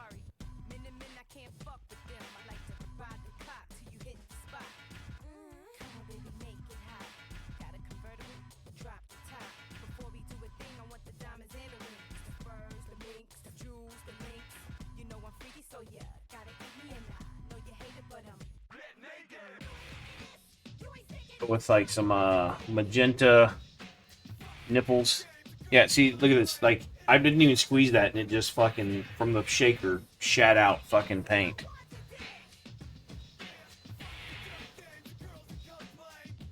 They said nothing's perfect for all this stuff, but things can be better. Like, that's all I needed, and instead I'm using it. Garbage.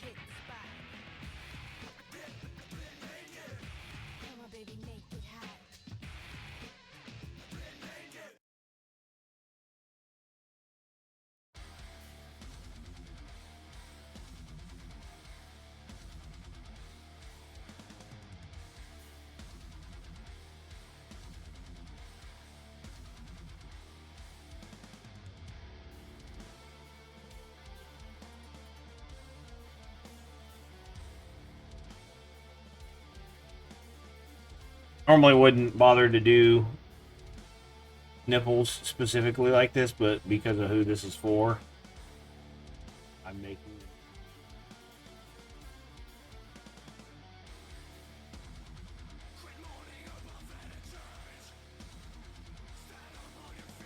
If I had the time, I'd go get the hot glue gun and do a couple drips and make it like he's lactating, crusty nipple grossness, but I don't have the time to do a hot glue screw around thing, and then I'd have to figure out how to prime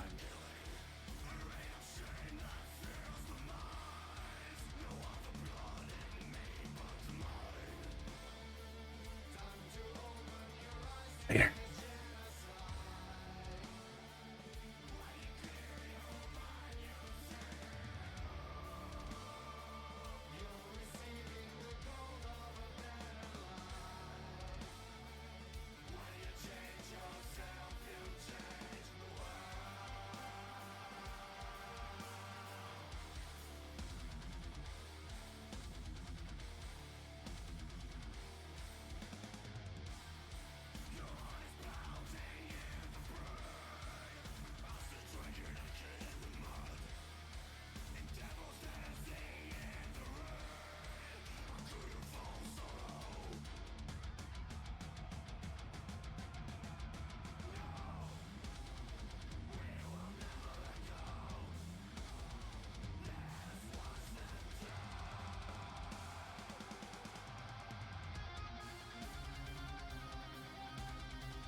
Let's go back to the whatever fucking color that was. What's some green brown thing? What is that? Dark green brown. So where's green brown? Dark green brown? We don't have a green brown yet?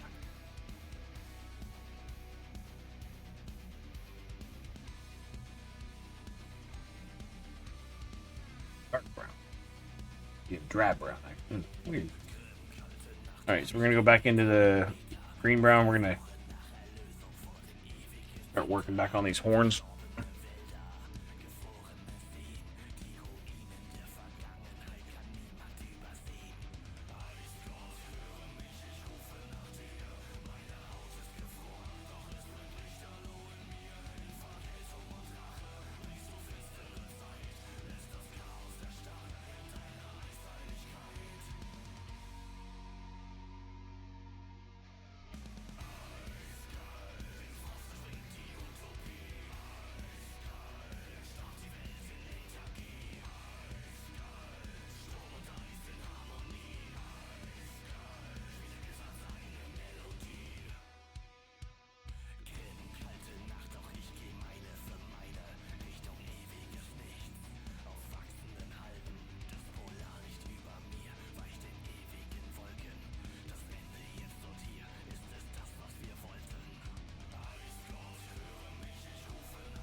Pode ser processado por pisar e exibir a bandeira brasileira adulterada. O vocalista do grupo mineiro do de heavy metal Sepultura, Max Cavaleira, vai responder a processo por infringir a lei das contravenções penais. No último sábado, durante sua apresentação no Hollywood Rock, em São Paulo, ele usou uma bandeira brasileira que continha o símbolo do grupo. Max Cavaleira foi preso após o show, mas negou ter pisado na bandeira nacional. O delegado Carlos Negreiros, da 34ª Delegacia Policial de São Paulo, está investigando o caso.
década de 70.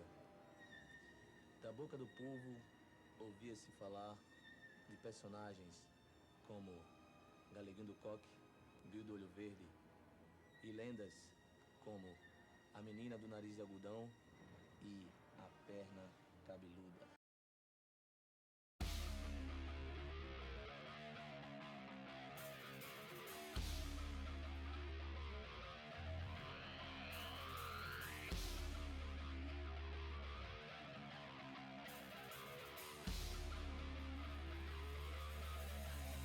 Jump the fuck up!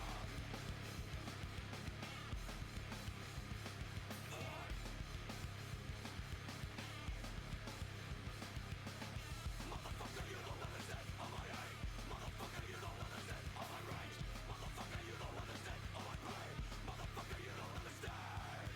You seem to sever all my frequencies, tethered to your energies, and everything turns inside out. I can't be killed, but I'm not too proud. Maybe you would like to peek through the curtain at the same mistake you know you always make, but all I really wanna know is how you gonna lay the fuck back down and jump the fuck up. Walking in the streets and looking all this shit, I'm full of hate, don't fuck with me. Walking in the streets and looking all this shit, open up your eyes and fucking see. We gotta drive against society, we got to fight the real enemy. Get the fuck up, stand the fuck up, back the fuck up. All this is making things a bit insane, and I don't care who stares or stays. The only thing that matters is, will you reach out if you can't resist? Maybe you don't give a shit from the rest of us, but if you do, the time is now if it ever was. If you're gonna fight, Hey, what you gonna do? nobody tells me the camera's way out of focus.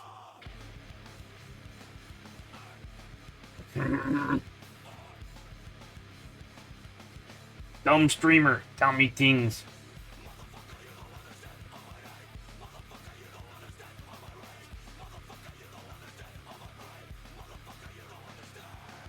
How dare you single out my honesty, compare me to your travesties. I only want to see you fight the darkness you wanna live your life by. And if you're gonna quit, I don't give a shit. What the fuck, I'm a Mack truck. Are you gonna give up like a bitch? Or shut the fuck up? Walking in the streets and looking all this shit, I'm full of hate, don't fuck with me. Walking in the streets and looking all this shit, open up your eyes and fucking see. We gotta drive against society, we got to find the real enemy. Get the fuck up, stand the fuck up, motherfucker.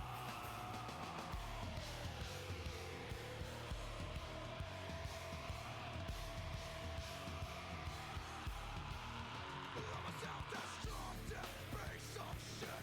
Spare me in. I don't know your goddamn thing. This life is never rather sweet. I don't wanna be a Figure out how to get my camera flipped over this way and looking over my shoulder without being in my way. I feel like it'd be a better stream experience at some point. Plus, it'd make it easier for me to figure out. Wonder. Bear with me. Camera gonna go crazy here.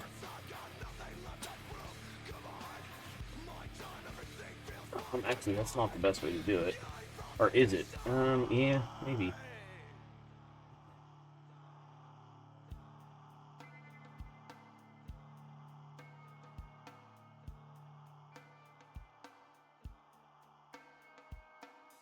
Hi. Yeah. It would have to. I don't know, this is so weird.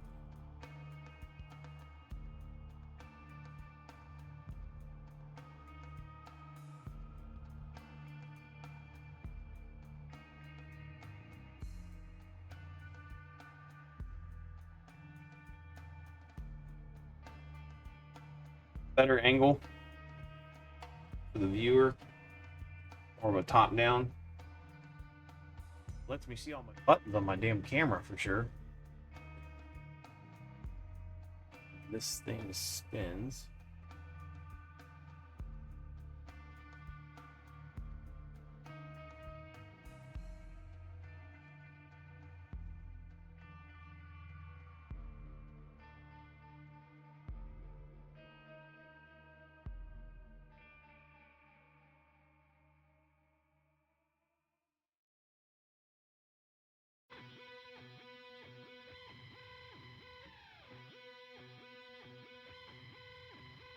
Now the model is upside down.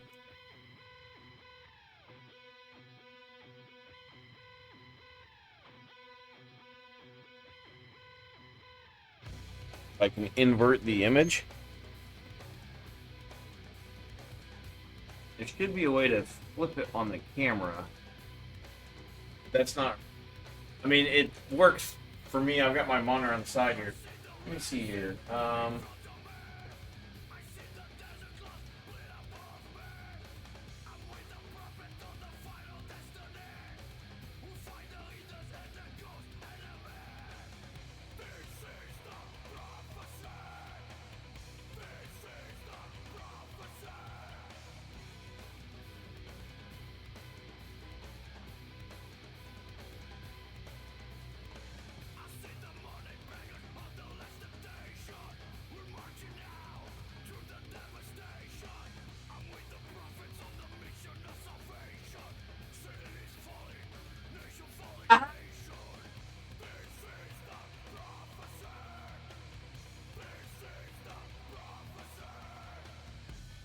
Might have just upgraded your viewing experience by 0.11111%. Repeating. So now instead of looking at the top of the monster from, like, basically it would be...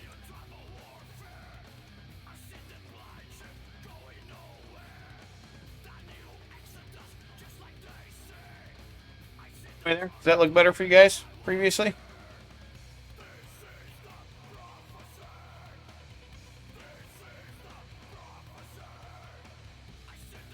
Got some wire management.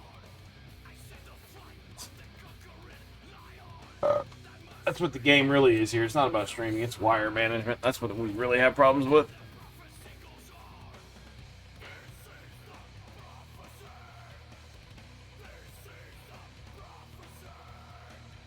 I gotta remember here, it looks upside down on my 2K monitor off the side. For you guys, it's gonna look fucking quite much better-o.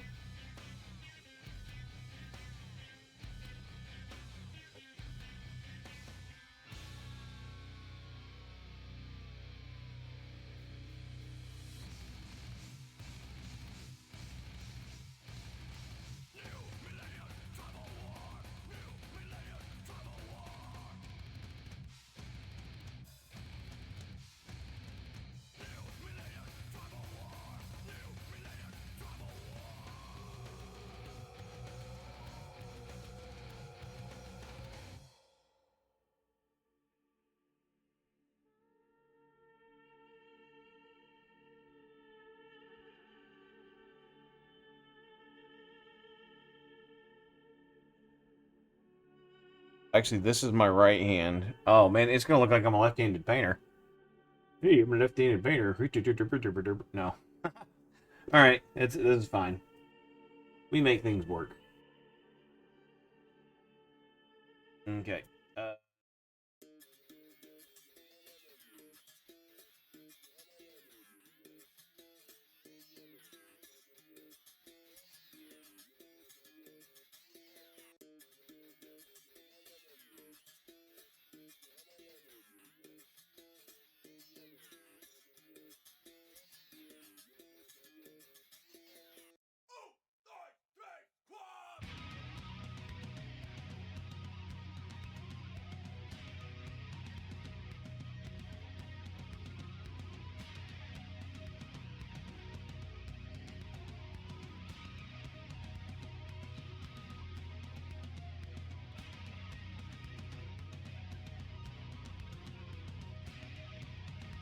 You're seeing the model kind of as I see it, just backwards?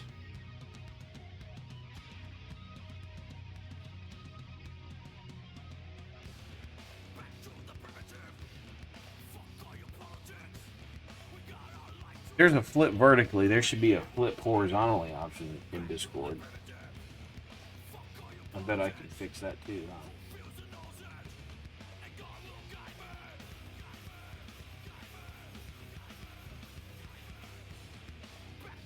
What am I saying? Discord?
So, bro, I'm happy. The things I do for you guys. It has been set up that way since I got this camera. Now, the problem is the camera mounts from the bottom to actually have the buttons be normal looking for me. I need to physically flip the camera the opposite way.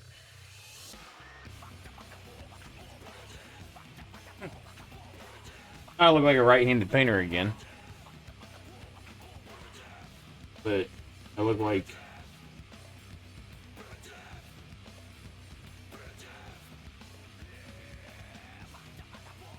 so if I'm doing something like this, you're gonna be seeing from the top. It really needs to be over my shoulder, but fuck if I know how to. This whole multi whatever BS up in here. Where's Middlestone? Let's get back to painting. Middlestone.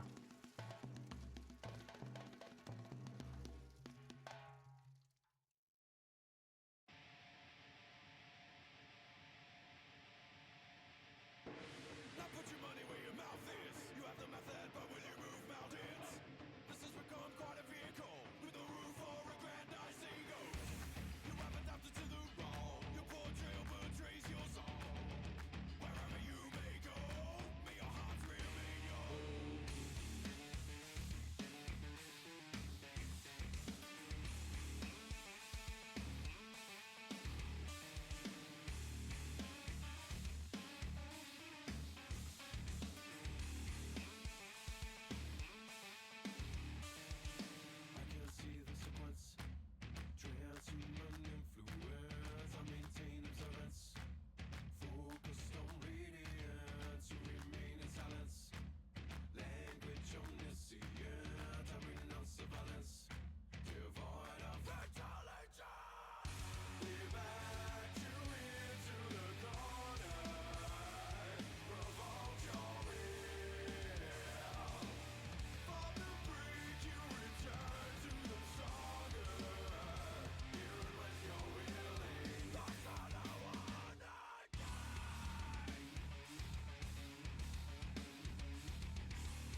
Do all that, and then I turn around and flip the model over, and whoops, happens.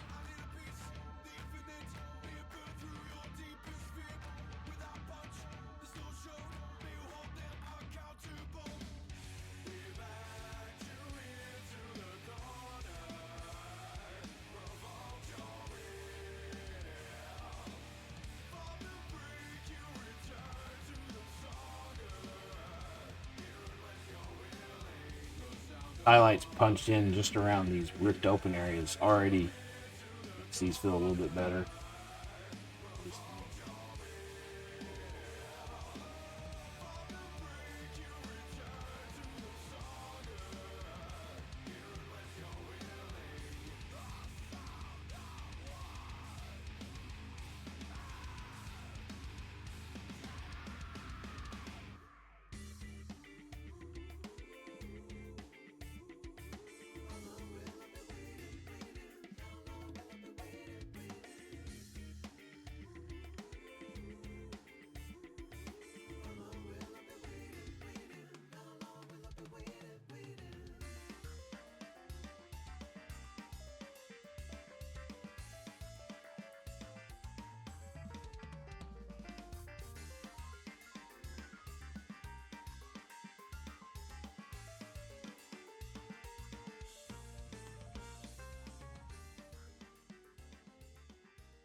We'll keep pushing on with this.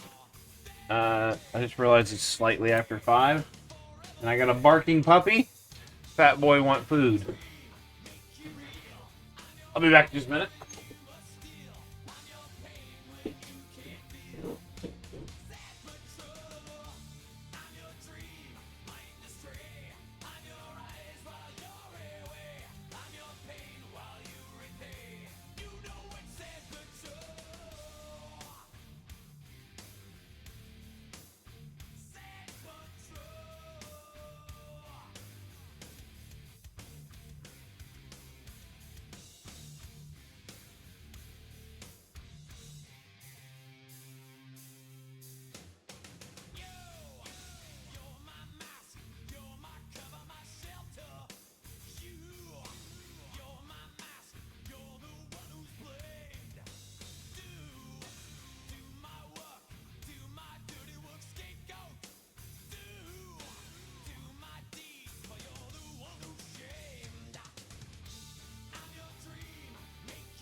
All right, you got the youth group fed, and me.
Anybody there?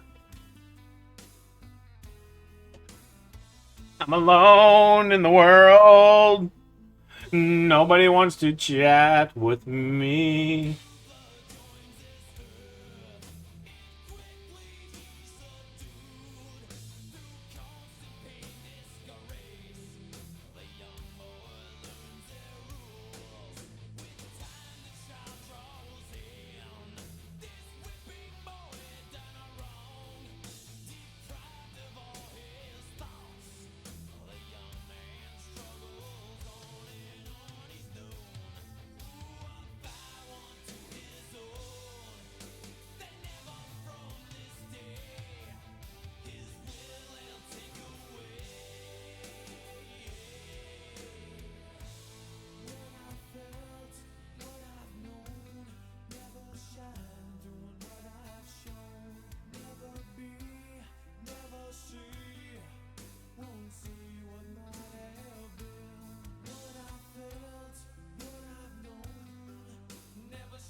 My puppy sitter is here.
What's Smash Captain?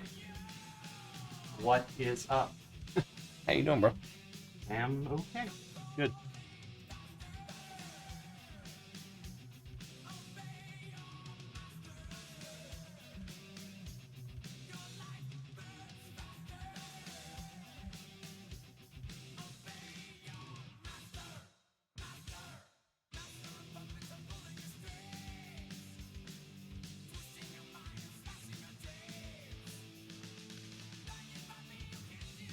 So much for Mr. I'm the super safety guy. They fucking write you up or anything over it, or no? I had to go get a breathalyzer done and everything. I mean, I get it. I mean, how much was it worth? A few grand, probably 5, 6. Yeah. Not the worst thing that's ever happened.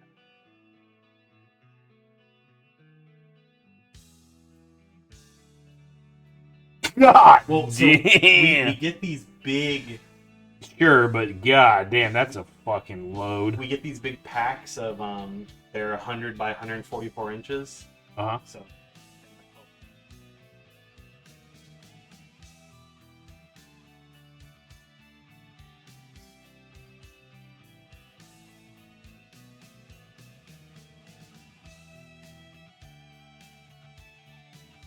Okay, so yours pales in comparison of other stuff. Oh yeah. Oh. I didn't fuck. Let me just. Did you eat already? Alright. I am. I don't need to if you're.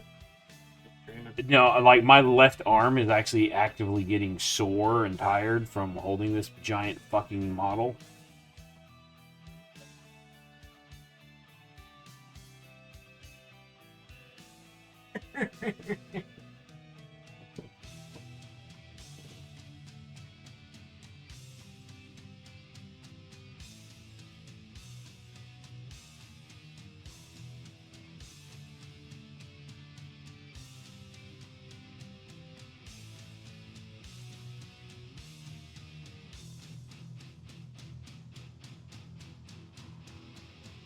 You know, the way I've been doing so many more clean lines, I was actually disappointed they had the fucking little skull things on their chest, not actually Achilles. Because after I did that last one where the Achilles are super crisp, I was like, oh, dude, this is the way to do them. You know, just kind of fucking dialed in finally. Now it's just like, oh, they have little bullshit things. They do have little bullshit things.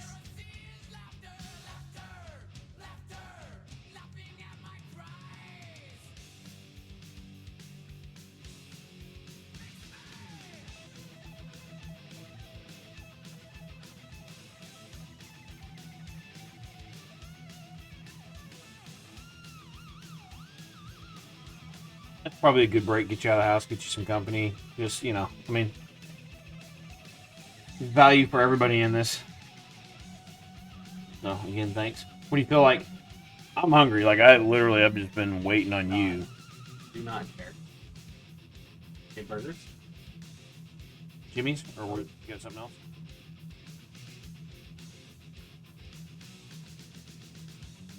Yeah, because, I mean, I'm only through, like, the first 38,000 boils and pustules on this fucking thing. They are particularly extensive.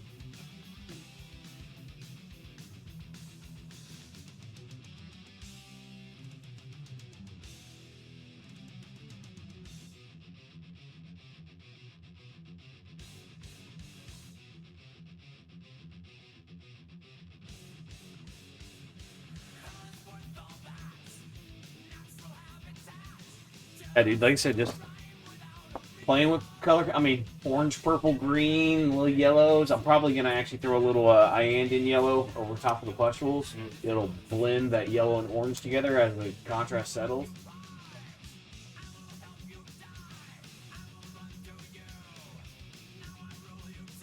Check it out. This is what I'm most proud of. So I magnetized them all. Yeah. Check out that fucking magnet power. That's good stuff. Minus thing. Ah. Get you. Dude, and they're all that way. So you see the size of that magnet in there? Yeah. There's one twice the size of that shoved the fuck up inside that arm. Whereas this one I've got it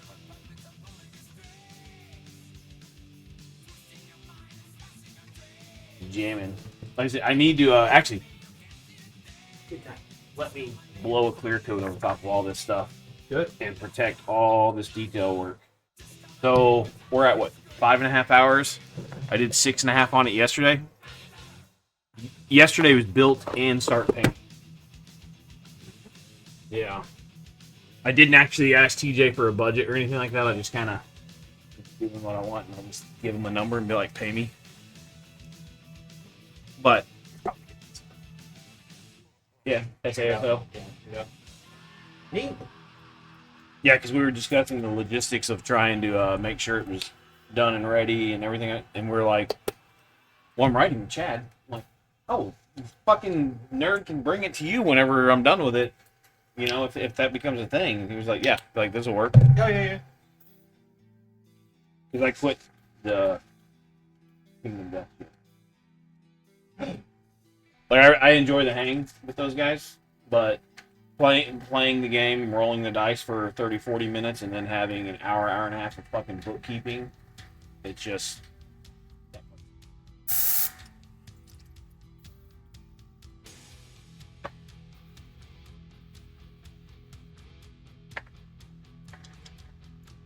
Weird, I got 8 in chat.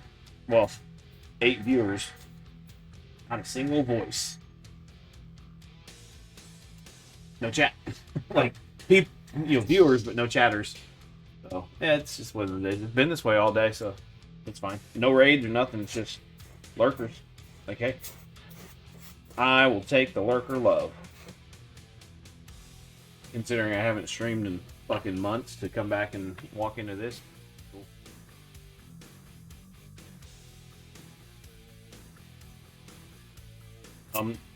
Have you ever used the you know that deal where you can knock at people and then you collab together? Yeah. I used that today with another guy who we were bullshitting. He was like, "I'm actually streaming right now," and I was like, "Well, fuck, let's use that button. Let's try the button for once."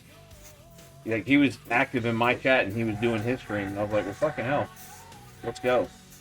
Interesting. Yeah. So my first 2 hours was literally just bullshitting with another streamer I'd never actually talked to before, and cool. There you had fun. Yeah. Well, made the first couple hours go by pretty quick.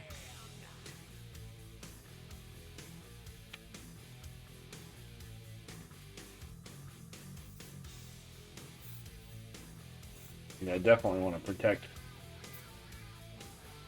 all up in there in the face. Good. Just a lot of nitpicky little fucking edgy highlight things. And They are.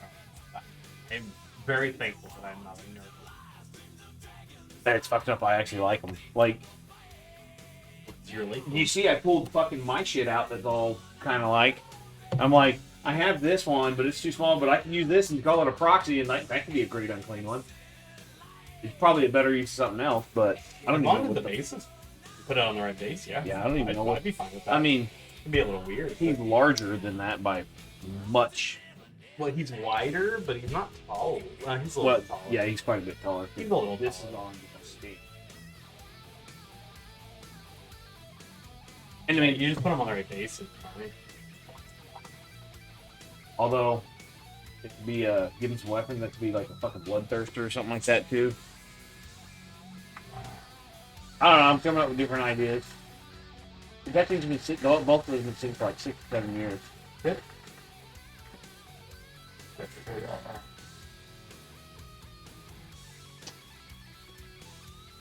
As long as we stay in this space, Okay. you know. Good. Last week was particularly rough. Told you about my buddy's kid. Oh yeah. No idea what happened to him. They sent him off wrong. Alright. Let me see if I can raid and run deal real quick. Run and raid. Yeah. Do it. Antifreeze, welcome back. Where do you want to go? I'm about to raid and run somebody. I gotta go get dinner. I've got my buddy over here. We're gonna go get some grub. Where would you be going? Who's online? That's not a giant person. I don't even know how to fucking raid anymore. Button.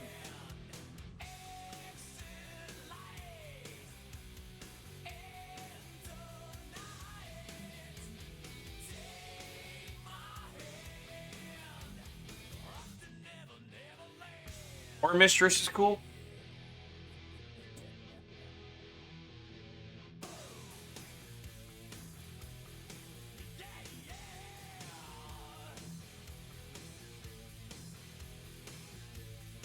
Or give me a second.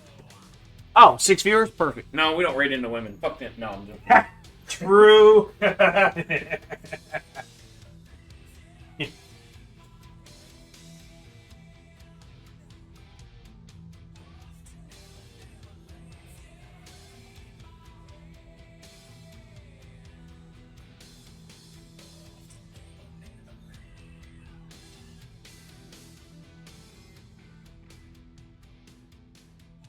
Yeah, becoming a public entity.